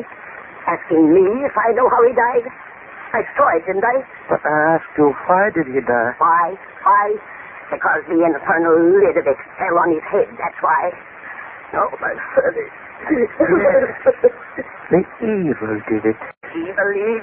You are crazy. The only thing evil was your buying it. You just don't understand, do you, Agatha? What are you looking at me like that for? I tell you, the lid fell down on his head. Evil. Stop trying to make me as crazy as you are. Come on back up there and help me carry my son down, so I can stretch him out decent and respectful for when the undertaker comes. No, Agatha. What? I've made up my mind. I won't go up there again. Oh, yes, you will. He'll lie dead in the bed, my son. Not up there. No, Agatha, I've made up my mind. I figured out that up in the garret, the evil has taken... Evil be blasted. My son. You'll help me carry him down. Don't stand there. Storm's over. Help me carry down his body so I can lay it out. No, Agatha. No, hear me out. It's evil. I'll have you locked away, I tell you. Evil, and I knew somehow that it was there. That's why I dragged you downstairs again so quickly. You never thought much of me, Aggie, but this time, believe me, if I go up there with you, it means my life. I've listened to enough. What foolish-headed little worm, that's what you are. There's nothing up there but that blasted chest you bought, and Freddie's body. And if you won't help me bring him down, then, curse you, I'll bring him down myself. No, Agatha, come back. Aggie, come back. Agatha, I beg you. Aggie! Aggie, you shouldn't have. This once in all these years, you should have listened to me. If you'd have listened this time, I would have meant something more than... Agatha? Agatha, what's doing up there? Are you all right? Agatha, do you hear me? You all right? What in the... Agatha, what? Agatha, what? What happened? What's the matter? Oh, Agatha, heaven help me. I can't come up to you. I'm afraid.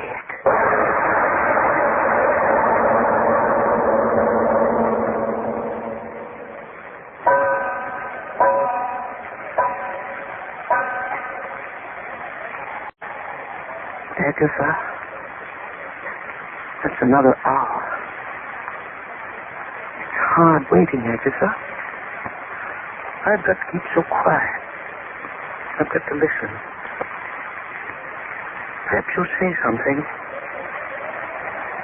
Call me again. I've got to know what happened. A man can go crazy not knowing what happened. I'll keep very quiet. Perhaps I'll hear you saying something up there. Agatha? Wind. I hear nothing but the wind, Agatha. I'm afraid to move out of this chair, Agatha. As afraid as I've ever been in all my life. And that's been many times, Agatha. Something safe about this chair.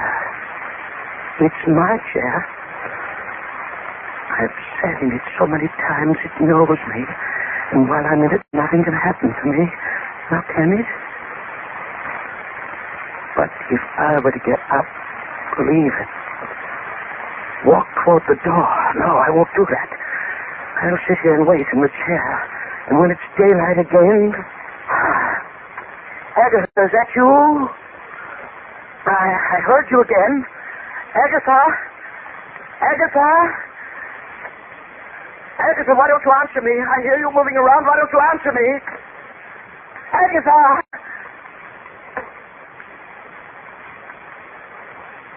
Agatha, isn't it you? Sounds as if a heavy chest were being moved along to the head of the stairs. No, nothing more. So quiet. Coming down the steps. Coming down. Agatha, is that you? You're bringing the chest down? Agatha, is it you? No, it couldn't be you, could it, Agatha? And who is bringing it down? Who is it? Answer me! Answer me!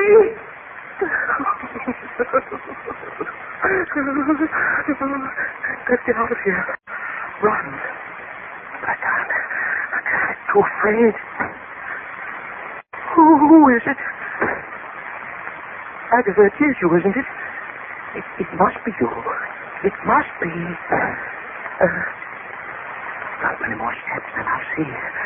No, I won't look. I won't. Stop, you, whoever you are. Don't bring that chest down here. Stop. Stop.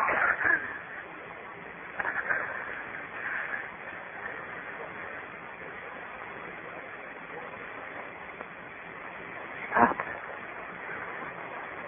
No further. Stop. I won't have to see. I won't have to see.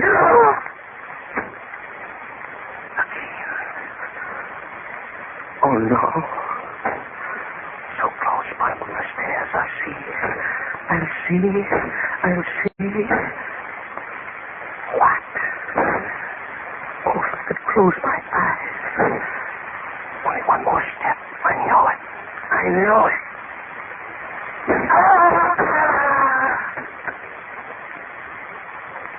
No. No. How could it be? No one. Just the chest. No one with it. How can that be?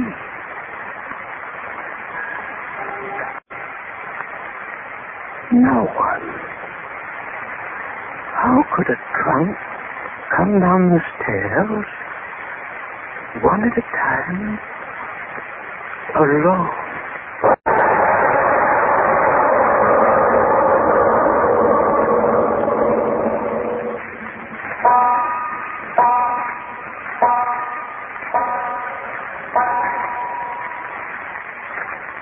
Daylight. Why doesn't daylight come?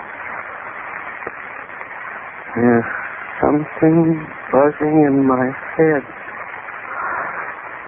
Oh, my head. Why do I sit here staring at that thing of evil? I've got to know. Yes, I've got to know. Get up. Close to it. Just a chest. Why should I be afraid of it? Just a chest. Put my hand on it.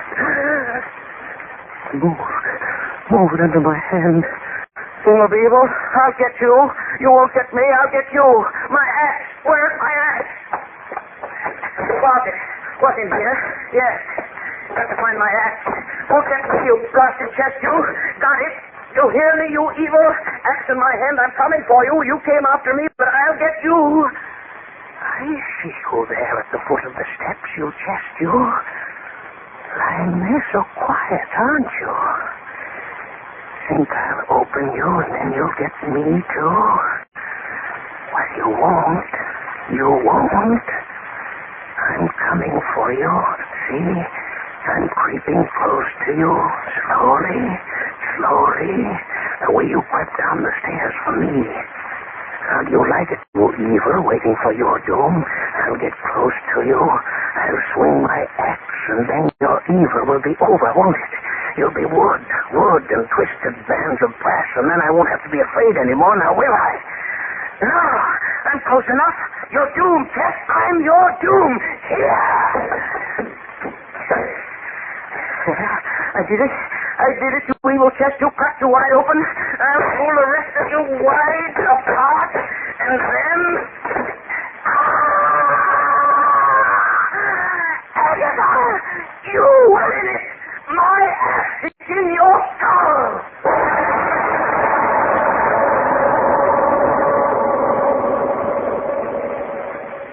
Harry? Oh, Harry. Yes, Mr. Jemison? Harry, that chest you delivered over Applegate way. Where's the signed receipt for it? Oh, yes, it's lying right here. Yes. Received one chest. What are you laughing at, Mr. Jemison? Oh, just thinking. Thinking of what, might I ask you, sir? Thinking and wondering if they found out. What's that, sir? That the chest was the one in which that murderer, the young last Wednesday, used to stuff his murdered victims. Oh, I wonder if that little man that bought it, what was his name? Mags, found out about his bargain yet.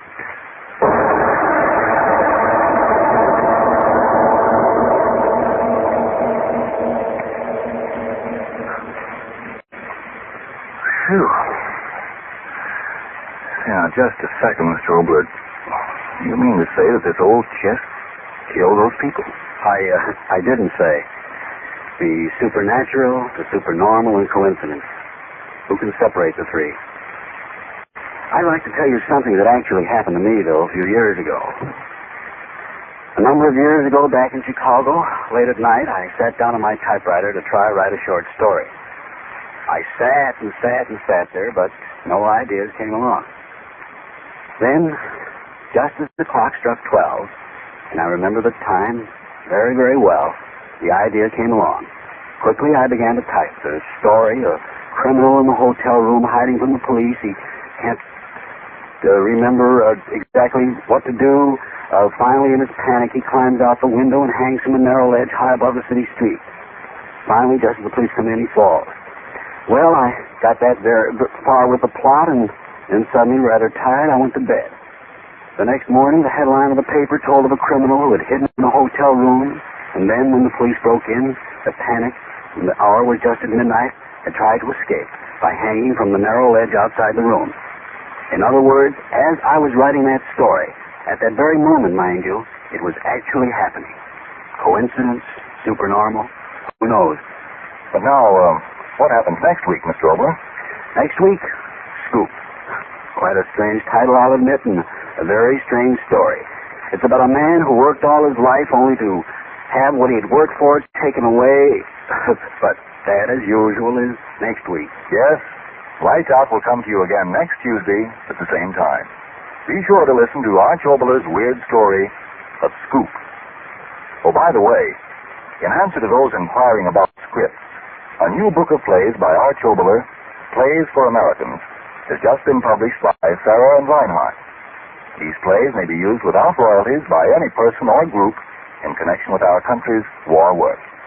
And if you need more vitamin B and iron, be sure to try ionized yeast, the one and only ionized yeast, with the big letters IY on the package and on each tablet.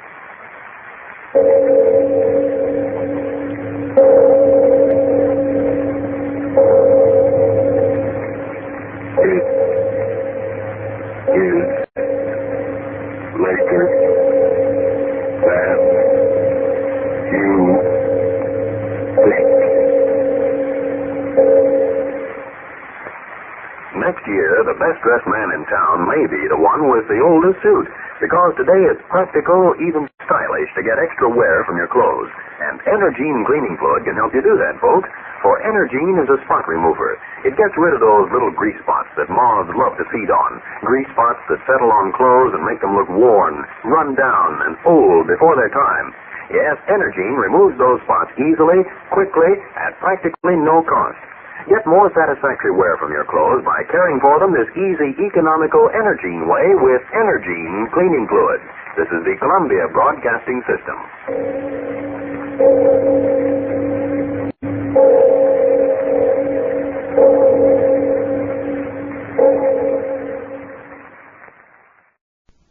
Ionized Yeast presents Lights Out. Everybody.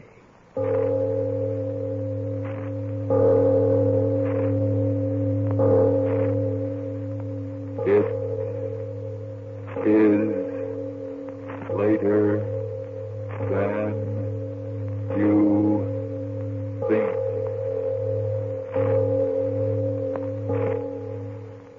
Lights Out brings you stories of the supernatural and the supernormal, dramatizing the fantasies and the mysteries of the unknown. We tell you this frankly, so if you wish to avoid the excitement and tension of these imaginative plays, we urge you, calmly but sincerely, to turn off your radio now. My name, Arch Obler. Tonight, another exciting Lights Out story for all of you who like to thrill and chill to tales of the unusual. Tonight's story happened because one rainy night I found myself stranded near an old New England graveyard. But first, Frank Martin for just a few seconds. Huh? Everybody.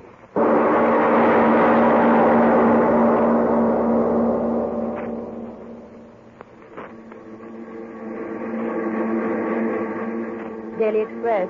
City editor, 1 moment. Daily Express. Want ad department, 1 moment, please.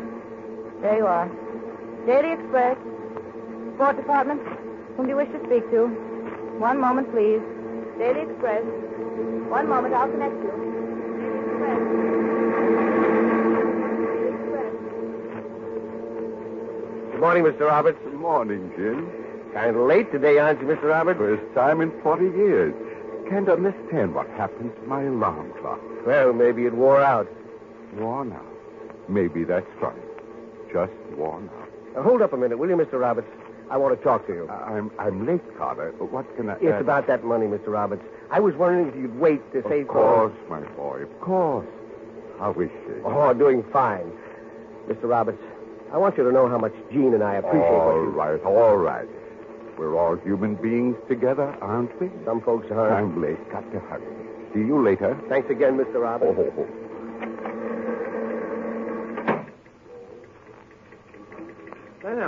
Sam Roberts. Yes, Harry. Have you heard the news? No, it was so late, didn't even look at the Late? paper. Why, it's only 2 minutes after. 2 minutes after is 2 minutes late, Harry. Sam Roberts, you're the... Oh, well. Listen, have you heard about Bridge? He's here. Bridge. Mr. Bridge, the new publisher. Oh, him. Well, that's nice. He's taking things over. Sam, you're not in the least bit interested in the fact that there's a new man on top, are you? Well, I've been here so long, and many have come and gone. But aren't you afraid of... Well, finish it, Harry. Afraid of what? Oh, forget it. That column of yours is all that matters, huh, Sam? Well, I've been doing it quite a number of years. You know, just this morning, I was thinking how fortunate a man I am. For 40 years, things have happened. Wars, peace conferences, depressions, and prosperity. And in all that time, Mr. Roberts. Someone paging you, Sam. Mr. Roberts, you wanted upstairs right away. Upstairs, Jim? Me? He said come up right away. New boss, Mr. Bridge. Mr. Bridge? Yeah, right away. He's the boss. That's not so good, Sam. What did you say? Oh, nothing. Nothing at all. You'd better get up there. Sure. Too bad I was late today. Maybe he's been waiting for me. Take the side steps, Sam. Get up there faster. Yeah, that's right. Thanks, Harry. Thanks. Good luck, Sam. Luck? Why should I need luck? Funny about that alarm clock.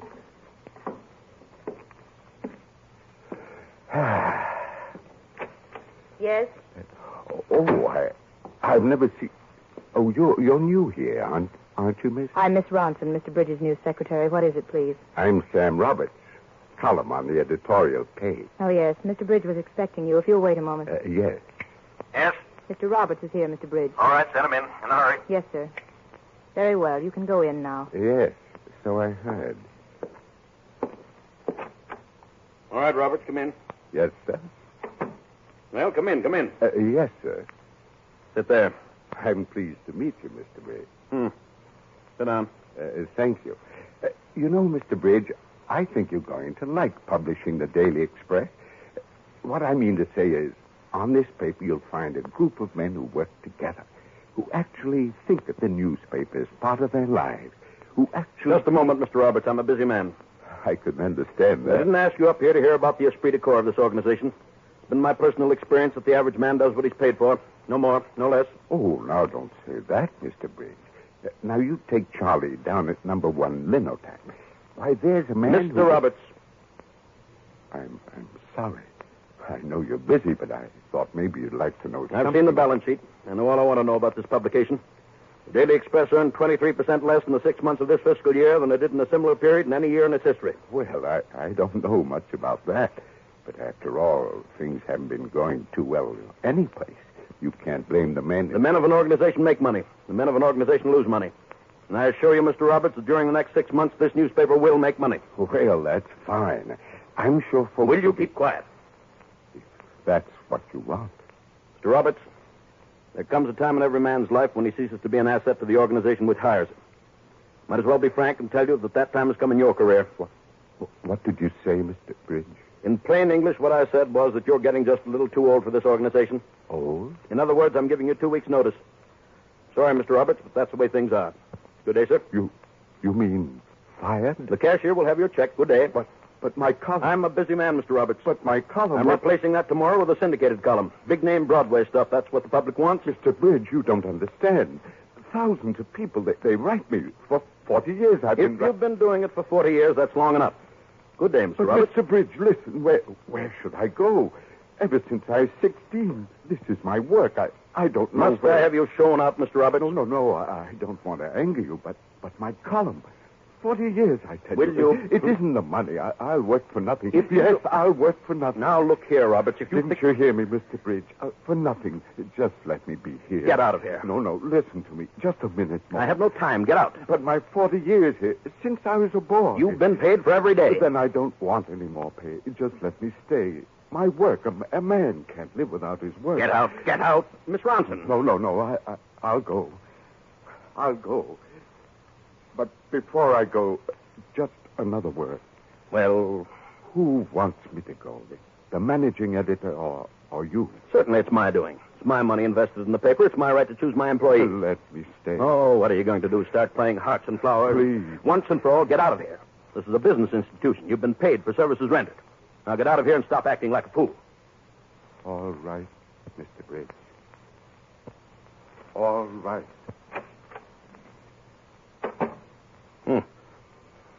Yes, Mr. Bridge? Go ahead with the rest of them.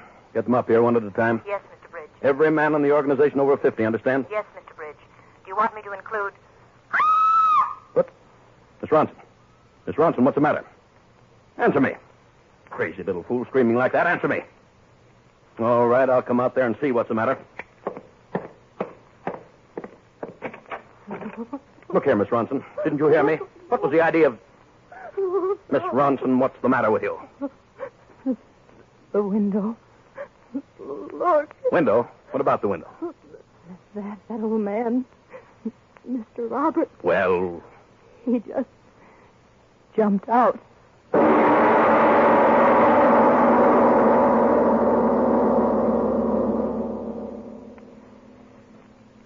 Ladies and gentlemen, a man is dead. And before this death leads to the other terrors that lie ahead in this strange story, suppose we pause for a moment, relax, and take time out for a deep breath in the midst of our lights-out story. Let's take time to eavesdrop on two young girls. One of them is very unhappy. Lights out. The publisher and his chauffeur are driving along a country road.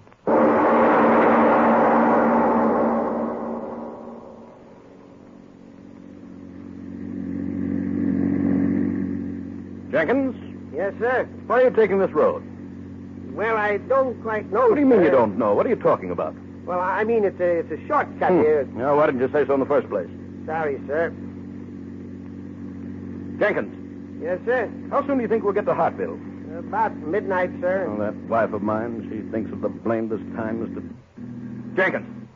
Jenkins, what are we slowing up for? I don't know, sir. The engine... Well, of all the infernal times and places... Jenkins, what's the idea? It ain't my idea stopping, sir. It's the engine. This is no time for cleverness. New car like this stalling, I never heard of such a thing. Get it started quickly. Yes, sir. Well... Something's wrong. Now, that's brilliant. Get out, you fool, and fix it. Okay. What's that? I said yes, sir. Oh, the rattle brain. Well, what are you doing out there? Trying to find the trouble. Well, don't try, find it. No, I better go out and see myself what... Well, have you located the trouble? No, sir. What do you mean, no, sir? Do you know your business or don't you? Don't seem to be getting any spark. The distributors don't... And why doesn't the engine go? What do I pay you for? To stand around lonely roads in the middle of the night holding guessing games? Doing my best. Don't you talk back to me. Get this car started, you incompetent good for nothing, or you're fired. You understand me? Yeah? Okay. Jenkins, where are you going? Jenkins! Said I was fired, did you? Come back here at once. Yeah, I'll come back. Long enough to tell you that if I could take about 20 years off you, I'll change your face plenty before walking out on you. Well, how dare you? You shove everybody else around. But you shoved me around for the last time. I'm walking out on you, sourpuss. I'm walking out right now. You can't leave me here in the middle of nowhere. Can't I? Well, I'm doing it. Now, Jenkins, you... So long, dictator. Have a nice walk. Jenkins, don't be a fool. Come back here. Jenkins, get this car started. Jenkins! Oh, all right. If you haven't heard the last of this, I'll fix you, you hoodlum. Leaving me like this, you'll regret it, Jenkins. Blasted dark. Thinks I'll walk my feet off, huh? Oh, no, I won't. Get in the car. sit here until someone comes along. Infernal hoodlum. I beg your pardon. Huh? But could I be of assistance? Well, where? What? I was walking along. I saw you were stalled here. Oh.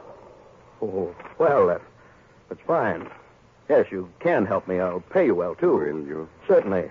You know about cars? I will drive. Well, that's fine, but you'll have to get it started first. Something about the ignition. I don't know much about machinery, do you? If you will let me sit behind the steering Certainly, wheel. certainly, but fix the engine first. If you will let me sit behind the steering But I tell you, the wheel. engine...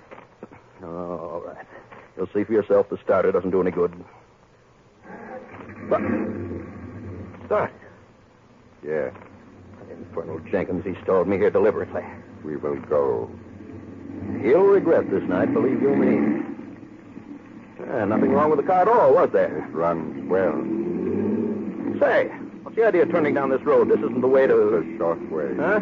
A much shorter way. You mean to Hartville? I assure you, a much shorter way. Oh, fine. Pretty clever fella. Say, how would you like working as my chauffeur? I pay well, treat my help well. But did you hear me? Said, how would you like the job working for me? I'll start you out at... Hey, why do you keep your head turned? What? I turn the headlights off. Stop the car. The headlights are off. Stop the car. You can't drive in the dark. I know the road well. This is no dim-out area. Someone might run into us. Stop the car. There is no time to wait. Yes, I'll grant you I'm in a hurry, but if you think I'm going to jeopardize my life driving in the dark like this, you're crazy. Stop the car. Stop it. Well, it's more like it. No use jeopardizing my life.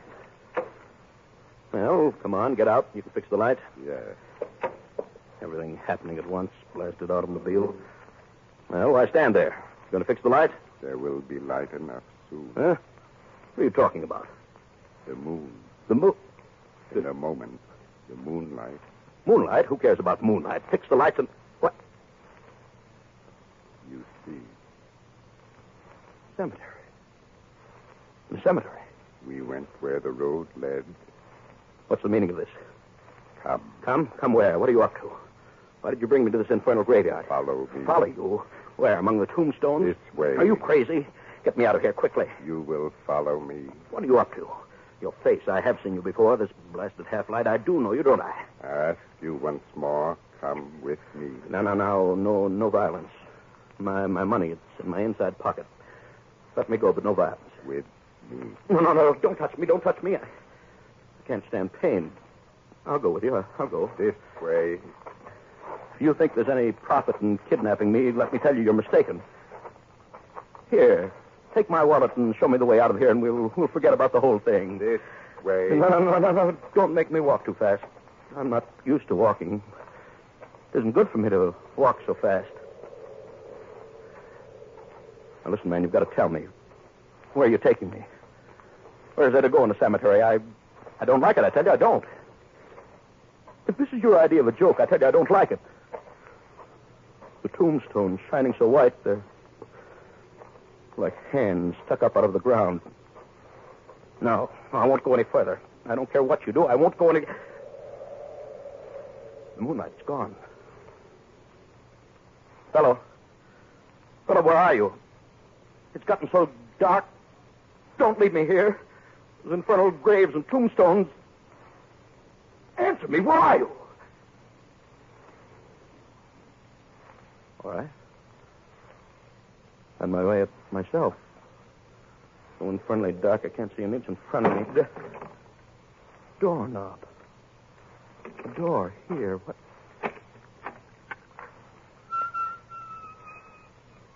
Yeah.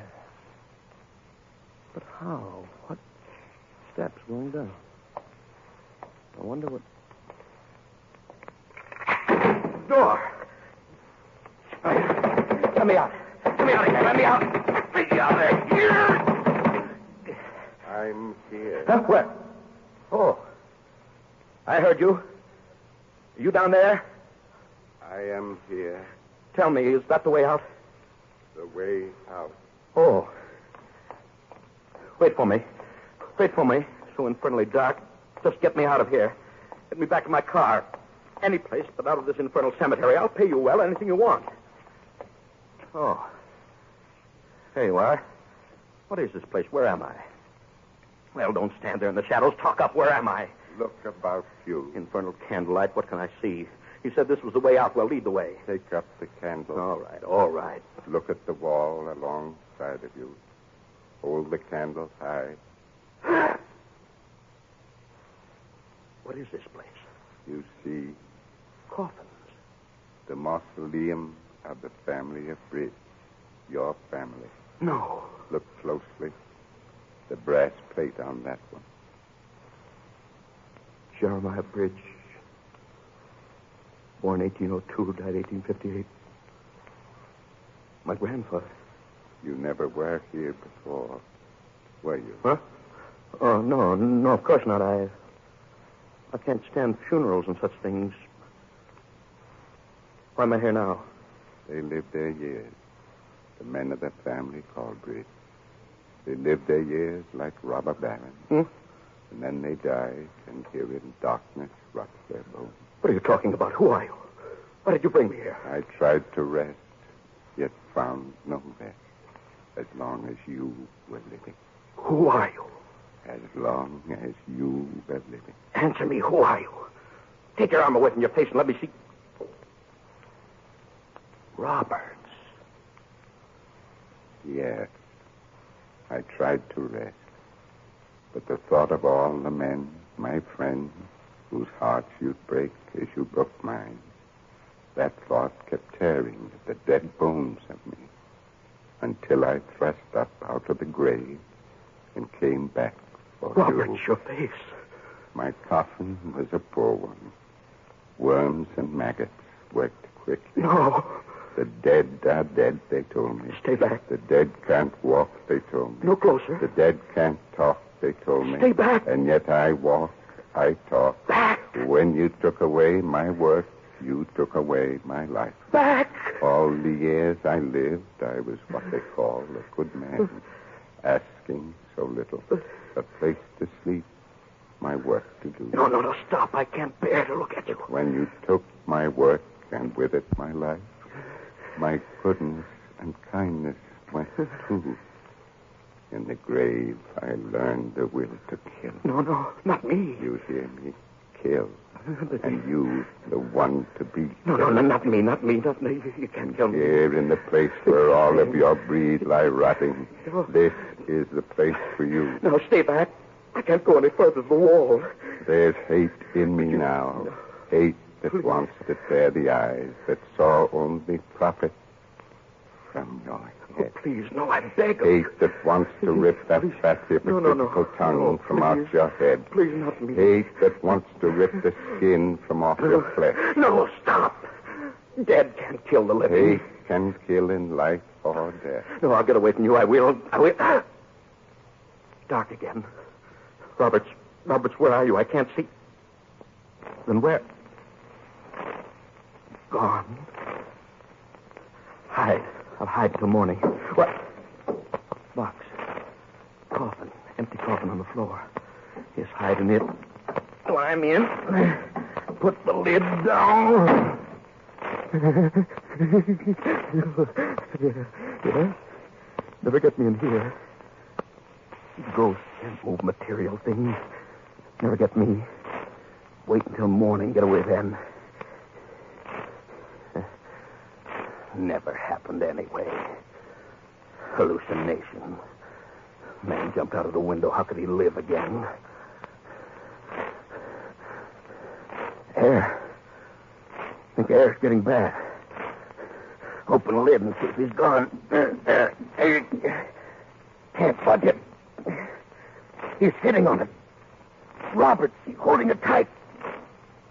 Get off. Get off. The air, I'll suffocate. Get off. Robert, get off.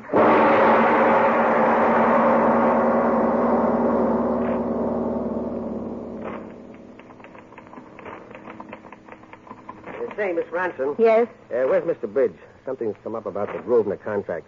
He said he'd have the paper signed. Just a minute. Mr. Bridge hasn't come in yet this morning. Morning? Well, it's almost noon. I know it is, but he isn't here. Had about a dozen appointments, but he just isn't here. Perhaps he left it on his desk. You'd better not disturb his papers. Oh, I won't. Miss Watson, come here, quick. What is it? What's the matter? Look. The proof sheet for tonight's paper. Where did it come from? Why, I don't know. It wasn't there when I came in this morning. Look at it. All Look right. what it says. All right. Scoop. J. Rogers Bridge, publisher of the Daily Express, committed suicide last night in his family mausoleum in the Rosewood Cemetery.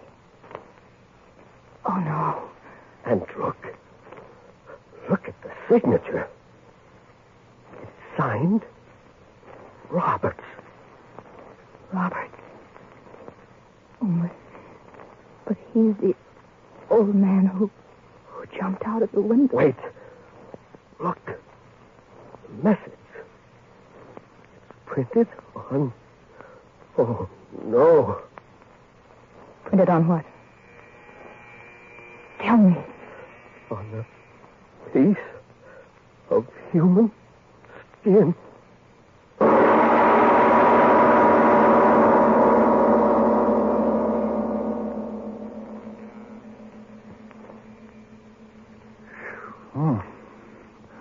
Mr. Obler, I've often heard that a good newspaper man has supernatural powers, but I never expected to meet one who would return from the grave to make his last deadline. Oh, by the way, that brings up something I've been meaning to ask you. What's that, Frank? Do you think that under some circumstances a person might return from the dead? Frank, I do have an idea about that, but I'm going to suggest that we put it with the unfinished business to be taken up in the near future, because after you say a word, I've got something very important I'd like to say to our listeners. Iron Eyes. And look for the big letters IY on the package and on each tablet. Now, Arch Obler with a serious message for every American. Ladies and gentlemen, a few weeks ago on another network, I started a game. Perhaps you heard about it. It's called They're Here for Me. It's a very simple game. You sit where you are and you think, the Japs, the Nazis, they're here for me. Not for someone in the newspaper or someone in a town halfway across the world or someone I don't even know in this neighborhood or even for my neighbor next door. But for me. For me. Yeah, a smirking little Jap is standing at the door. He's there for you, not in the headlines, not just an idea, but actually there for you. It can't happen, you know. 3 million dead in Europe attest to that fact. Now, even if the words such as duty to one's fellow man and patriotism and a better world to come and all that sort of thing may not mean much to you, out of self-interest, these words should. They're here for me. Think about that Jap or that Nazi waiting for you. And then remember that every war-saving stamp and every war bond that you buy is a bullet or a bomb or a tank or an airplane between you personally and the horror of a Jap-Nazi world.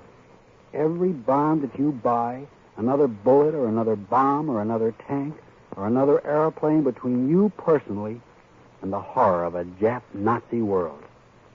Tell your employer to start taking that 10% out of your pay, starting right now. Lights Out will come to you again next Tuesday at this same time. Be sure to listen to Arch Obler's chilling story of Knock at the Door. And if you need more vitamin D and iron, be sure to try ironized yeast, the one and only ironized yeast, with the big letters IY on the package and on each tablet. It is later than you think. Ever hear of a substitute for new clothes? You may want one someday now that many clothing materials are becoming harder to get. So take care of your present clothes and let Energine cleaning fluid help you do it. Energine removes little grease spots that are the favorite feeding place of moths. Grease spots that make your clothes look worn, run down, old before their time. And Energine removes those grease spots easily. Simple directions are right on the Energine container. Get some tomorrow and start getting more satisfactory wear from your clothes by keeping them free of grease spots with Energine cleaning fluid. This is the Columbia Broadcasting System.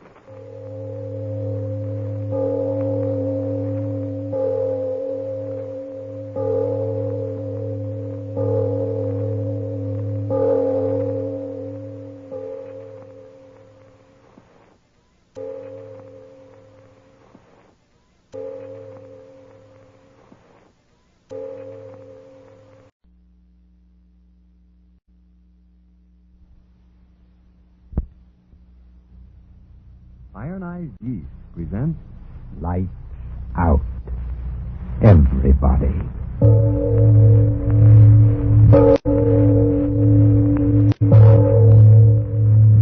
It is later than you think.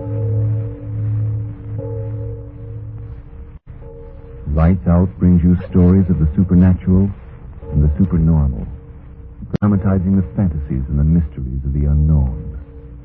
We tell you this frankly, so if you wish to avoid the excitement and tension of these imaginative plays, we urge you, calmly but sincerely, to turn off your radio now.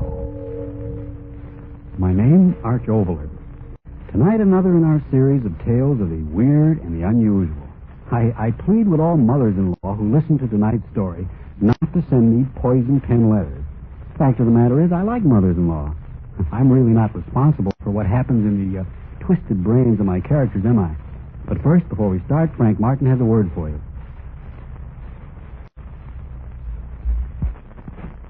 And now, Lights Out. Everybody.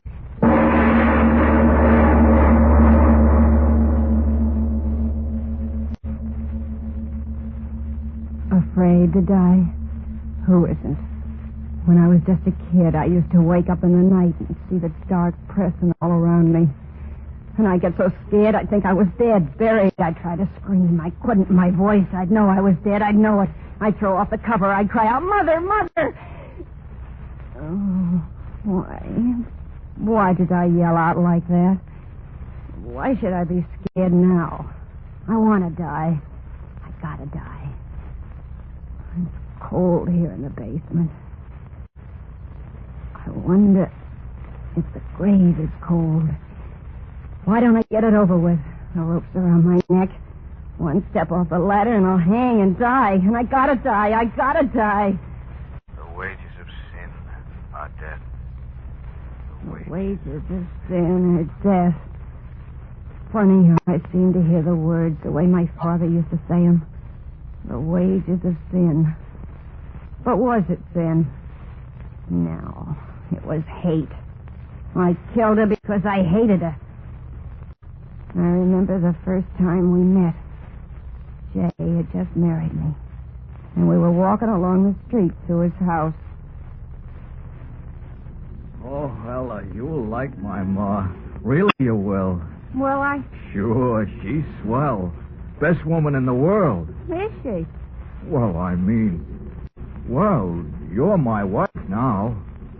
Ella, that proves what I think of you, don't it? I guess it does. Oh, you and Ma'll get along fine.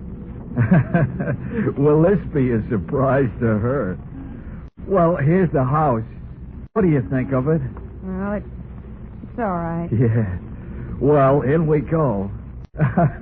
Will Ma's eyes pop when she sees you? Pop right out, I'll bet you. Come on, Ma, open up. Got a surprise for you. Jay, where have you been, son? Where?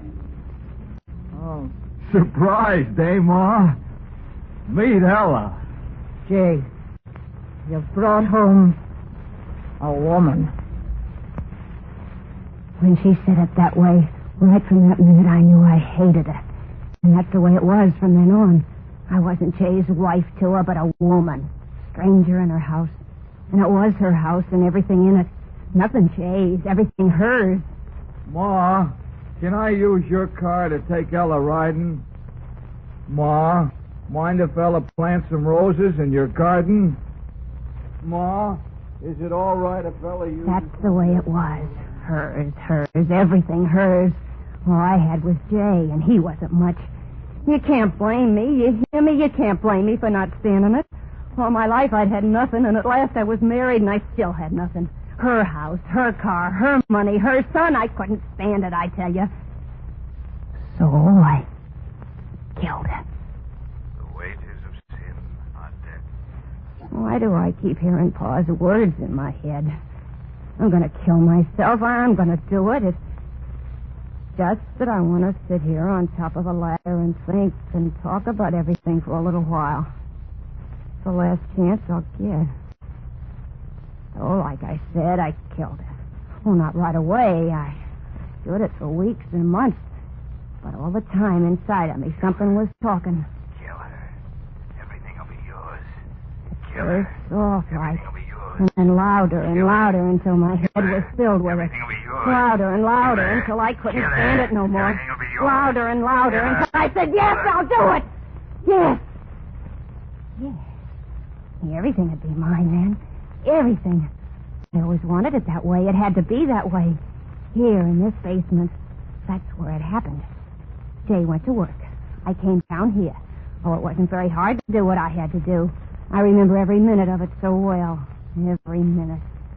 I called her, and she came down into the basement. You called me, Ella? Yes, I called you. What's the matter? Somebody took the lid off the sewer down here. Land sakes alive. Now, who could have done that? Heavy iron cover like that. Jay wouldn't have done it. Is it deep down there? Of course it's deep. It ain't a sewer anyway. Covers an old well this building was built over. Oh. What are you owing about? Heard my son Jay tell you the same thing weeks ago. Yes, he did tell me. Funny, I forgot. Oh, look. What? Down in the well. Look. I don't see nothing. What? Oh, it's your well, isn't it, Mama? Your well. Everything is yours, so stay in it. Stay in it, Mama. Stay in it. Your well, Mama, but everything else is mine now. Everything mine. And that's the way it was. Easy. Too easy. Jay came home. He said... Hey, Ella, where's Ma? I don't know. She wasn't here when I got back from the store. Must have gone out. Oh. Well, she'll be back. Leave it to Ma. But she didn't come back. How could she? Jay went to the police. They came around. They asked questions. They went away. And nothing happened. It was as easy as that. Wages of sin are death. Wages of sin are death. Oh, why do I keep hearing that in my head? Why? I'm gonna die. Rope around my neck. Just a little bit longer talking, just a little. She was gone. And I had her house and her son. And then I didn't want him. I tell you, he made me sick just to look at him. Mama. I wanted to forget. And then, one day, I got an idea. There was more room under that iron lid in the basement, wasn't there? That was it. Yes, that was it. Got free of her, now I get free of him. Sell the house, quick, get away, far away. Yeah, that was it, a free woman. With my looks and all that money, oh, would I have a time. I planned everything. Told the neighbors Jay was going on a trip. I'd said Jade wrote me to sell the place and join him out of town. I tell you, it was perfect. He came home that night. The night I was going to let him join his mama. Anybody home? I'm always home. Oh, you said that just like Mama used to. Did I? Say, that reminds me. I got a new detective agency working on the case. They think that maybe she lost her memory somehow. You know, like you read about. All right. What, Ella? Sit down and eat your supper. You want it to get cold? Oh, don't see why you don't want to talk about finding Mama. After all... Sit down and eat your supper. You'll find her, Mama. You think so, Ella? Sure. Oh, say, that's good hearing you say that. Finding my Ma, that's something I'd sure like to do. He sat down to eat. I'd made him a good supper. Why not? His last supper. And then it happened. We were sitting there eating when there was a knocking at the door. No. Who can that be? How should I know? Get up and answer it. Yeah. Peddler, I'll bet you. Nobody here. Then shut the door and come on back and finish your supper. That's funny. I heard knocking plain, didn't you? Yeah, kid's playing jokes. Go on, eat. I want you to help me fix something in the basement. Fix what? You'll see. Finish your eating first. Okay. Those crazy kids. Why? Nah, sit where you are. I'll go and... Well, away. Wait for what? Listen. That knocking. How funny it sounds. Those kids. But it's from the basement door.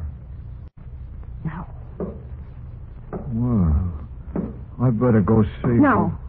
Jay, don't open that door. Don't, I tell you. Don't see why not. Somebody knocking, I gotta see her. Jay, leave the door closed. What's the matter with you? Gotta open it, gotta see. No, Jay. No. Oh, no.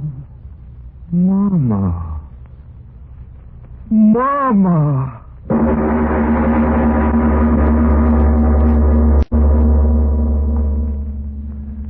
Ladies and gentlemen, this moment when the dead have returned is certainly a fit one to loosen your grip on that chair and take a deep breath and slow up your pulse beat. And now back to Lights Out. Ella goes on with her story. The story of the return from death of the woman she had murdered.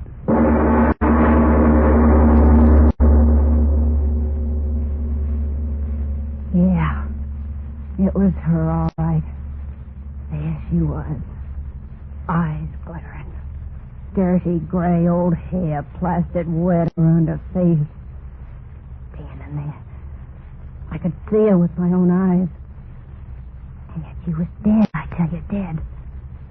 Jay didn't know that, no. He took that dead thing by the arm, and he led her into the room. And he sat her down in a chair. Oh, Mama. You did come back. I knew you would. We both knew it, didn't we, Ella? Now tell us, Mama, where you been. Why'd you go? Yeah, why come back this funny way? The back way up the basement steps. Why, Mama? Mama, you're sick. Oh, Ella, look, she's dripping wet. Ella, quick, take her upstairs and put her to bed. Yeah, and maybe you'd better sleep with her tonight. Keep her warm. Ella? Why are you looking so funny? Ella! Ma! Ella fainted. Why did she faint? Why? Sure, I fainted. Me sleep with that. Me keep that warm. Oh, no. I didn't wake up until next morning. Jay was leaving for work. He told me she was sleeping in her room to take good care of her when she woke up. And he went away, happy as Mama was back. When he was gone, I sat down there in the kitchen and waited. It got on to 5. Soon he'd be coming home. I had to know. I tell you, I had to. I went upstairs to her room. I opened the door. Nobody there. I tell you, nobody there. The bed not even slept in. She'd never been there, never. I dreamed it. Jay dreamed it. She wasn't there. She hadn't come back. But I had to be sure. I went down in the basement. I pried up that old iron lid. There was the open well. I lit a lantern and held it in the black hole. I looked in.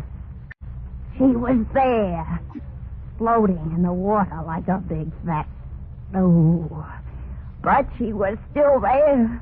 Well, that's all that mattered. I piled things over the lid to hold it down, an old trunk, boxes, heavy things. That's what I did. Dave came home after a while. He said... How's Mama? I said... All right. He said... Call her down to dinner, will you? I said... Yeah, sure. Oh, yeah, that's what I said. I knew Mama was all right where she was. We sat down to dinner. He kept talking about her. How funny it was that she still was sleeping. How funny it was the way she came back. But all the time I was laughing inside myself because I knew what had happened was just a strange dream we both had had. Because she was dead. Dead and floating. We sat there eating.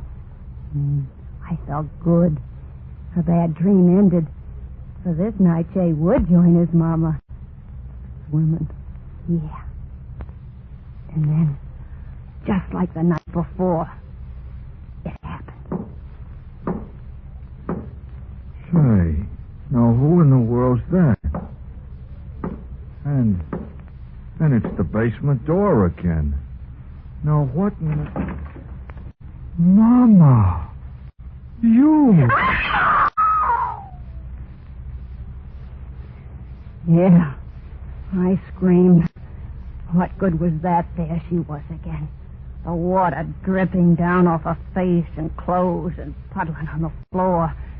And this time I knew it was no dream. She came into the room. She sat down on a chair. Jay talking all the time. He didn't see the way I saw that her face was... started to thunder. And Jay said... Oh, Mama, you should never have sneaked out on a night like this. Not to bed with you. In the morning, I'll call the doctor. Ella, you take Mom upstairs to bed. And this time, be sure you sleep with her. You know how scared she is of thunder. Go on now. She's soaked to the skin. I just sat there. I tell you, I couldn't move. Thinking of going upstairs with her, being in the same room with her, it froze me to my chair. And Jay said... No, come to think of it, I'll go fetch the doctor right now. Can't take any more chances. Ella, you take Mama right upstairs and put her to bed. Lie down with her. Keep her warm till I get back with Doc Whitney. Then he was gone. Gone after the doctor. I sat there, the flesh on me crawling. The doctor'd come, and he'd see that she was dead a long time. He'd be sure to see it the way I saw it, dead, and the water had... How long we sat there looking at each other, I don't know. And then her lips moved, and it was like a cold wind. And I said to put me to bed. That's what she said. My son said to put me to bed. And then I understood the whole thing. She'd come back from the dead to keep me from killing him. And she wanted me along upstairs to...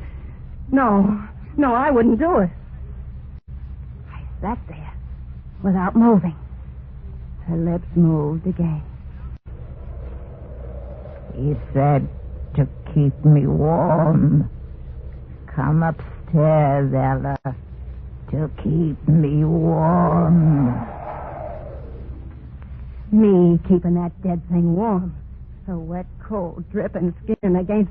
No, I wouldn't do it. She thought she'd make me crazy that way. Hold me in her bony arms until the sense in me ran out, the way the well water was running out of her. Make me crazy. Something to be locked away like they locked my own mother away. Crazy. Oh, no, that wouldn't happen to me. She wouldn't make me crazy, not me.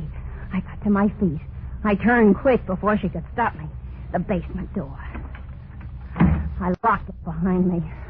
I ran down the basement steps. Oh, I knew how to cheat her. The sure way, the only way. Oh, that's why I'm down here now. The rope around my neck. The other end tied to the cross beam. I'll jump off this ladder. The rope will stretch. I'll be dead. And she'll never get me crazy. Still thundering. If I make noise as I choke, nobody'll hear me. And I'll die. And I'll never see her again. Why don't I do it now? There ain't much time. Jay and the doctor will be coming back. I gotta be dead then. Good and dead, or they'll find out the truth about her.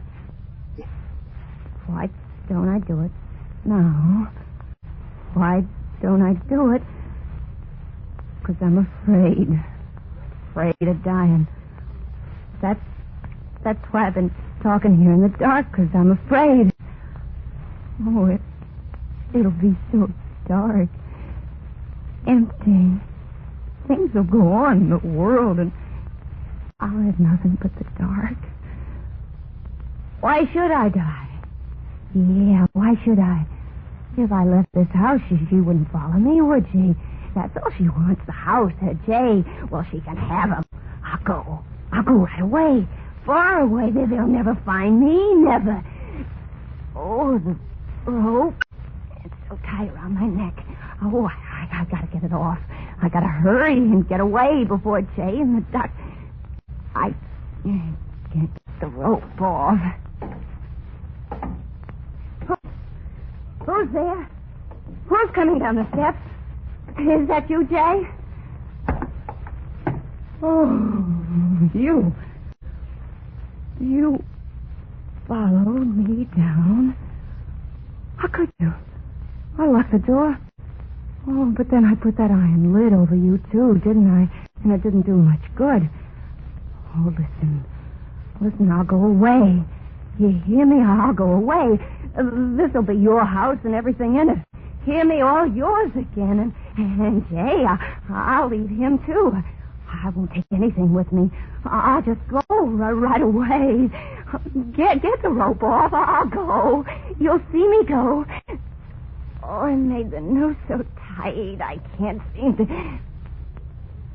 Mrs. Kruger, what are you going to do? Well, you're not going to climb up the ladder. Oh, no, stay off. Stay off, I tell you. Don't come closer. I can't stand you coming closer. Stay away, the ladder will fall. The rope is still around my neck if I fall.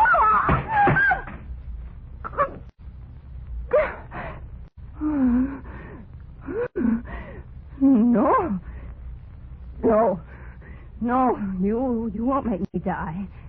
I've got hold of the rope with my hands. I won't choke this way. My arms are strong.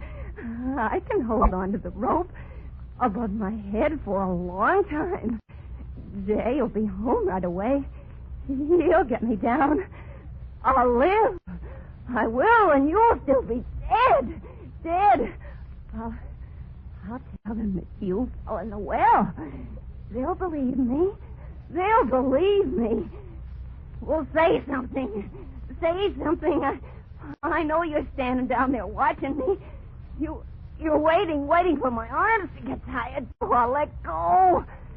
But I won't let go. I won't. Jay'll be home. I can't let go. I can't. I gotta live. Oh, my arms. I'm so tired. I gotta hold on. Or the noose. Oh, cramp in the arm. Jay, I got a cramp in my... I can't hold on anymore. Jay, I wouldn't have killed you. Jay, I can't hold on. Jay!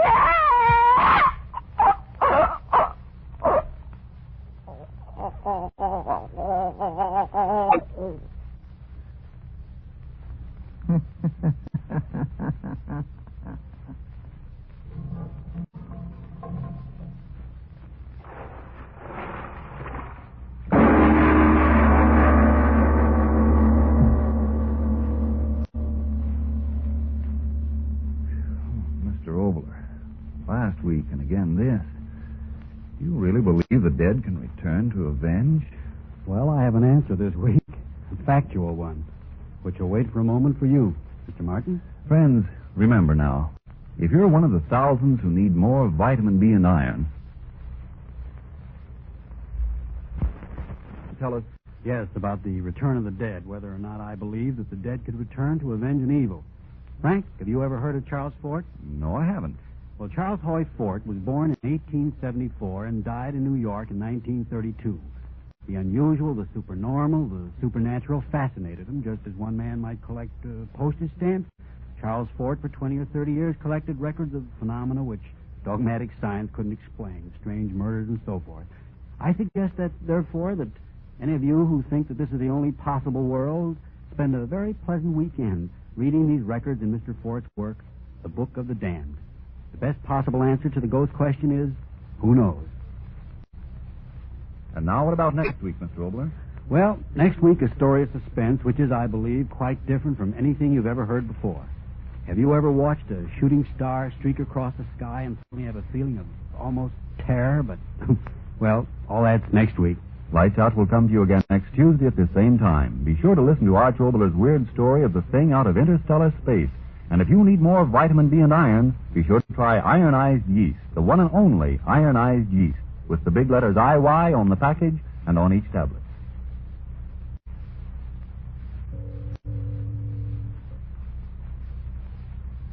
If you intend to be well-dressed next year, then take good care of the clothes you now own, because there's a shortage in many clothing materials. And to help get the best wear from your present clothes, keep them free of grease spots with Energine cleaning fluid. Grease spots are the favorite feeding place of moths all year round. Grease spots also make your clothes look worn, run down, old before their time.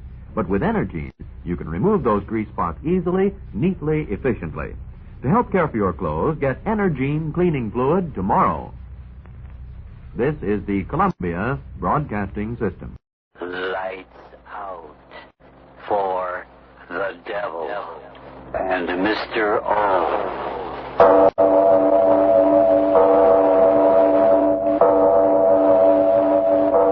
It is later than you think.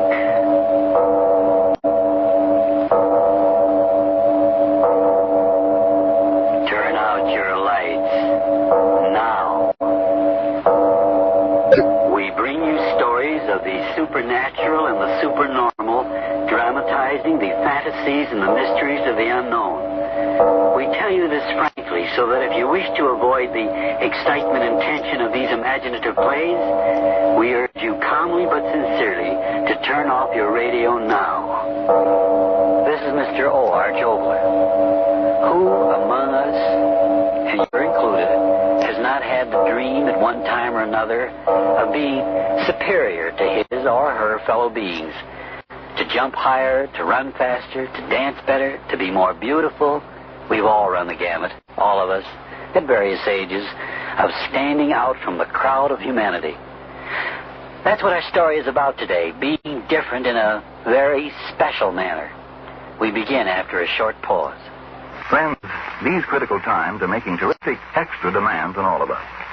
But if you've gotten miserably thin and tired and run down, don't necessarily blame the war or your job. It's quite possible you simply need more vitamin B and iron than you're getting from your foods.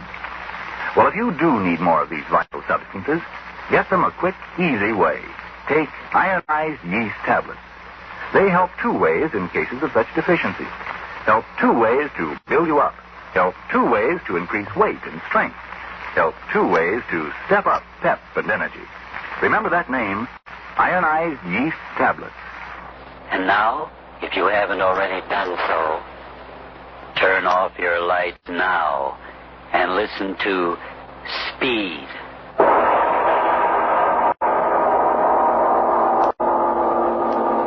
But, my dear Mr. Finn, $5,000. $5,000. $5,000. What do you think you're doing, bidding at an auction sale? I am bidding for your services. And if a $5,000 retainer isn't enough, why, name your own price. I'm not here as an individual.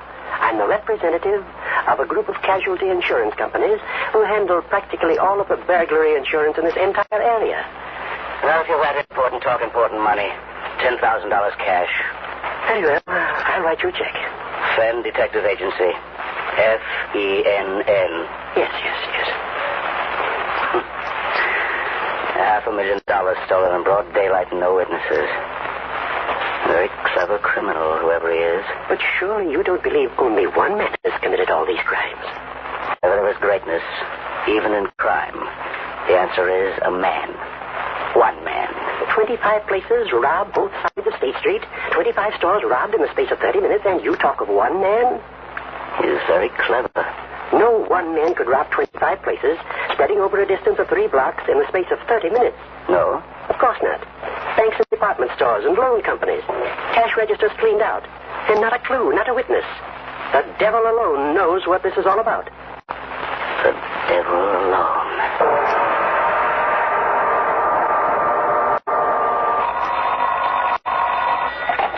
City morgue. Oh, hello, Chief. Yeah, he's been here 2 days in a row. Yeah, all he looks at is the bodies of the hit and run. Here, listen, Chief. Here he comes now.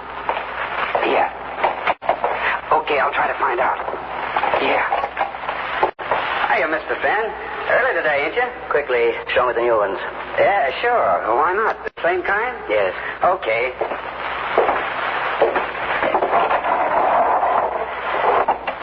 This one's name is it's on the tag here, Morrison something.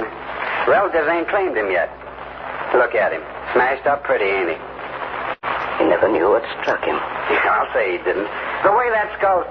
Well, I bet you he went out just like that. I'm no longer interested in this one. Where's the next? Coming up. Wait till I put this fella back on ice. Let me see. Where'd I put the dame? Oh, yeah, here she is.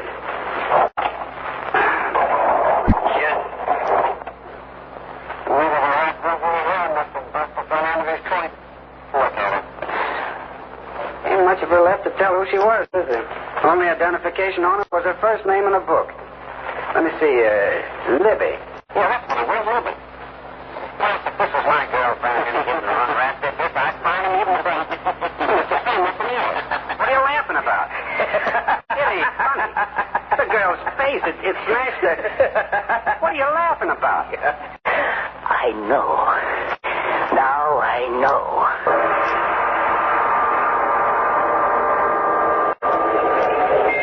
People, read all about it. Hit and run, driver, kill, few more. People, read all about it. Hit and run, driver, kill. People, listen. Which one is B, sir? No, I don't want a paper. I want to talk to you here. Oh, thanks, Mr. Sanchez. What you want to know? There was a little accident on this corner yesterday, wasn't there? Yeah, sure. Some dame got her head almost cut off by one of them there hit-and-run guys. See, you should have seen it made me so sick I couldn't... Yes, but that doesn't concern me. What I want to know is... Did you see the accident? You mean the crowd was done it? Yes. Well, no, not what you could really say. You seen it, no. Speak up. Well, don't get so. I'm telling you, I was just closing up my stand, ready to go home. See, I had my back kind of to the street. See, all at once I hear a whoosh and a dame screams and then a whoosh again like one of them there race cars at the speedway like you sees in the newsreels. When I turns around, there's a dame dying out there. And honest, mister, the hack's out of sight already. I don't see nothing, no, sir. You don't see nothing? No, sir. Why, that guy must have been going 100 miles an hour. He ain't even got lights on, no, sir.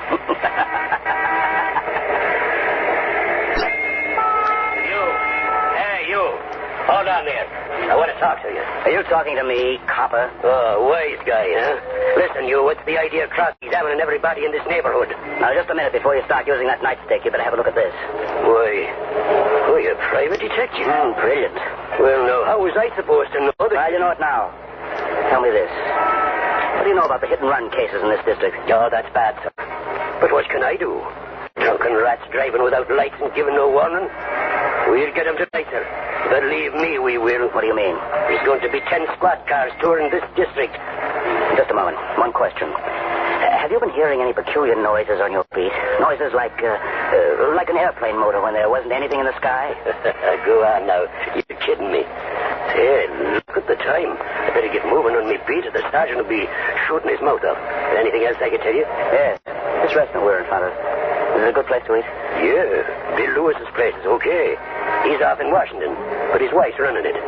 Nothing like the Ritz, but it's okay. Well, I'll be seeing you. You're mistaken.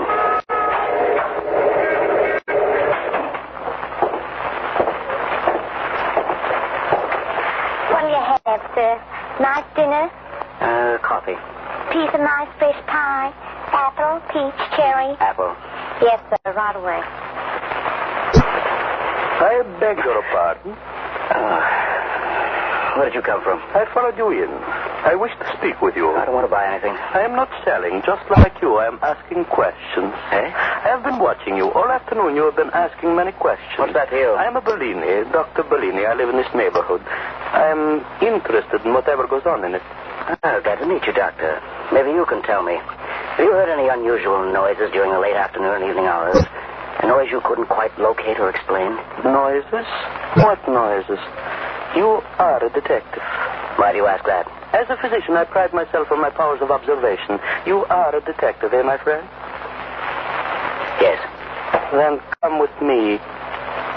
Do not raise your voice now. This gun in my pocket will kill you. Walk slowly toward the door. Make no noise. Now, open the door and step outside. I advise discretion. I will be close behind you. Now, walk beside me down the street. A gun in your side and you laugh? Why do you laugh? Tell me. I've been looking for you, Dr. Bellini. Yeah? Why? I must know your secret. I must. Very well. But there is a price to pay. Price? What is your price? Death.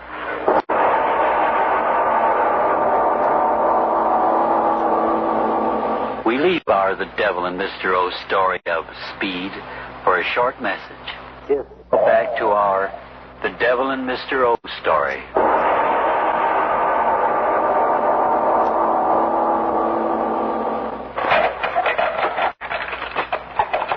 So, now we will not be disturbed, Mr. Mark Fenn. Mark Fenn. The man who is willing to die to learn my secret. I'll take my chances. Just tell me, how did you do it? But first I will ask you questions. You are either a very clever man, Mr. Fenn, or a very lucky one. How did you suspect it was only one man? I knew. It had to be one man. But how did you correlate the missing money and the dead in the street? 30 minutes to collect $500,000 and cover 25 stores. I knew you'd have to move fast. I figured someone would get hurt. You are very clever. You did do it, didn't you? Come, I will show you. You will be the first to know. And the last. Here. Sit here. Yes. Now, what do you see in my hand, Mark Fenn? A bottle. It's full of oil. Not oil, you blind fool. Power. The key to the world. Listen to me, Mark Fenn. One drop of this and the world is mine. You believe, Mark Fenn? You believe what I tell you? But what does that stuff do? You've got to tell me. Speed. That's what it gives. Speed. Faster. Every atom in me faster. You do believe, Mark Fenn. You've got to believe. But what? I don't understand it. What does that stuff do to you? Oh, you fool. Why don't you listen? But speed. That's what it gives me. Speed. Every physical process, every mental activity, it speeds them up 10, 20 times the normal rate. Faster. Every molecule. Listen. The average man walks 3 miles an hour. One drop of this, and I walk 60 miles an hour. Now, you know my secret. A chemical which speeds up my activities until I am a god among men. A drop of this, one drop. And I walk and I run and I talk and I think 20 times faster than any other man in the world. Oh, no, that can't be. No? Then watch. I drink. Dr. Bellini. Where are you, Doctor? Where are you? Bellini. I've never seen you. Bellini, what are you talking about? What are you saying? I don't understand. Stop it. Stop it, I say. Stop it. Bellini, you went away. Where? What happened to you? Why do you talk like that? I told you all physical, mental processes speed up. Wait a second. Chemical effect will wear off completely. That stuff. It makes you talk fast, is that it? There. Effect is worn off. I'm back to normal rate again. Where did you go? Where? To prove to you that what I say is true. Look what I have in my hand. Diamonds. Diamond necklace. Where did you... From the window of that jewelry store 3 blocks away. You were there and back back in these few seconds? 20 times faster than any man can run, I ran in those few seconds. 20 times faster than any man can think, I thought in those few seconds. Now, do you believe, Mark? It was you moving at 100 miles an hour that knocked down those people and killed them. It was you moving so fast, they were not hurt. They were hurt, but not you.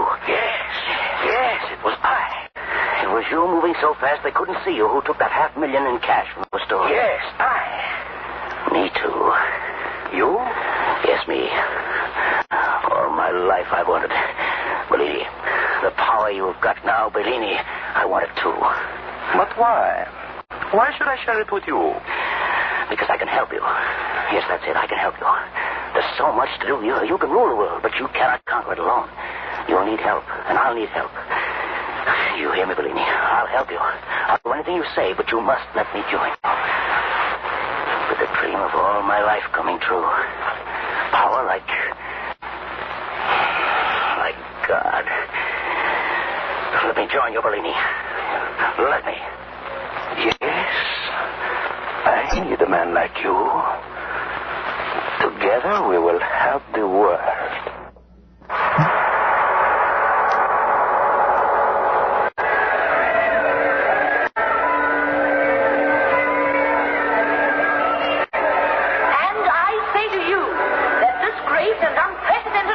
Which is sweeping our city, is due entirely to the unholy alliance of crime and politics. Sweep the culprits out of office, and I tell you that our city will be safe and prosperous. I tell you, Mr. Mayor, I'm doing everything I can do. I've sworn in 1,000 extra deputies. I've got the force. And I tell you, fellow citizens, this alliance of the underworld and their masters can never be broken until we, the people, take matters into our own hands. Like the vigilantes of old, we must rise in our wrath and drive these vampires out of our fair city.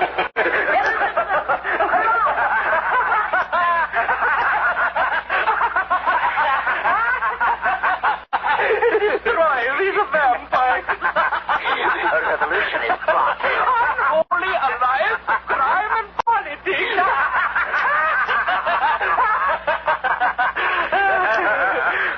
We have done well in these 10 days, eh, Mark Fan? I say we have, Bellini. $10 million. Nobody in the world ever collected money that fast. It was good letting you join me. I told you. All the places where money is, you know. But it's not money alone we want, Bellini. Oh, I know. We have been just, how do you say it, testing our wing. And now we're ready to go. Yes. The new concentrate of my chemical is ready. Today we have taken the city, tomorrow the world. The world. But now, while the city we have left behind us boils in the madness we have brought to it, you and I, we will rest, eh, Fed? You laugh again. Why? I was thinking of the fun I had this morning. Oh, you mean when we liquidated your enemy? Dead. Every mother's son of them. Everyone that ever laughed at me. Yes, dead. Every one of them. And you go on to new triumphs. They never knew what hit them. That's the only trouble with moving so fast, Bellini. You mean when you struck them at 50 times the normal rate? Yes, it was like hitting them with a 6-inch shell. Their skulls smashed in like empty eggs. And you are disappointed because your revenge was over too quickly, eh, Mark Fan? Yes. What if I were to tell you that my new concentrate, the one we will use tomorrow when we arrive at the seat of your government in Washington, what if I were to tell you that this new concentrate is infinitely more powerful than the one we have been using? More powerful? How can that be? Listen. The one we have been using increases the physical and mental rate 20 times. Is that not so? Yes, talk, walk, run, and think 50 times faster. So there you have it. With the new concentrate, talk, walk, think, and run an infinite number of times faster than normal. You mean there's no limit? No limit. You move faster? As fast as we like. Say. 200, 300, 500. The limit will be our desires. A blur of light here, there, the next place. Masters of men. Because compared to us, men are snails who crawl while we run. Masters of men. Look. I have brought the bottle. The new concentrate. It looks the same. Yes. Shall we try some, Mark Fan? I don't know. We must try it sometime. Yes. It is the same basic formula as the other. Sure. I do not ask you to do what I will not do myself. We'll take equal amounts and compare reactions. How much for that? 2 drops each. I have 2 medicine droppers ready. Yes. The moment we swallow the drops, we will move toward you see that barn across the field? Yes. We meet there and see how fast we can move. Here are your drops, Mark Fenn. Surely you're not afraid, my friend. Afraid? Me? Oh, no, of course not. Give me those drops. We drink together. Yes.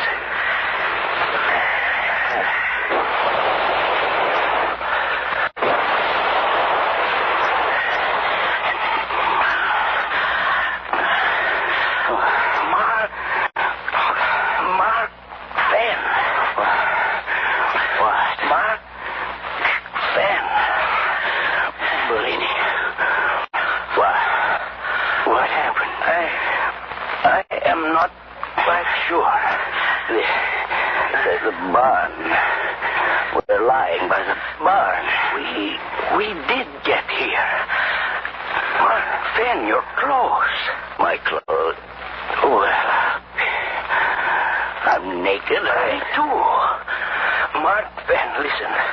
We moved so quickly through the air, our clothes were torn off. When you concentrate, infinitely more powerful. We moved through the air at a tremendous rate, hundreds of miles. Bellini. What? Your lips, they're not moving, and yet I hear you. Your lips, they do not move either, and yet I hear you too. That cannot be. What is it, Bellini? Our reactions, the concentrate has speeded them up so intensely we read each other's thoughts. No, do not move. Why not? The concentrate, it was too powerful. We must lie quietly until its effects wear off. Yes, but, Bellini.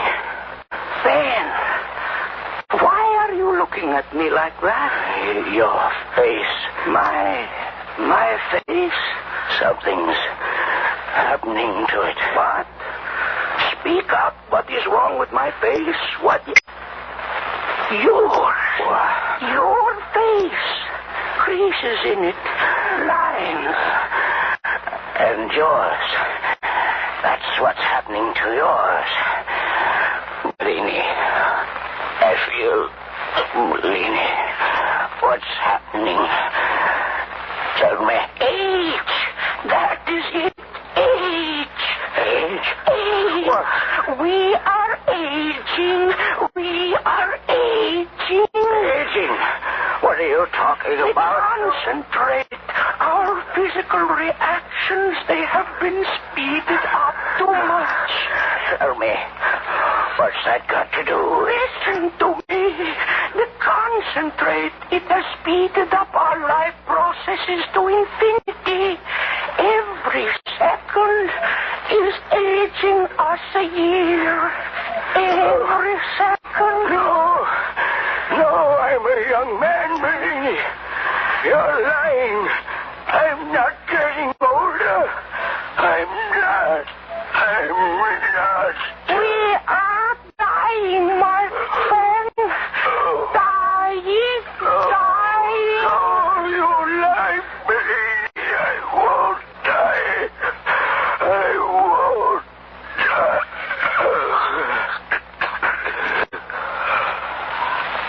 Dead.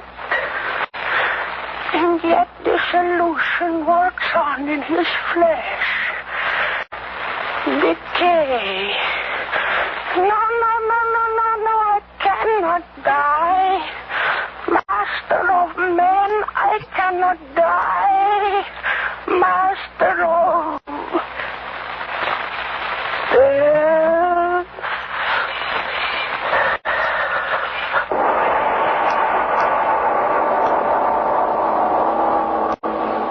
This is Mr. O. Arch Obler. About that novel I recently wrote.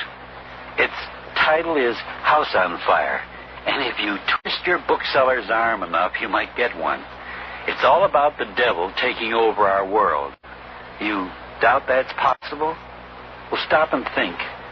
Aren't some of the things that are happening in the world impossible to answer rationally unless one considers that perhaps God, disgusted with what we've done with our world, has left us for a while, and Satan and his cohorts have taken over. And speaking of Satan, he's personified in our next play. More of that after a message. This is Mr. O once more. Next week's play is titled The Shrinking People. It's a play about a husband, a wife, a lover, and a man who plays God or the devil. Next time, then, The Shrinking People.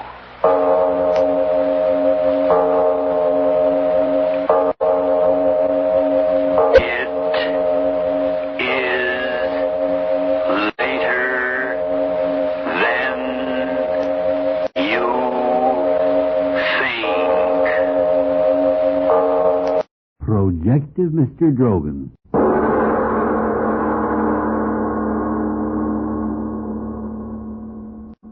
Lights out, everybody.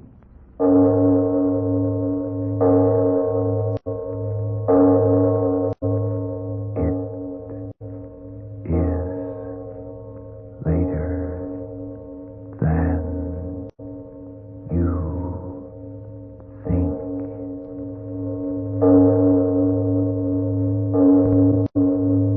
Lights Out brings you stories of the supernatural and the supernormal, dramatizing the fantasies and the mysteries of the unknown. We tell you this frankly, so if you wish to avoid the excitement and tension of these imaginative plays, we urge you calmly but sincerely to turn off your radio now. This is Arch Obler. If you don't mind, I'm not going to tell you anything about the story we're going to do in a few minutes. Neither the title, nor anything about the characters, nor even the usual remark about any similarity of this story to real events and actual people occurring, so on and so forth. No, we're just going to tell you a strange story.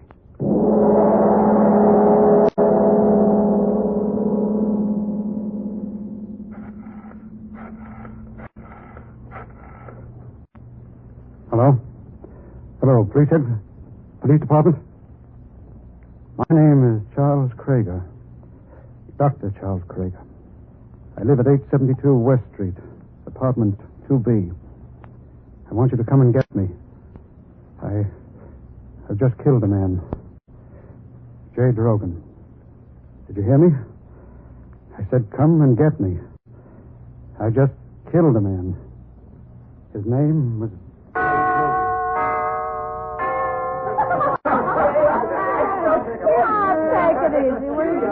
No, I'm willing to bet on it. I'm telling you, sir, my name is Jay Drogen. I'm going to drink this. Jay, forget it, will you? You better lie down and get some rest. Let me run. Put your hands off me. I said I was going to drink this mess, and I'm going to drink it. Right out of the cocktail shaker. He's really drinking it. Holy crap, look at him. Oh, boy.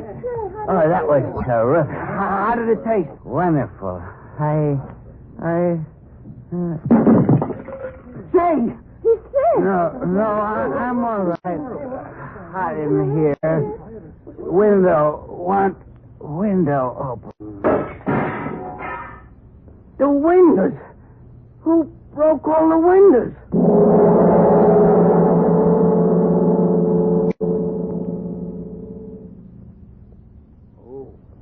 Ooh, my head.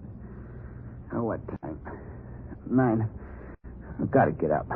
Get to work. Oh. Ooh. Oh. Huh? All dressed. Bed in my clothes. Put me to bed. Oh, it doesn't matter. Oh.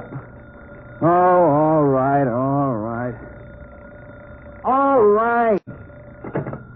Hello, Jay Drogen speaking. Who? Oh, yeah. Hello, friend. Sure, I'm coming down to the office. Party? All right, a man gotta have some fun once in a while, can't he?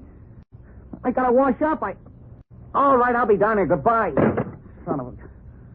Where's my hat? What? Windows broken. Some party. Tell superintendent get windows fixed. Wonder what. Oh, well. Better get to the office. Good thing building has an elevator.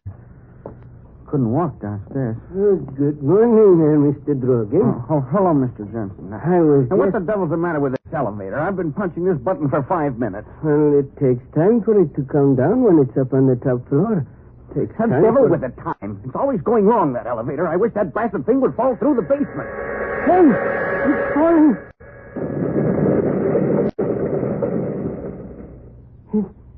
It fell. Just like you said.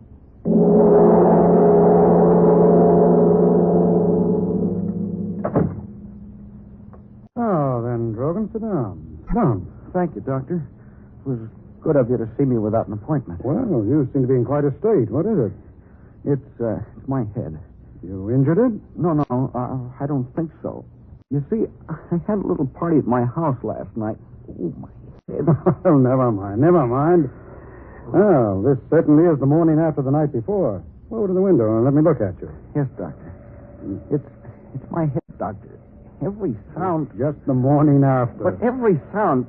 That blasted airplane up there, it's so loud in my head, Doctor. No, don't get excited.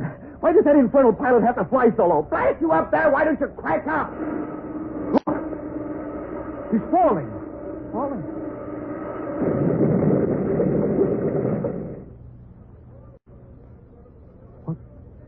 What you said, Drogen, really happened.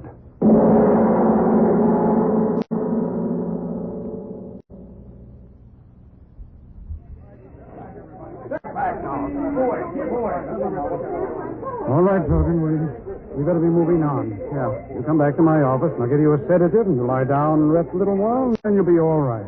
Yeah. Coincidences. That's nothing. That's all it was. Nothing more. Well, watch out, man. Watch out where you're walking. It's okay. Now we can cross. Hey, you! How do you like that guy? Blasted cabs, they think they own the street. If I had my way, I'd smash them all up. Stop!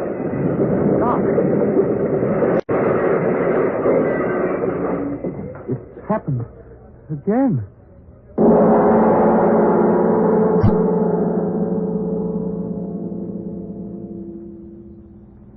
Drink this. No, I tell you, drink this. I don't want to. It isn't what you want to do. It's a sedative. Now, drink it. Putting me to sleep for a little while is no help. Last night. Think about last night. Perhaps you, drank something out of the ordinary. Huh? Well, why do you look at me like that? I did. What? That drink, I just remember. Tell me. But that couldn't be it. Tell me. Well, we got a kidding about who could mix the most unusual drinks, and I was feeling high, and I mixed one. Well, what was in the drink?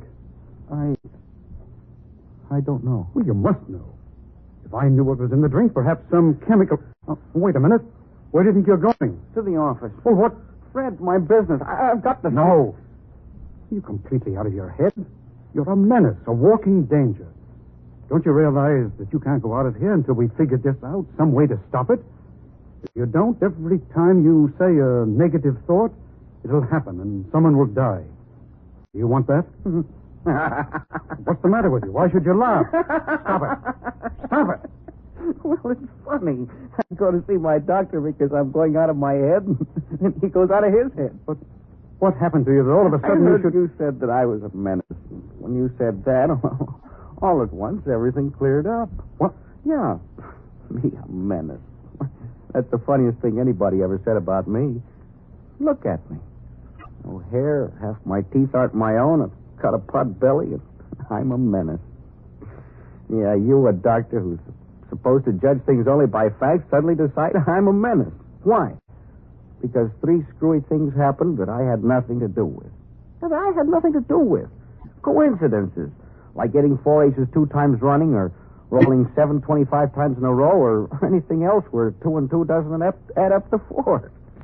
That elevator would have fallen anyway, and that plane, so his motor cut out just when I said it. And the cabs, we were both so scared we ran off without finding out whether or not there was a good reason why 3 cabs smashed up. sure. Cabs have accidents all the time. So, well, does that make me a menace? I ask you, is that the way for a doctor to talk? I'm sorry. Of course you're right. I've been talking like an emotional moron. Funny, isn't it? I'm the man who has always evaluated situations through factual evidence. And even then, I've retained some measure of skepticism because I know how misleading human observation can be. Drogen, would you mind shaking hands with a blasted fool? Sure, Doc. And you're shaking hands with one, too. Now, if you don't mind, can I use your telephone? Sure. Of course, sure. Got to call my office, explain why I'm late. Oh, had me scared for a while. Hello, that you, Fred? Yes, I'm on my way in. But I tell you, I'll be there in a few minutes. But I'm telling you, I know, but I'm coming. Oh, stop yelling at me. Why don't you drop dead? Fred. Hey, Fred. What's the matter?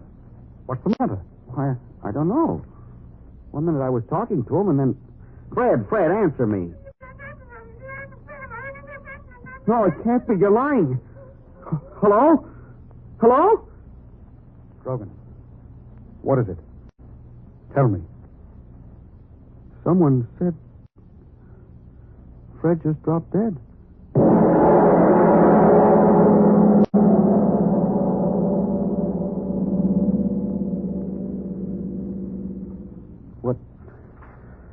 What time is it, Doctor?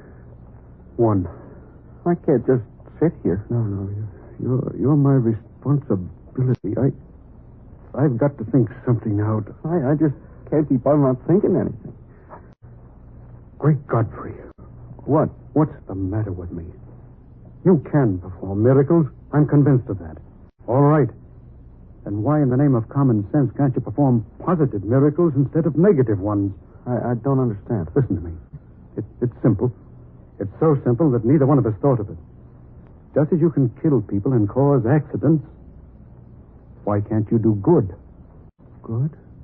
Yes, good. Heal the sick, give eyes to the blind. But when it comes to killing, kill the ones who should be killed. That's right. Maybe I could do that. Hitler, Mussolini. Why, you could wipe out the whole Nazi army by just saying so. Yeah, but how would we know? Now, wait a minute. It's all clear now. Every miracle that you performed today was a negative miracle. The falling elevator, the airplane, the taxis, your friend. Everything negative. You haven't performed a single positive miracle. Not a miracle for good instead of evil. Well, come with me. Where? Out into the street again. Come on, Drogen. We've got to find out if you can perform a good miracle just as easily as performing the other kind. And if you can, well, you'll start making history in a few minutes, Mr. Drogen.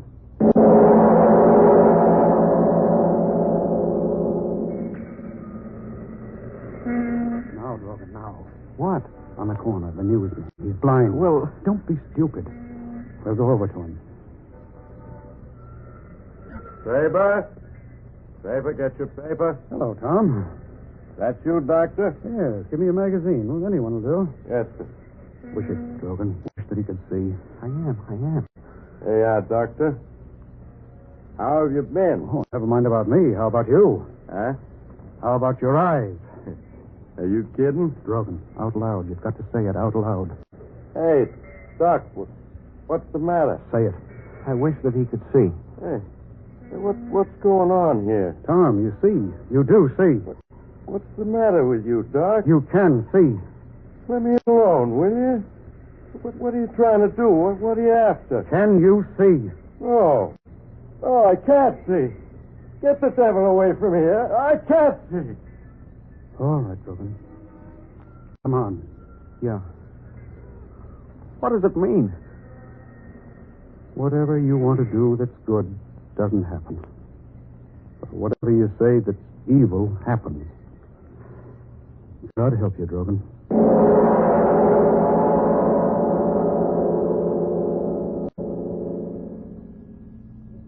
Well, I know I'll give it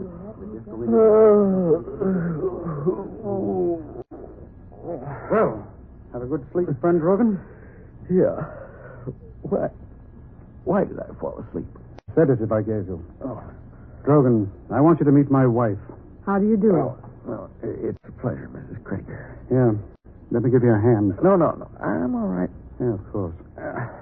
Drogen, I've told the entire story to my wife. She's clear-headed about this.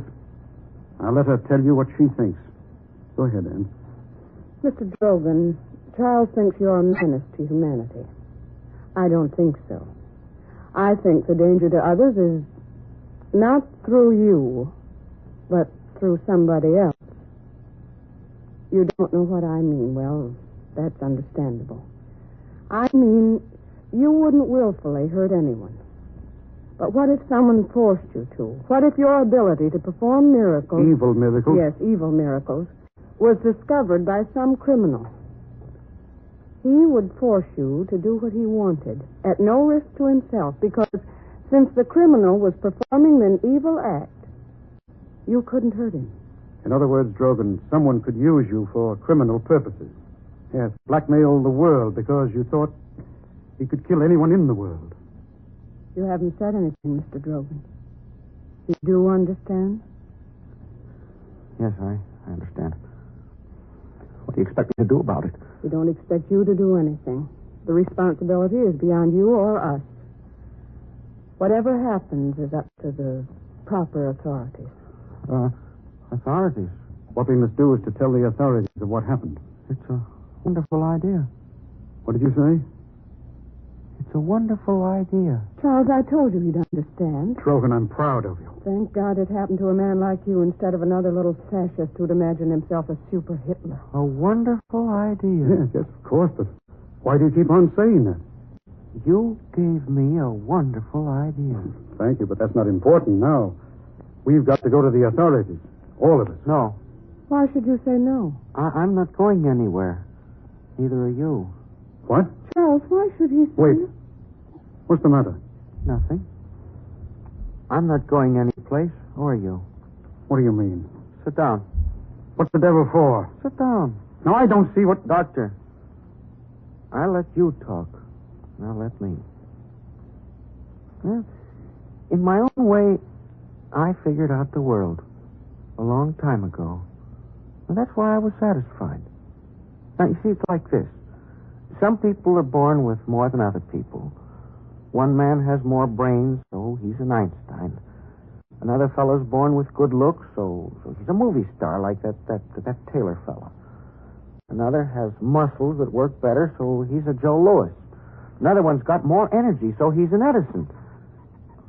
Most people are born with just enough brains and muscles to get along in a plain, ordinary life, like me. I knew that. So I was satisfied. Then this happened to me. All at once, all I've got to do is say something, and then it happens. Not good things, we found that out, but whatever I say that's wrong happens. I can do what anybody else in the world would like to do, but can't do. No Army or Navy or Air Force.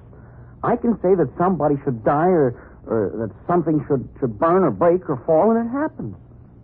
You know, at first it was the same for me as for you, Doctor. I couldn't believe it was really so.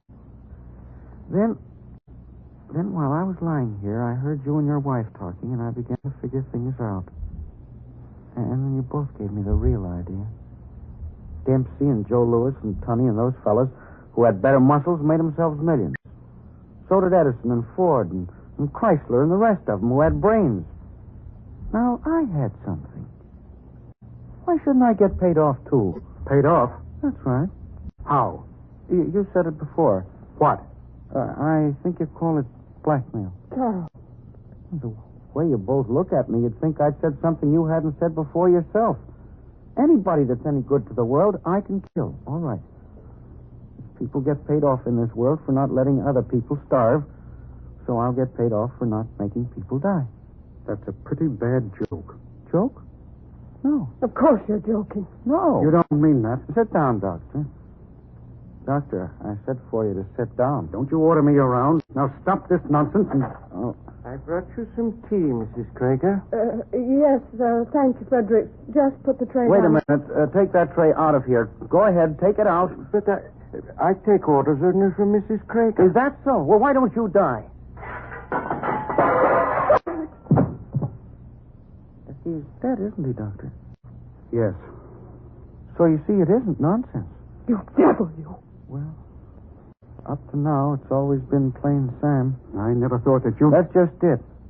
You should never underestimate a little man, now should you? Charles, do you hear me? Call the police.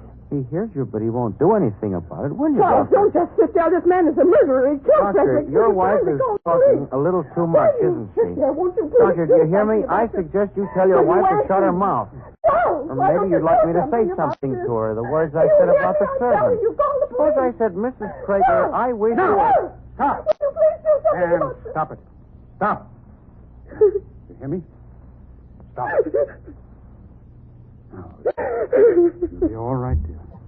It'll be all right. Of course it will. As long as we're sensible about this.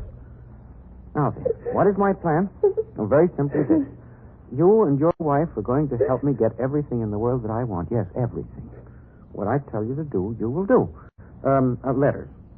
I will decide on 3 influential gentlemen in our government, 3 wealthy gentlemen in industry to whom you will send letters explaining about me.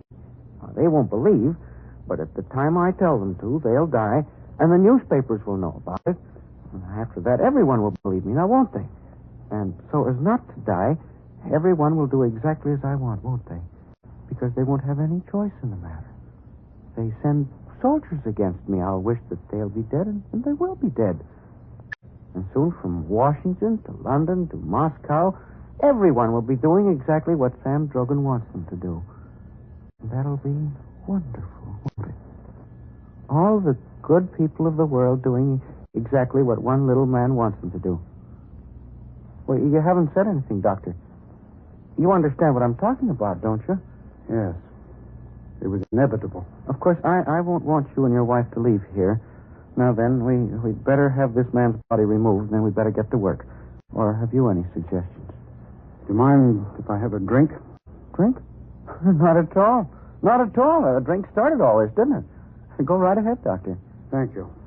And you, Mrs. Crager, you're quite all right now, aren't you? Yes, I'm sure you are, the way you sit there looking at me. You and your husband will do exactly as I say, because you're both good people, and I'm deaf to good people, and you know that now, don't you? Yes, I'm sure my wife knows that. Your drink. Oh, yes. Oh, and quite a full one. Thank you, Doctor. I drink to your continued good health.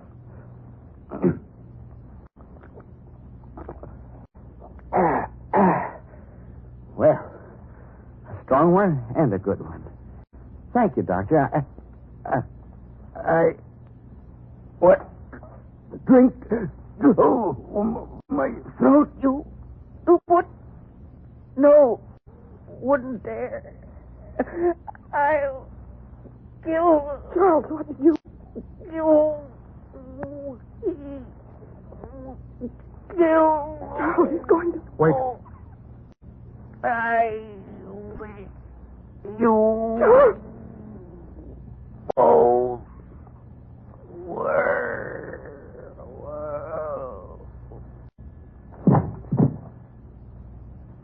Charles, you killed... Yes.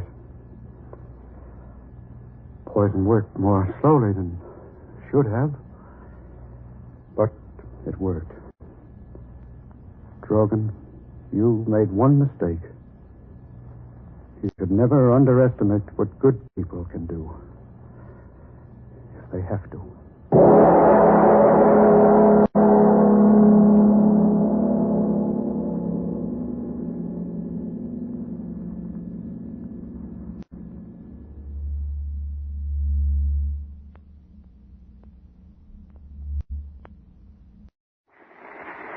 Ironized Yeast presents Lights Out, Everybody. It is later than you think.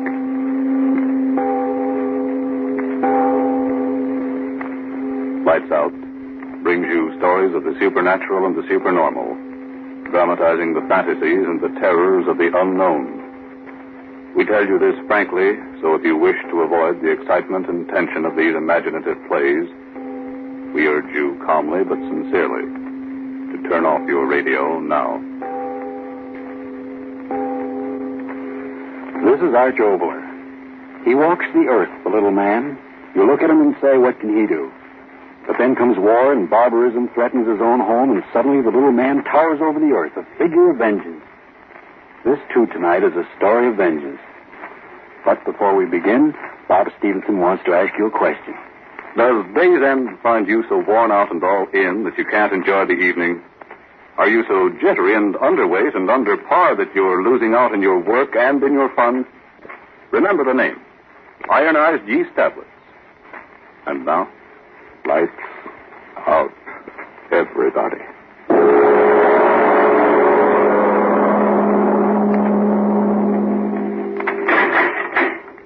You've got 10 minutes with him, Counselor. I know. Well, Rogan, I understand you wanted to see me. Sit down, Counselor. I'm very busy, you understand? Sit down. Yes. What's on your mind? There's always a chance, you know. The jury's been out 3 hours. The devil with the jury. Get me a knife. Huh? Get me a knife. A knife? Are you insane? A knife. Get me one. But why? You've got a chance. My final summation, the jury might deadlock. Yes, deadlock. Shut up and listen to me. Well? When the jury comes in, he'll be there sure. He? Mark Street. Oh, him. You still don't believe? Oh, but I do. I definitely believe that an individual by that name does exist. Exist? He killed my wife. But the evidence... He killed my wife, you hear me? He killed my wife. Yes, I know. No, you listen to me. You listen or I'll make you listen. For days you've been out there in that courtroom talking words. Words, high-sounding legal words. All the time you won't believe the word I told you. All the time back of that mug of yours, you've been thinking, yeah, he killed her. He killed her. I killed her. It's one of the things that ever came into a man's life. Now, Mac, I want you to Let know... me get it out of me. Doreen was my wife. She was helping me and loving me. Guy come along who couldn't stand her being happy. Took a look at Marie, and in that rat mind, he must have said to himself, okay, beautiful, I'm going to get you. How and when, I don't know, but someday, beautiful, someday. That's what he said. And that's what he did. What? One night he came over. Sure, he got to be my friend. He came over, and when Marie told him I was working late down at the plant, he said he'd wait for me. Business. Business of hell. What? Oh, how can I tell you? I can only think it in my head and remember it in my head. I hear her. I hear her, don't you? Fighting against him, fighting. I don't hear anything. Fighting. She must have clawed at his eyes. And that knife in his hand. He stabbed her once. And again, and the third time. When I got home, she had strength to whisper just 2 words to me. His name. And then she was dead. And he killed her. He'd find me so I'd take the rat me that loved her, Mark Street. He did it. You hear me, Mark Street? But no trace of the man... He'll come back, I tell you. He'll come back now to hear that jury speak its piece. He'll come back, I know he will. That'll be my chance to get him. Get me that knife. But, Mac... The knife, I got to have it. He'll be there. I can give it to him once, twice, 3 times the way he did to her, in his face and his neck and his dirty heart, dead the way she's dead, his blood wiping out what he did to her. A knife. Get me a knife.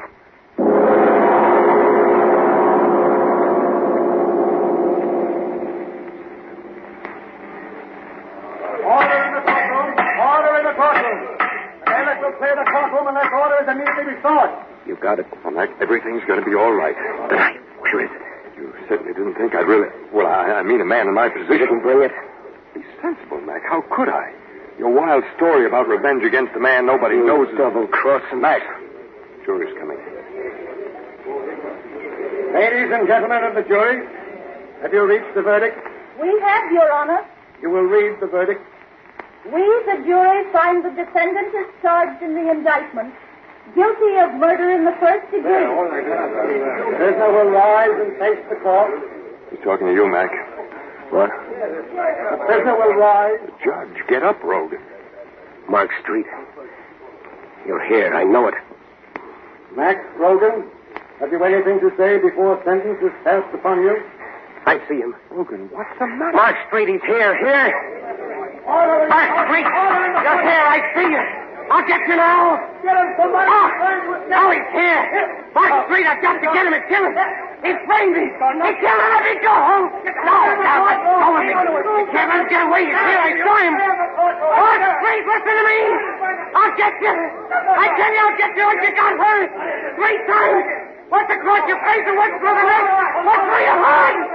I'll get you, Mark Street. I swear I'll get you.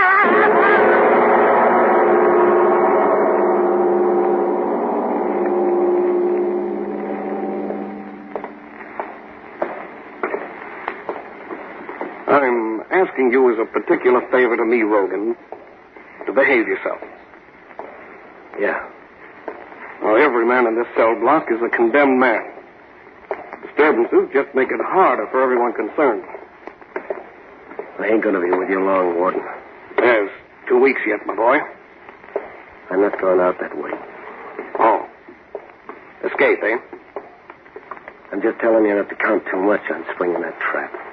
Don't try it, Rogan. No man's ever escaped from the death house in this penitentiary. And no man ever will. Yeah. Well, this is it, Rogan. Yeah, I would. Oh, hello, Rico. Oh, guard, open the cell door. Hello, Warden. In here, Rogan. What's the matter, Warden? Your hotel getting crowded, so you got to give me a roommate? Now behave yourselves, men. I don't want any trouble. I sure wouldn't. We don't make any trouble. I hope not. See you later. Warden's like a school teacher. Huh, Rogan? How do you know my name? Yeah, there ain't much going on around here Rico Bartelli don't know. Yeah? Yeah. What do you want to know? How do you get out of here? Well, there's 2 ways. One through that door where you just came in with the warden, and the other through that green door down there at the other end. That's a funny door. It only opens up one way. You're not going to hang me. A lot of guys say that, but they feed the worms just the same. I'm getting out of here. Yeah, it's easy just to talk. I got to get out. Why? To kill You crazy? Well, never mind. To me, it don't make no difference just so long as you help me. I told you Rico Bartelli knows lots of things. Well, listen to this. I know where to crack this place. You just talk. A guy in my spot don't just talk, my friend. Me, I ain't got time for talk. Yeah? They think they're going to hang me 3 days from now. Oh. Yeah, that's why when I say something, I mean it. For you, too. You got the guts. I'm listening. Look, every day, 4 o'clock, they'll let me and you out in the room down there that they call an exercise room. We're supposed to walk up and down and get exercise so we'll feel good when they stretch our neck. Only you and me in the exercise room for 10 minutes. No guards. They figure it's all right. Because the room ain't got nothing in it, no window. And the guard locks it up from the outside. Then how do you... I'm trying to tell you. In the room there's nothing. Bare walls. Bare floor. And in the floor there's one iron saw lid leading down to the saw that runs under this place to the river. Marie? Sure. You do like I say and Marie'll see you pretty quick. This water, how deep is it? Well, No. Doesn't make any difference. I can swim in it. Yeah, not in this water, my friend. Why not? How far is it from where we can get in the sewer to the river? A mile. I can swim 12. Yeah, not in this water. Why not? Tell me why not. Hey, you guys, pipe down. Okay, screw.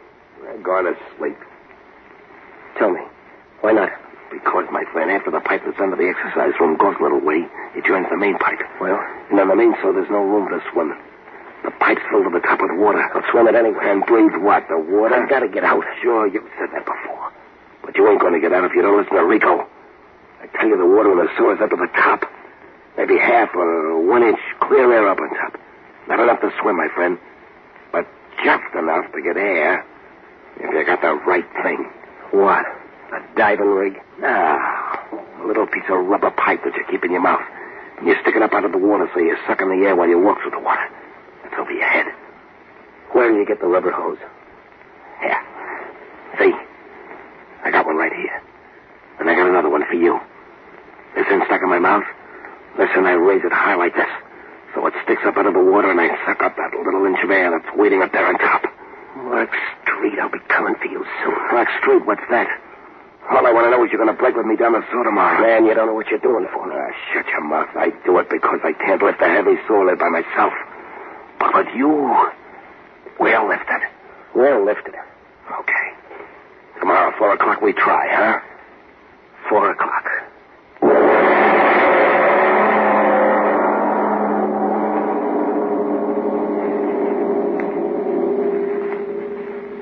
Ladies and gentlemen, a deep breath, please, before we go on with the story of Vengeance and MacRogan. Yes, and while we do so, girls, is this how you feel these strenuous war days? No, I'm not going to the dance with the soldiers. I'm too tired out to enjoy it.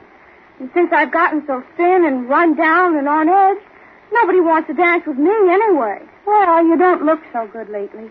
But listen, you know Sally Blake? Well, she was underweight and weary and jumpy, too.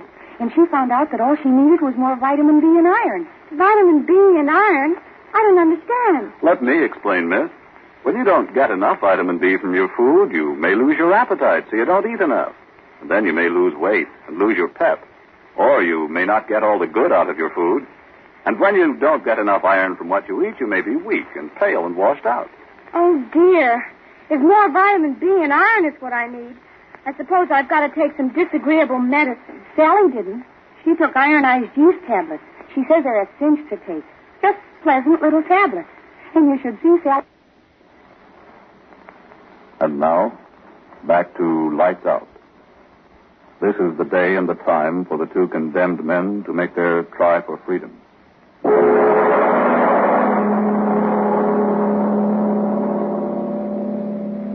Get plenty of exercise, boys. Won't be long now. Sure, true. Well exercised. Rico. The floor, there's no sewer lid in it. What, you think they got a label on it or something? Quit talking. We got to move fast. Show me for the leather. Okay. Keep your pants on. Yeah. You see this circle on the floor? Yeah. That's the lid. It's covered with cement just like the floor. What in heaven, all that weight? How we lift it out? Keep quiet. Yeah. I got something that'll do the work. A cold chisel. I told you Rico Bartelli's a smart guy. This little piece of steel cost me plenty. But I got her and she was going to get me right out of here. Now listen. Yeah. Look. You stick the chisel in the crack. I push up. The cover, it comes up a little bit. And you stick your fingers underneath. Okay. I got it. There. Now get your fingers under. Yeah. Okay. Now lift her. Lift it. My fingers, you're crushing my fingers. Don't make no noise. God, don't make any noise. My fingers, mother of mercy, my fingers. Get that lid off me. I'll get it up again. Don't yell. That's God over here. The guy in the rope. Get the lid up. There. I got it. Now help me. I've got it up again. Help me lift it. Yeah. There it goes. There we go. Let it down.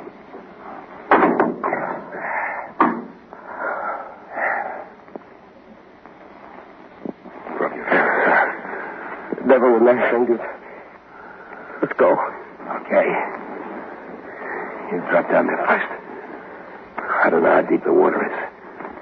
There goes.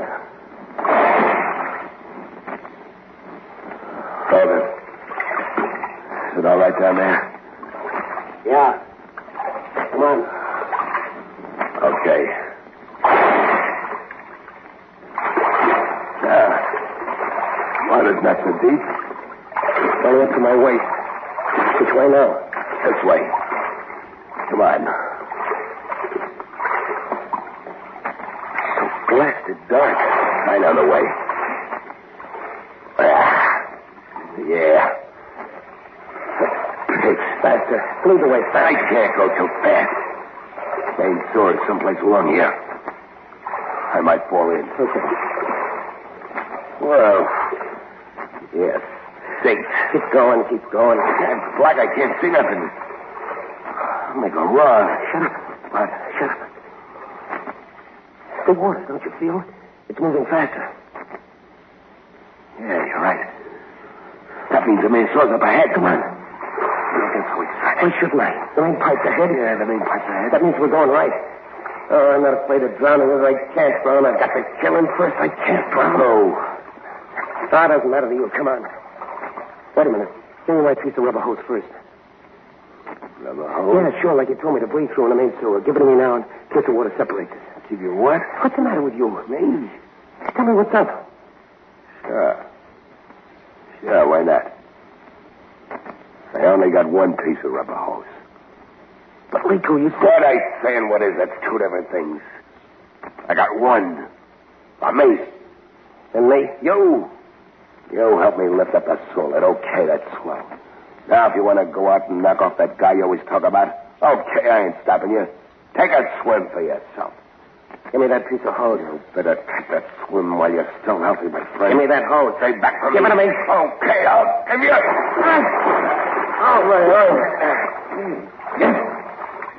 Oh, just try to knife me. You did it. Hey, get out.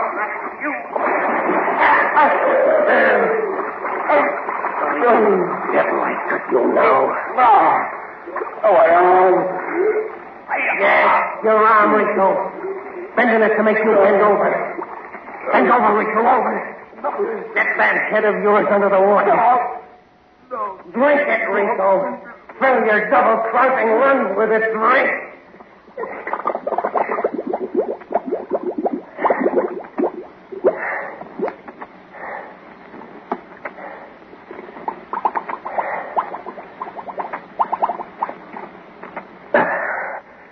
All right, Rico. I got the chisel and the hose. Now you take that swim that you were gonna give me. Now, Mark Street, I'm coming after you.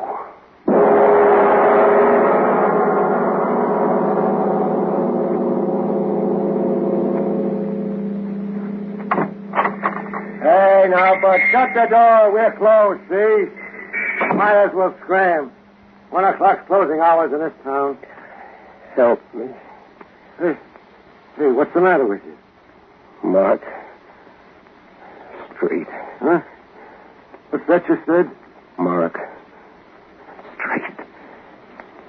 Where is he? Mark Street? Oh, you mean that lanky chiseler that... I didn't know exactly. I ain't seen the guy recent. Where is he? Hennessy's place. Yeah, that's it. I remember hearing a couple of the boys saying he moved in up there. Hey, wait a minute, fella. Don't you want a drink? Don't you want me to get... Well, is that a note? Walks right out on me. I wonder what in the... Chief, ain't that a funny thing? It ain't rained around here for a week. And the guy's clothes were soaking wet.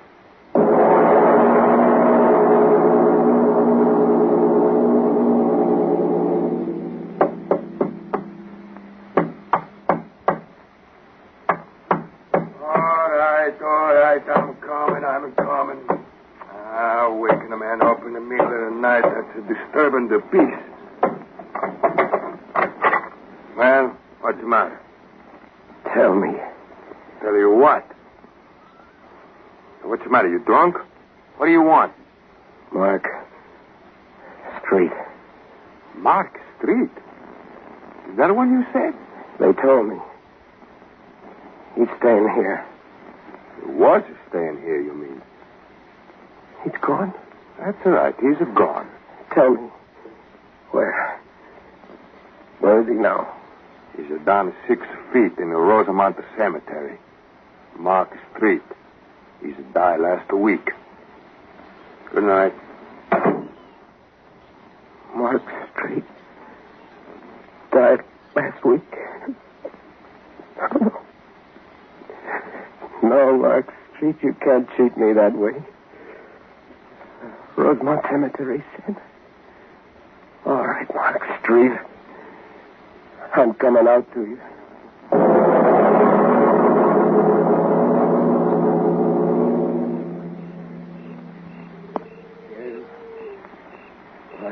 John Burton. Hello. So dark. So dark if only the moon would... Ah, now I can see. Yes. Well, that's my beloved wife. No, not you. Mark Street, where are you? Where? So many graves, white stones, moonlight, so many dead. If you're here, I'll find you. Here lie the mortal remains of Henry Alden. Oh, no. I've got to find you, Mark Street. I've got to. Maybe this one. Here lies Mark Street. I found you, Mark Street. I found you. Oh, he's dead. I found you. But are you dead? I must know. I will know. I will know. I will know. I will know. I will know. I will know. I will know. I will.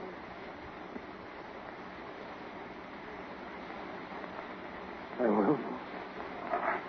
I will know. I will know. I will know. The coffin. The coffin. Oh, I'm down to you at last, Mark Street. Now I'll know. Oh, they covered you well. If it is you. Yes. It is you, Mark Street. Shaded me. Oh, no. Maybe not. Maybe not. Maybe there's another world beyond this one. A world of dead. Where you are now. I'll go there. I'll go there. I'll get you there. It goes cold chisel in my hand. I'll shove it in my heart, and then I'll be just like you. You hear me, Mark Street? It's Mac. Mac Rogan talking to you wherever you are. I'm coming to you.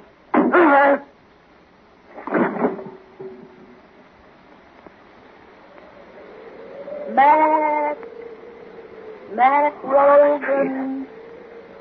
Mark Street, I'm coming to you. Mac Rogan. Marie. Mac. Marie, I heard. How? When? I don't know. I heard you calling me. Mac Rogan. It is you, Marie. I heard you.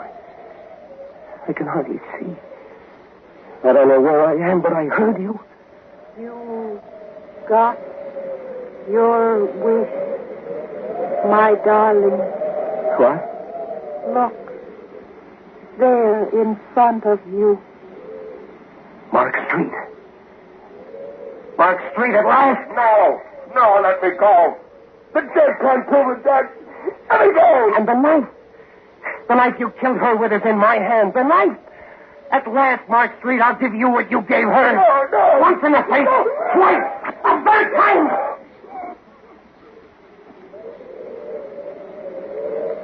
Now, go back to your grave, Mark Street. And I'll go to mine.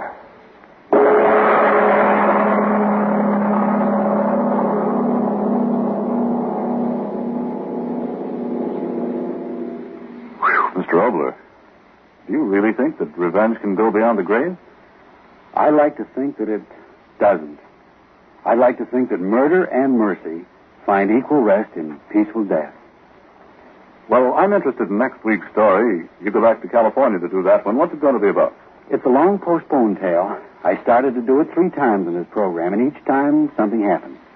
I'll tell you of those postponements in a moment, after you finish what you want to tell us. Well, briefly, folks, if it's vitamin B and iron shortage that's keeping you thin and weak, tired, washed out, and really only half living, then do try ironized yeast tablets right away. They give you both vitamin B and iron. They cost but a few pennies a day, and they're sold on this no-risk, money-back basis.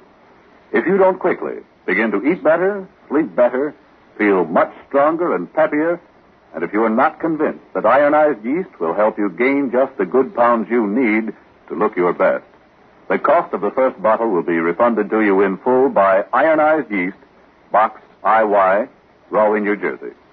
Just be sure you get the one and only Ironized Yeast.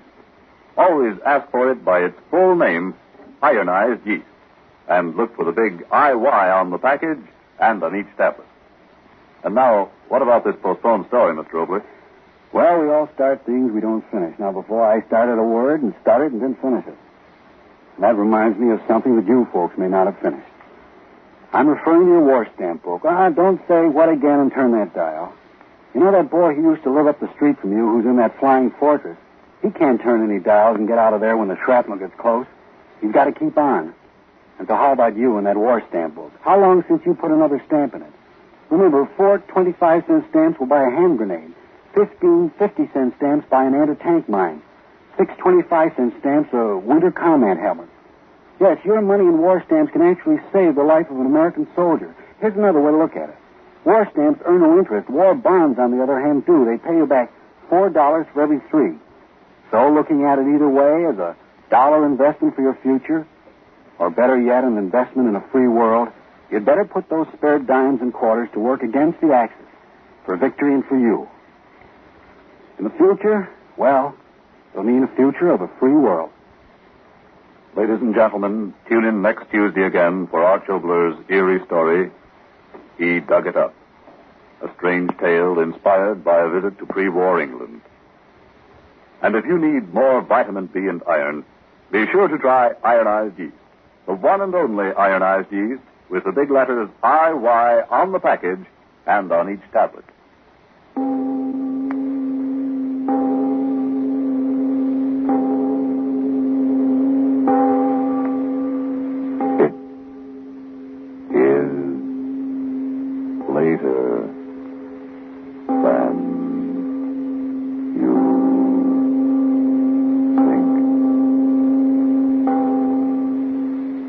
Time waits for no man these days, not even for a man to shave. Speed is mighty important. So why not enjoy the quick, comfortable shaves that you get with Mole brushless shaving cream?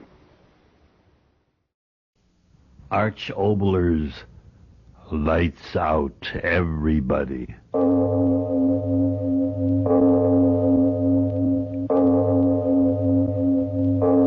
It is later than you think.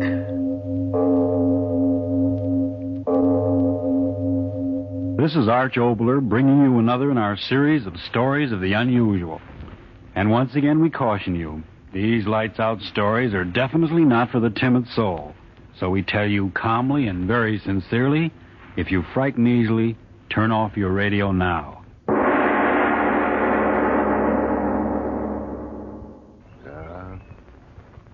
It is a nice day. Yes, I agree with you, Mr. Sparrow. It's as nice a day as I, too, have ever seen. I remember a day like this when I was about 12. Mother took me into London to see the King's Palace. That was Edward. And I had on a green suit, and I... But that wouldn't interest you now, would it, Mr. Sparrow? Funny, I never went back. Less than 100 miles away, and I... Morning, Mr. Jeffrey. Oh, good morning, Mr. Elkington. Here, Mr. Jeffrey. Oh, kind of late in the season to be planting now, ain't it? Oh, I wouldn't exactly say that, Mr. Elkington. Not for what I'm planting. Now, what would that be, might I be asking? A tree, my friend. Oh. A nice, strong catalpa tree. My son sent it to me all the way from Exeter. You don't say catalpa tree. Well, now. I say, could I be giving you a hand with that shovel, Mr. Jeffrey? Oh, no, thank you kindly. I like to dig in the soil, and the exercise does me good. Thank you kindly. Oh, well, then I'll be off on my business, Mr. Jeffrey. Good morning to you. Good morning, Mr. Elkington. Good morning. But it is a good morning. The rain certainly softened you up, didn't they, Mr. Ground? Nice and soft. Nice and soft. Going to dig you a nice, deep hole, Mr. Catalpa. Ah, nice, deep hole, so that your roots will have a good, firm start in life. Yes, indeed. Ah. Well, that's not the way to act, Mr. Ground, throwing big boulders in the way of my shovel. Mighty big stone, too, from the sound of it. Dig you up, Mr. Boulder. If it takes me a week, yes, indeed.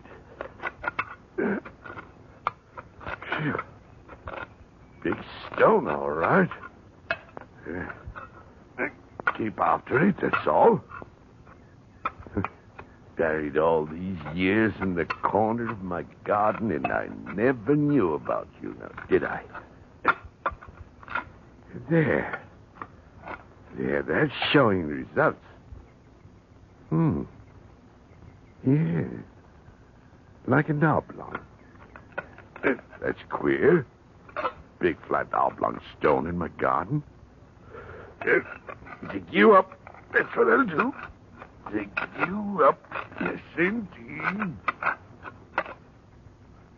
Oh, Mrs. Gracie. Mrs. Gracie. Yes, what is it? Mrs. Gracie, come out here. You've got to come out. All right. Now, what in creation is it, Mr. Jeffrey? Mrs. Gracie, look. Land sakes alive. What kind of a hole for a tree is that? Don't see why in the world... Look, I tell you. Is it a coffin? Coffin? That size and out of stone? Then what would a coffin be doing in my garden? I never heard of anyone being buried here. It's much too big. Mrs. Gracie, I got it. What? Roman. The Romans left it here. Romans? Don't you understand? The Romans invaded and lived in Britain over 1,500 years ago. They left it here. Nobody like that lived round here, and don't you tell me anything different, Mr. Jeffrey. But I am telling you, a Roman sarcophagus. Now, Mr. Jeffrey. Oh, never mind. Mr. Robinson, run over and get Mr. Robinson here. Tell him to bring a couple of men. We've got to dig this thing up. We've got to dig it up? Mr. Jeffrey, it's the sun that struck your head. Now, don't stand there lecturing me. Mr. Robinson, hurry, get him. No, I won't. What? Not to dig it up, I won't. To bury it deeper, yes, but not to dig it up. Mrs. Coffin or one of them heathen, whatever you call it, it makes no difference. If it's been buried here all these years, then I say cover it over and let it be.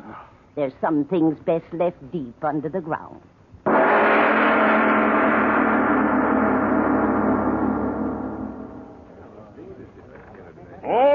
All right, men. Are you ready with the ropes? Ready, Mr. Robinson. Right you are. How about you, Joe? All ready, Mr. Robinson. Good. Now, when I give the signal, 1, 2, 3, you on that side of the rope pull, while you on the other side work on the block and tackle.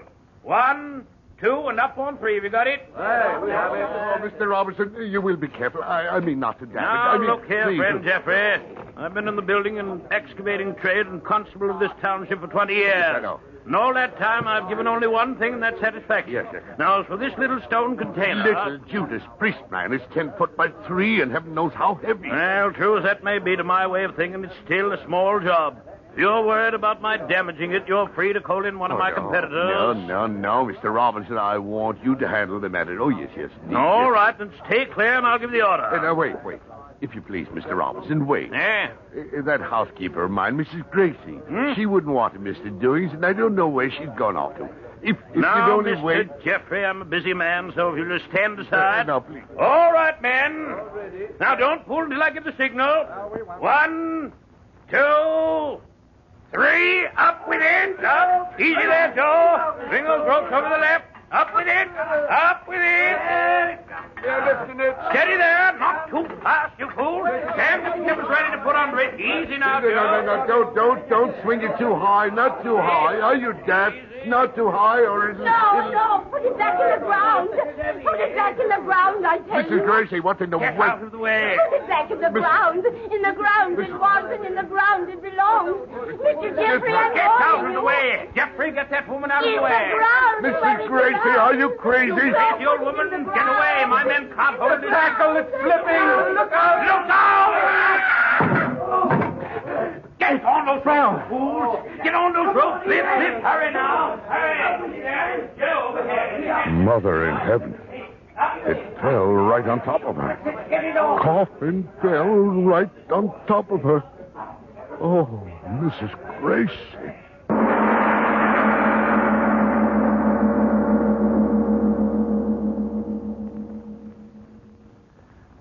It's a cruel thing, Mr. Jeffrey. Cruel indeed. Yes. Cruel and yet not cruel. For the ways of the divine providence are beyond our poor mortal understanding. Yes, I shall say that very thing over her grave when we bury the poor woman. As you wish, Reverend. Ah, what a day this has been. More excitement in just a few hours in this village than we've had in a dozen years. I wonder now whether... Almost 9. Well, I better be getting back to the church. Have to get everything ready for the service tomorrow. Did you speak to Mr. Carboy about the coffin? Yes. That's good. We'll pay the good lady proper respect, we will. Well, I'll be on my way. Good night, Reverend. One thing more, Mr. Jeffrey. Yes?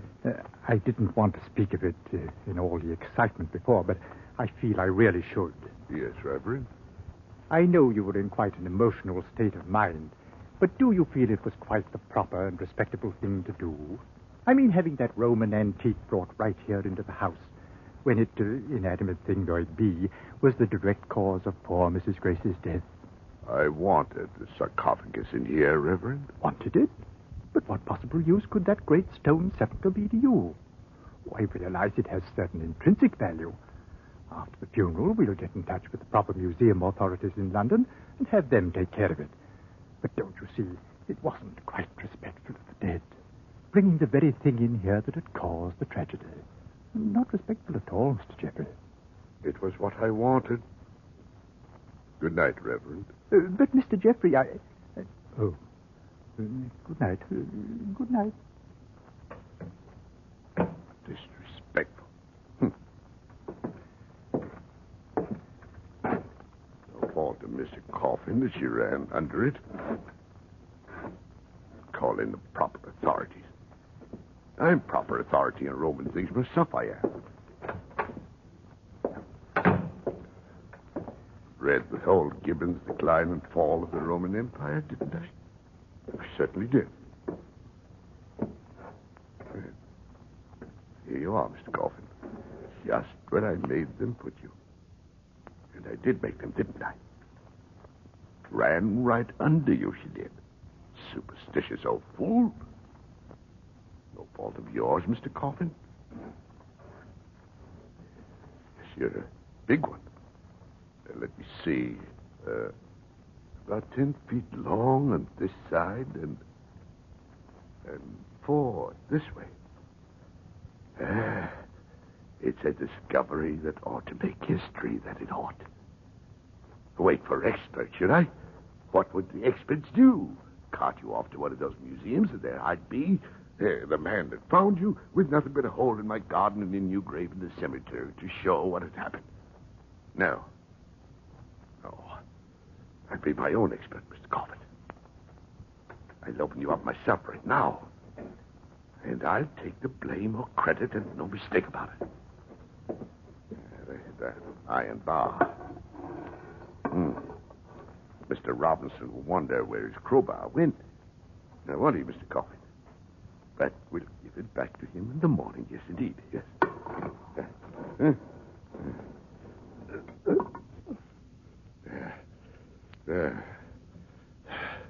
Got you wide open enough to look inside now, haven't I?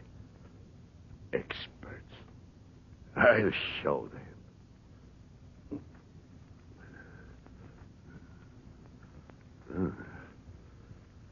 Dark. Can't see. Matches. There now. If you don't mind now, Mr. Coffin, I'll bend over to see what you've got inside. Can't be. Got a call. Are you there? Are you there? Reverend, this is Mr. Jeffrey. Yes, Jeffrey. No. Listen to me. That Roman sarcophagus, I just opened it. Inside of it, there's something, a woman, and yet it isn't. I mean, oh, Reverend, come over quickly. You see, whatever it is, I don't think it's dead.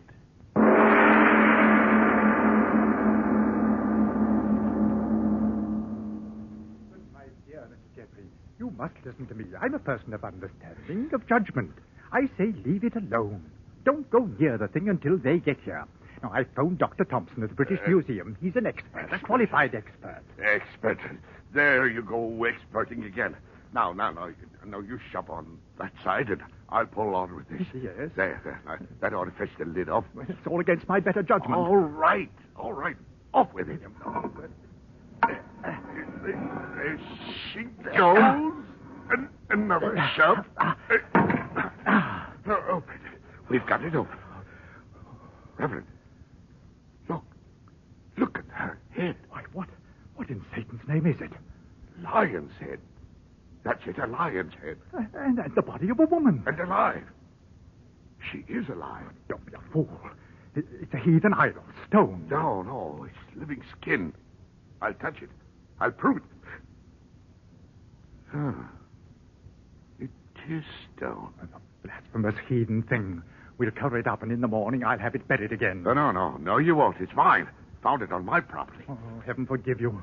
The blood of your poor housekeeper still staining it. Staining it? What are you talking about? Mrs. Grace's blood. See, it's still on it. But the outside of the coffin fell on her. This part was closed. But it is blood. Fresh blood. Oh, it can't be, Alfie. Mr. Jeffrey. Reverend. That woman. A minute ago, I felt cold stone. And now it's warm.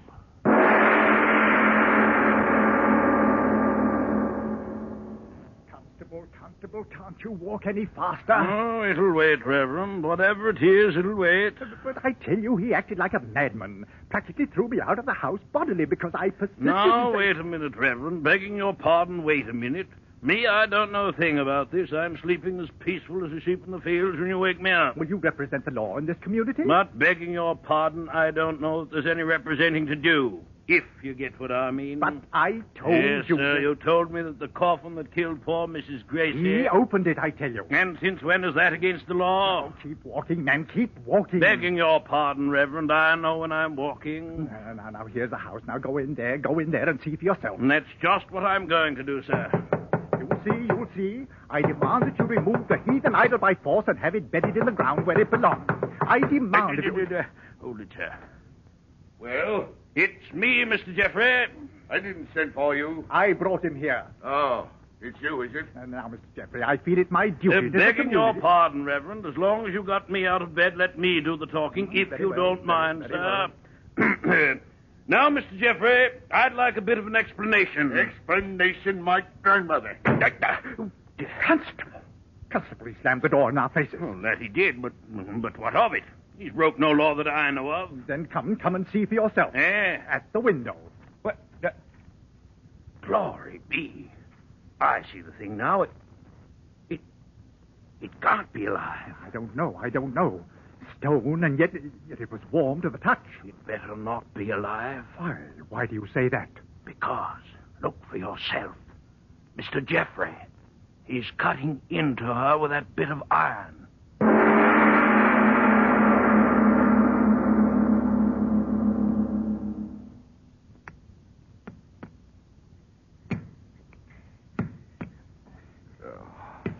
It was good of you to come in and help me, Mr. Elton. I'm right glad to be of service, I am. I'm glad to be of service, but this is devilish hard rock. Yes, it is. But we've got to break the statue open, Mr. Elkington. We've got to. If you say so. Oh, those fools, the constable and the reverend, they'll be back soon with some new ideas about getting into the house, now, won't they? I suppose so. But they won't stop me. They won't. I've a chance to do something before I die. I'll make a big discovery, I tell you. They won't stop me. We'll have the statue cut open before they get here now, won't we, Mr. Elkington? We'll try, I will try. Yes. Cut it open and note the secret. Something that keeps that stone warm as if it were flesh. That'll be a wonderful discovery now, won't it? Oh, that it will. Faster, Mr. Elkington, faster. I'll try. Crikey, this stone is so hard. They mustn't stop us. No. Faster, Mr. Elkington. Oh. Elkington, why have you stopped? It's my fingers cramped. I can't open my hand. Chisel, give it to me. All right. Got to keep working. Got to. I'll know the secret in you, Lionhead. That's the name I'm going to give her, Elkington, Lionhead. The power that's kept the stone in you warm all these centuries. I've got to know that, Lionhead. And I will know it. Have to keep working. Have to keep working.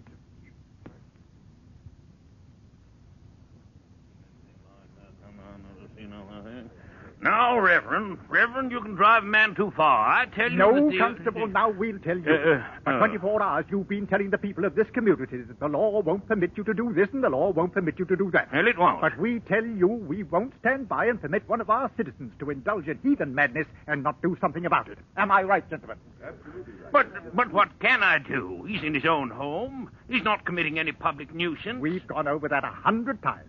The fact remains you've got to go in there and stop him. You've got to.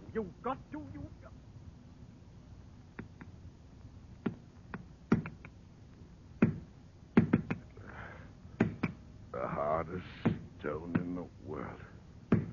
They made you yes. Mr. Jeffrey, I'm asking you, please stop cutting into it. Please. Of the warmth.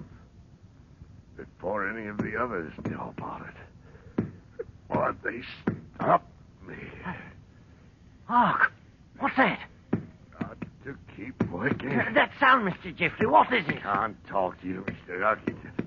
Important work. But, Mr. Jeffrey, the chisel, why did you drop it? My hand. Like an electric current running through the chisel. Oh, no. No, just a weariness in my muscles. Pick up the chisel.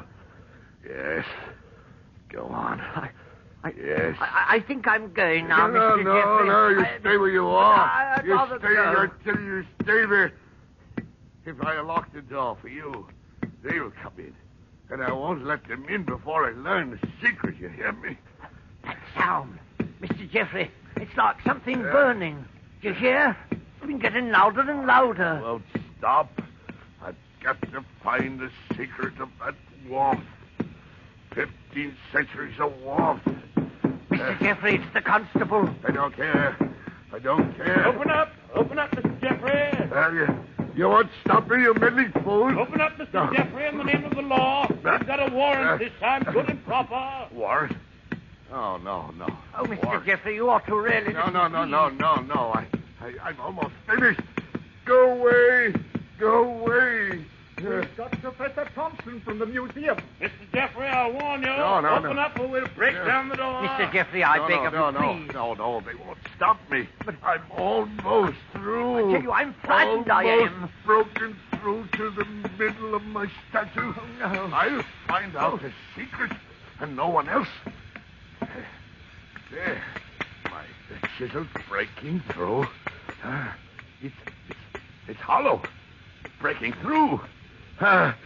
In a second, I'll know. In a second, I'll...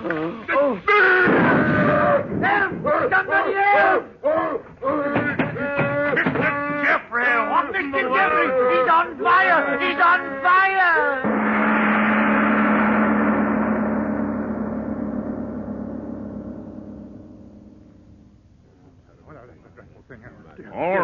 All right, men, quiet down. There's nothing more we can do. Mr. Jeffrey is dead. Such a horrible way to die. It was the lantern. Set him afire, I guess. No, it wasn't that. Hey, what say, Mr. Elkington? I saw it all. a flame come out of the statue. You're daft, man. No, I swear it's the truth. I saw it. Professor Thompson, you tell him. What did you see as you came through the door? There was a flame from it. You don't really mean. But how can that be? Flame from a statue? And the Romans went down to Egypt. Professor, tell us, what is it? What is this statue? The lioness-headed goddess Sekhmet. Well? And they worshipped her as the goddess of fire.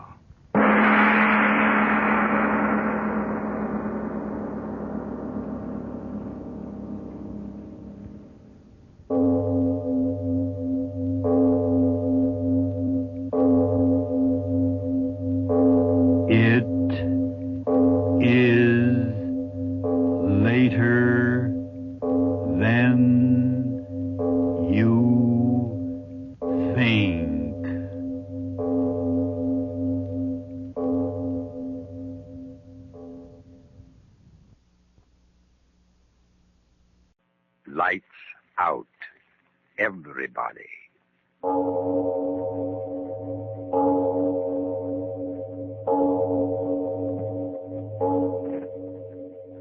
It is later than you think. Lights Out brings you stories of the supernatural and the supernormal, dramatizing the fantasies and the mysteries of the unknown. We tell you this frankly, so if you wish to avoid the excitement and tension of these imaginative plays, we urge you calmly, but sincerely, to turn off your radio now. This is Arch Obler. Tonight we tell you a story about two gentlemen of the German army, the Nazi army. The scene is a bombing plane flying over England.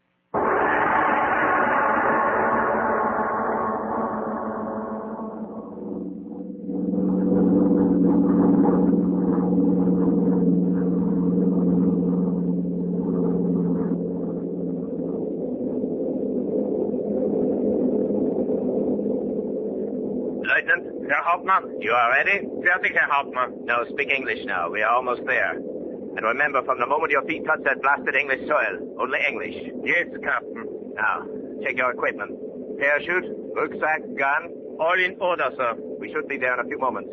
Now, remember, if for any reason I do not get to our point of rendezvous, or if I'm not there when you get there, you are to wait 2 hours, and then go on alone to Melford and carry out our orders. Understood? Yes, Captain. Pilot! Ja, Herr Hauptmann. Wir sind da? 2 Minuten mehr. Also, Bombenhöhle verlassen. Zu Befehl, Herr Hauptmann.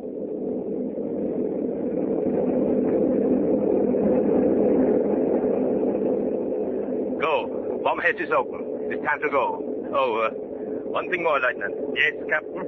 I was ordered to tell you this just before we jump. If you are successful in your part of this mission, the General wishes me to inform you that the Führer himself will reward you. Now jump. Heil Hitler. Heil Hitler. Pilot, I'm going. Viel Glück, Herr Hartmann. Danke. Heil Hitler.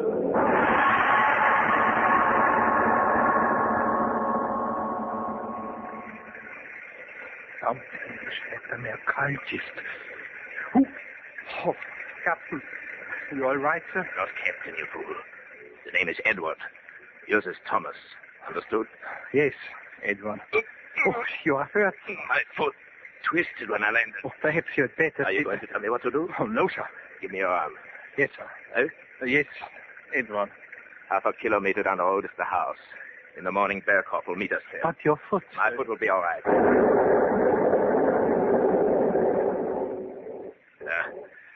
Infernal English climate.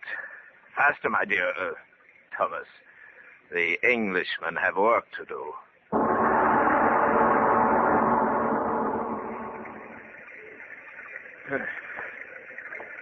You see, my dear Thomas? You should never doubt what intelligence gives you.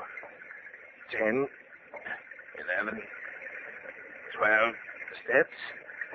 So, now the key. You have not lost the key? Oh, no, sir. I have it here. Get the door open. Infernal rain. Huh? Open it. It is stuck, sir. Here, let me in. What's the matter with you? It is open. In, quickly.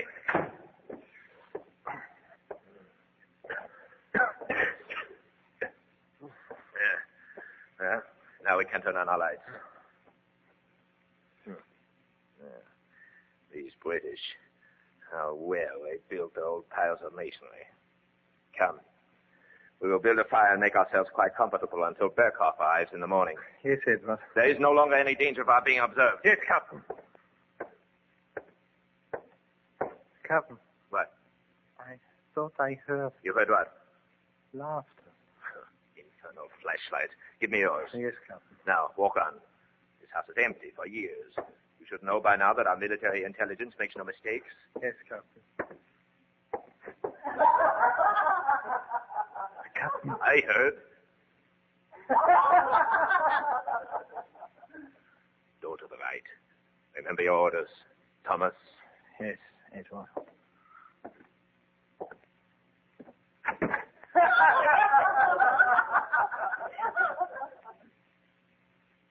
Good evening, gentlemen. Won't you come in by the fire? Yes, thank you. Come, Thomas. My name is Burley. I am Edward Cooper.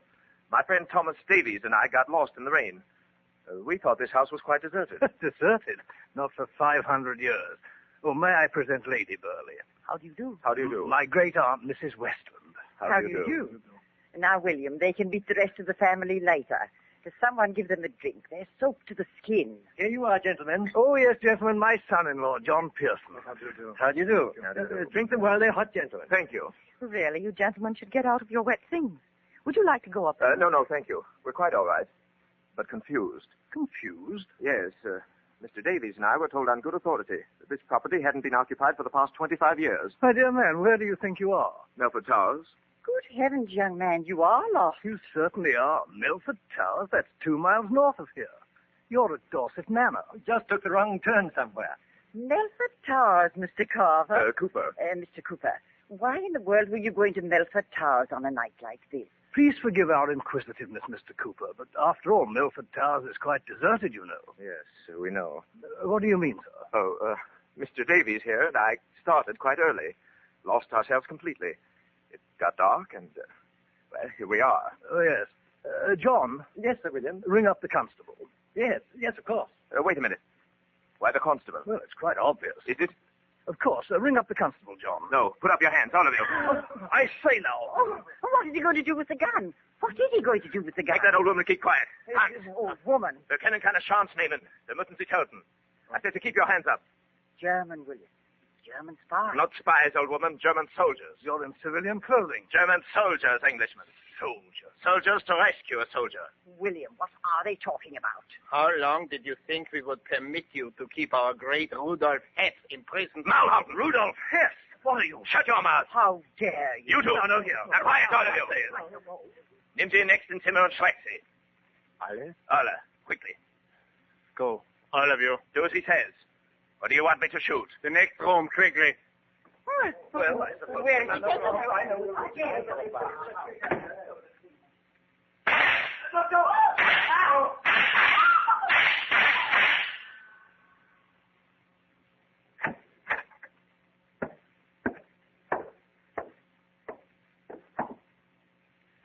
Well, Lieutenant? We are all dead here, Captain.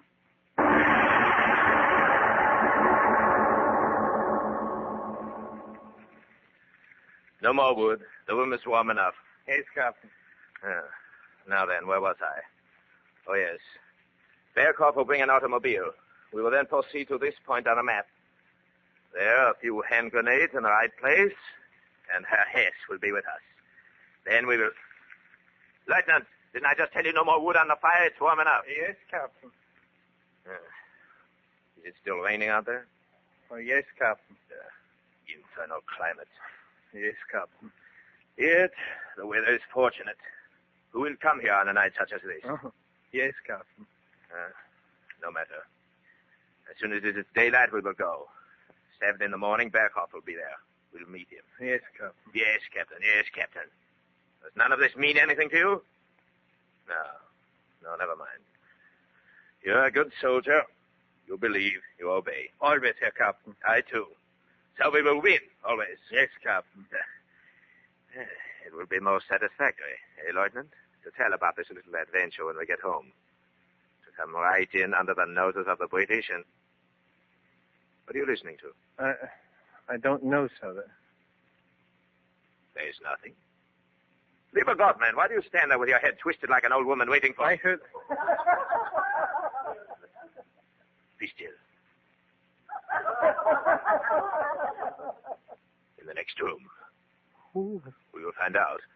And you told me there was no one left. There was no one. Come.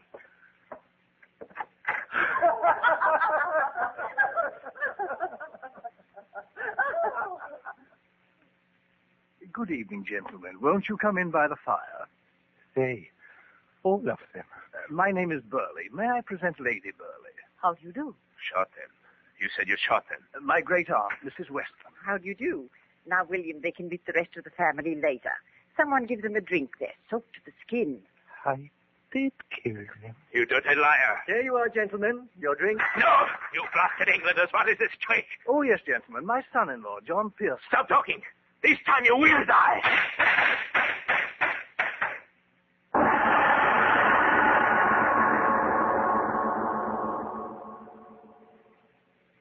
Captain. What? Could you tell me the time, please? 12 minutes after 3. Why? How soon will we go? In the morning. Do you want to get lost again in that infernal woods? No, Captain. What is the matter with you? Nothing, sir. No, I understand. Your dereliction of duty. You think I will report? No. Help me carry out our orders tomorrow, and the fact that you did not shoot those Englanders as I ordered will never reach the ears of Berlin. Anyway, they are dead now. You know that. I know that. It is ended. Not again. It is they. No, I shot them myself. I saw the bodies fall. It is they. No, it cannot be. I'll show you. You see, they are dead. Good evening, gentlemen. Won't you come in by the fire?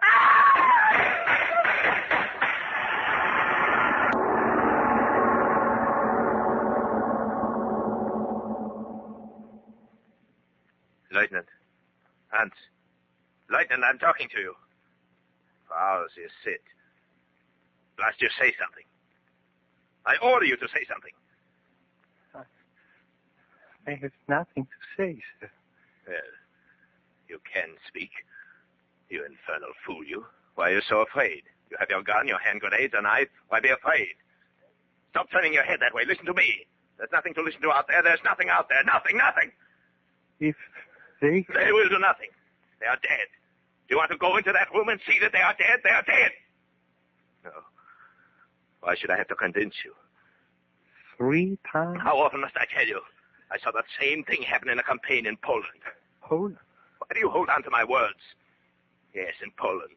The first campaign, there were snipers in the village. We wiped out everyone, men, women, children. But the next morning, the vermin were there again. Uh-huh. We thought they were there. I didn't see them. Others did and went running through the streets throwing hand grenades. There was an explanation, of course. There is an explanation for everything. The men who thought they saw, were tired. Their eyes played tricks. I heard the doctors in my division talking. They said it was tricks of the mind. Those people are dead. They must be dead. You too are afraid. Blasted insubordinate idiot. How dare you? I'm not afraid. I'm afraid of nothing. If they would only come. I believe in the Führer and his destiny. I can never be afraid. If they laugh again. Stop talking. I order it. They will not... My infernal leg. Swollen. Lieutenant, listen. To what? Not to anything. To me. Oh. Go in the next room. Look. Look.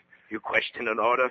You said they were dead this time. Why look at... I order you to go. Do not just sit there. Tell me what you're thinking. Tell me. I'm thinking that maybe this is what I've always been afraid of. In Czechoslovakia, in Holland, in Belgium, in France. This is what I always was afraid of. Of what? That someday I would wait for them. Them?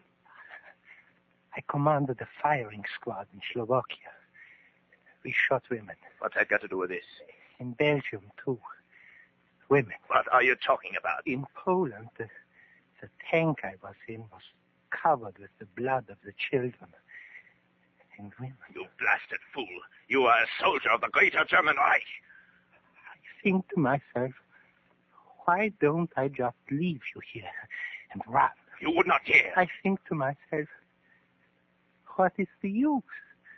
Sooner or later they will come for me. Who? Who will come for you? The dead. Shut your mouth! The dead are dead. We exterminate the vermin for the glory of the Great Reich. I always suspected you, Hans Miller, you weak-minded fool. I explained everything to you. Hallucination, always hallucination. I know what I will do. What? If they laugh again, I know what I will do. Yeah. Grenade. What are you going to do with that hand grenade? I hold it. Take your fingers off the firing pin. No. I order you. No. I am your superior officer. Put that grenade down. No. You maniac. What are you going to do? Sit and wait. For what? If they laugh again, we were wrong. You and I. You and I in the Fuhrer. How dare you? All wrong. And I will pull out the firing pin, and we will die. Put down that grenade. If we were wrong, I would rather finish it here, now, than wait again. You crazy. No. The gun, put it down, or I will pull the pin. All right. I'll leave you here. I will go. My leg. You see, you will stay with me and wait. Hans, in the Führer's name, be careful. That firing pin is loose. If you pull it, Do not be afraid. If they do not laugh again until it is dawn, I will believe what you said, that it was hallucination. Yes, it was a hallucination. If they do not laugh again and it is day again, I will believe. If they do not laugh again.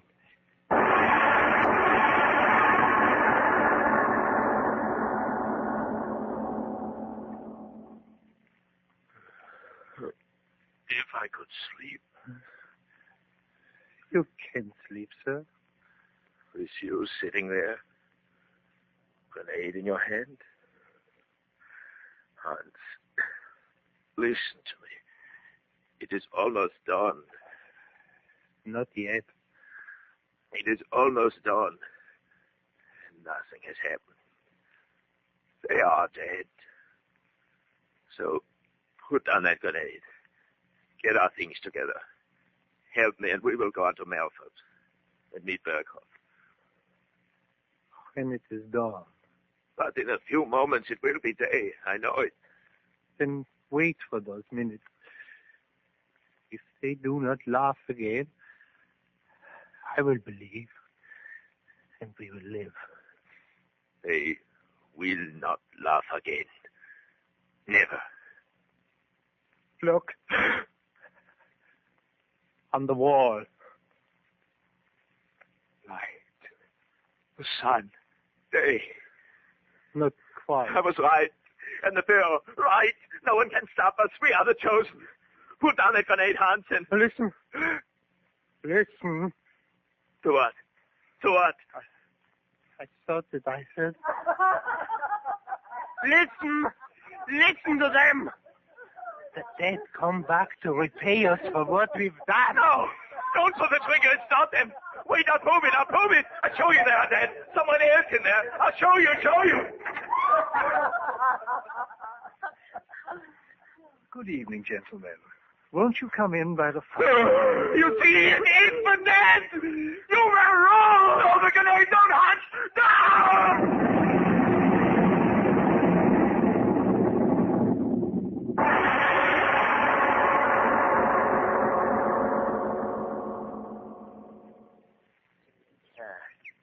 morning, Vicar. Oh, good morning, Harold.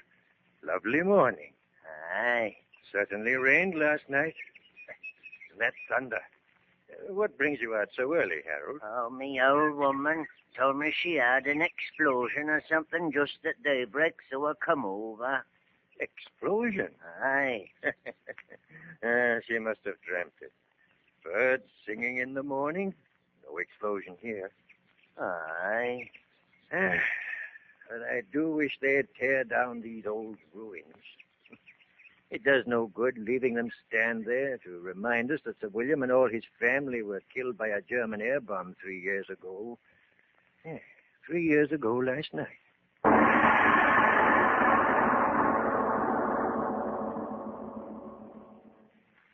And now, what about miracles, Mr. Obler?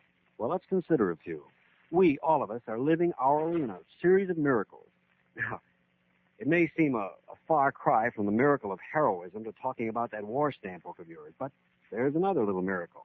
8 25-cent stamps, 8 hand grenades. 6 25-cent stamps, 1 winter combat helmet. 30 10-cent stamps, a pair of jungle fighting boots.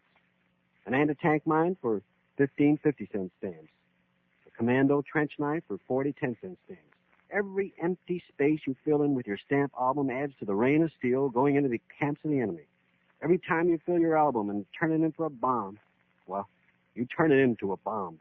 You turn the rain of steel into a hurricane. Your way to do more to help beat the Axis is by buying enough stamps to fill the empty spaces in your stamp book. Then turn it in for a war bond. It will bring on that inevitable miracle of a bomb. It is later than you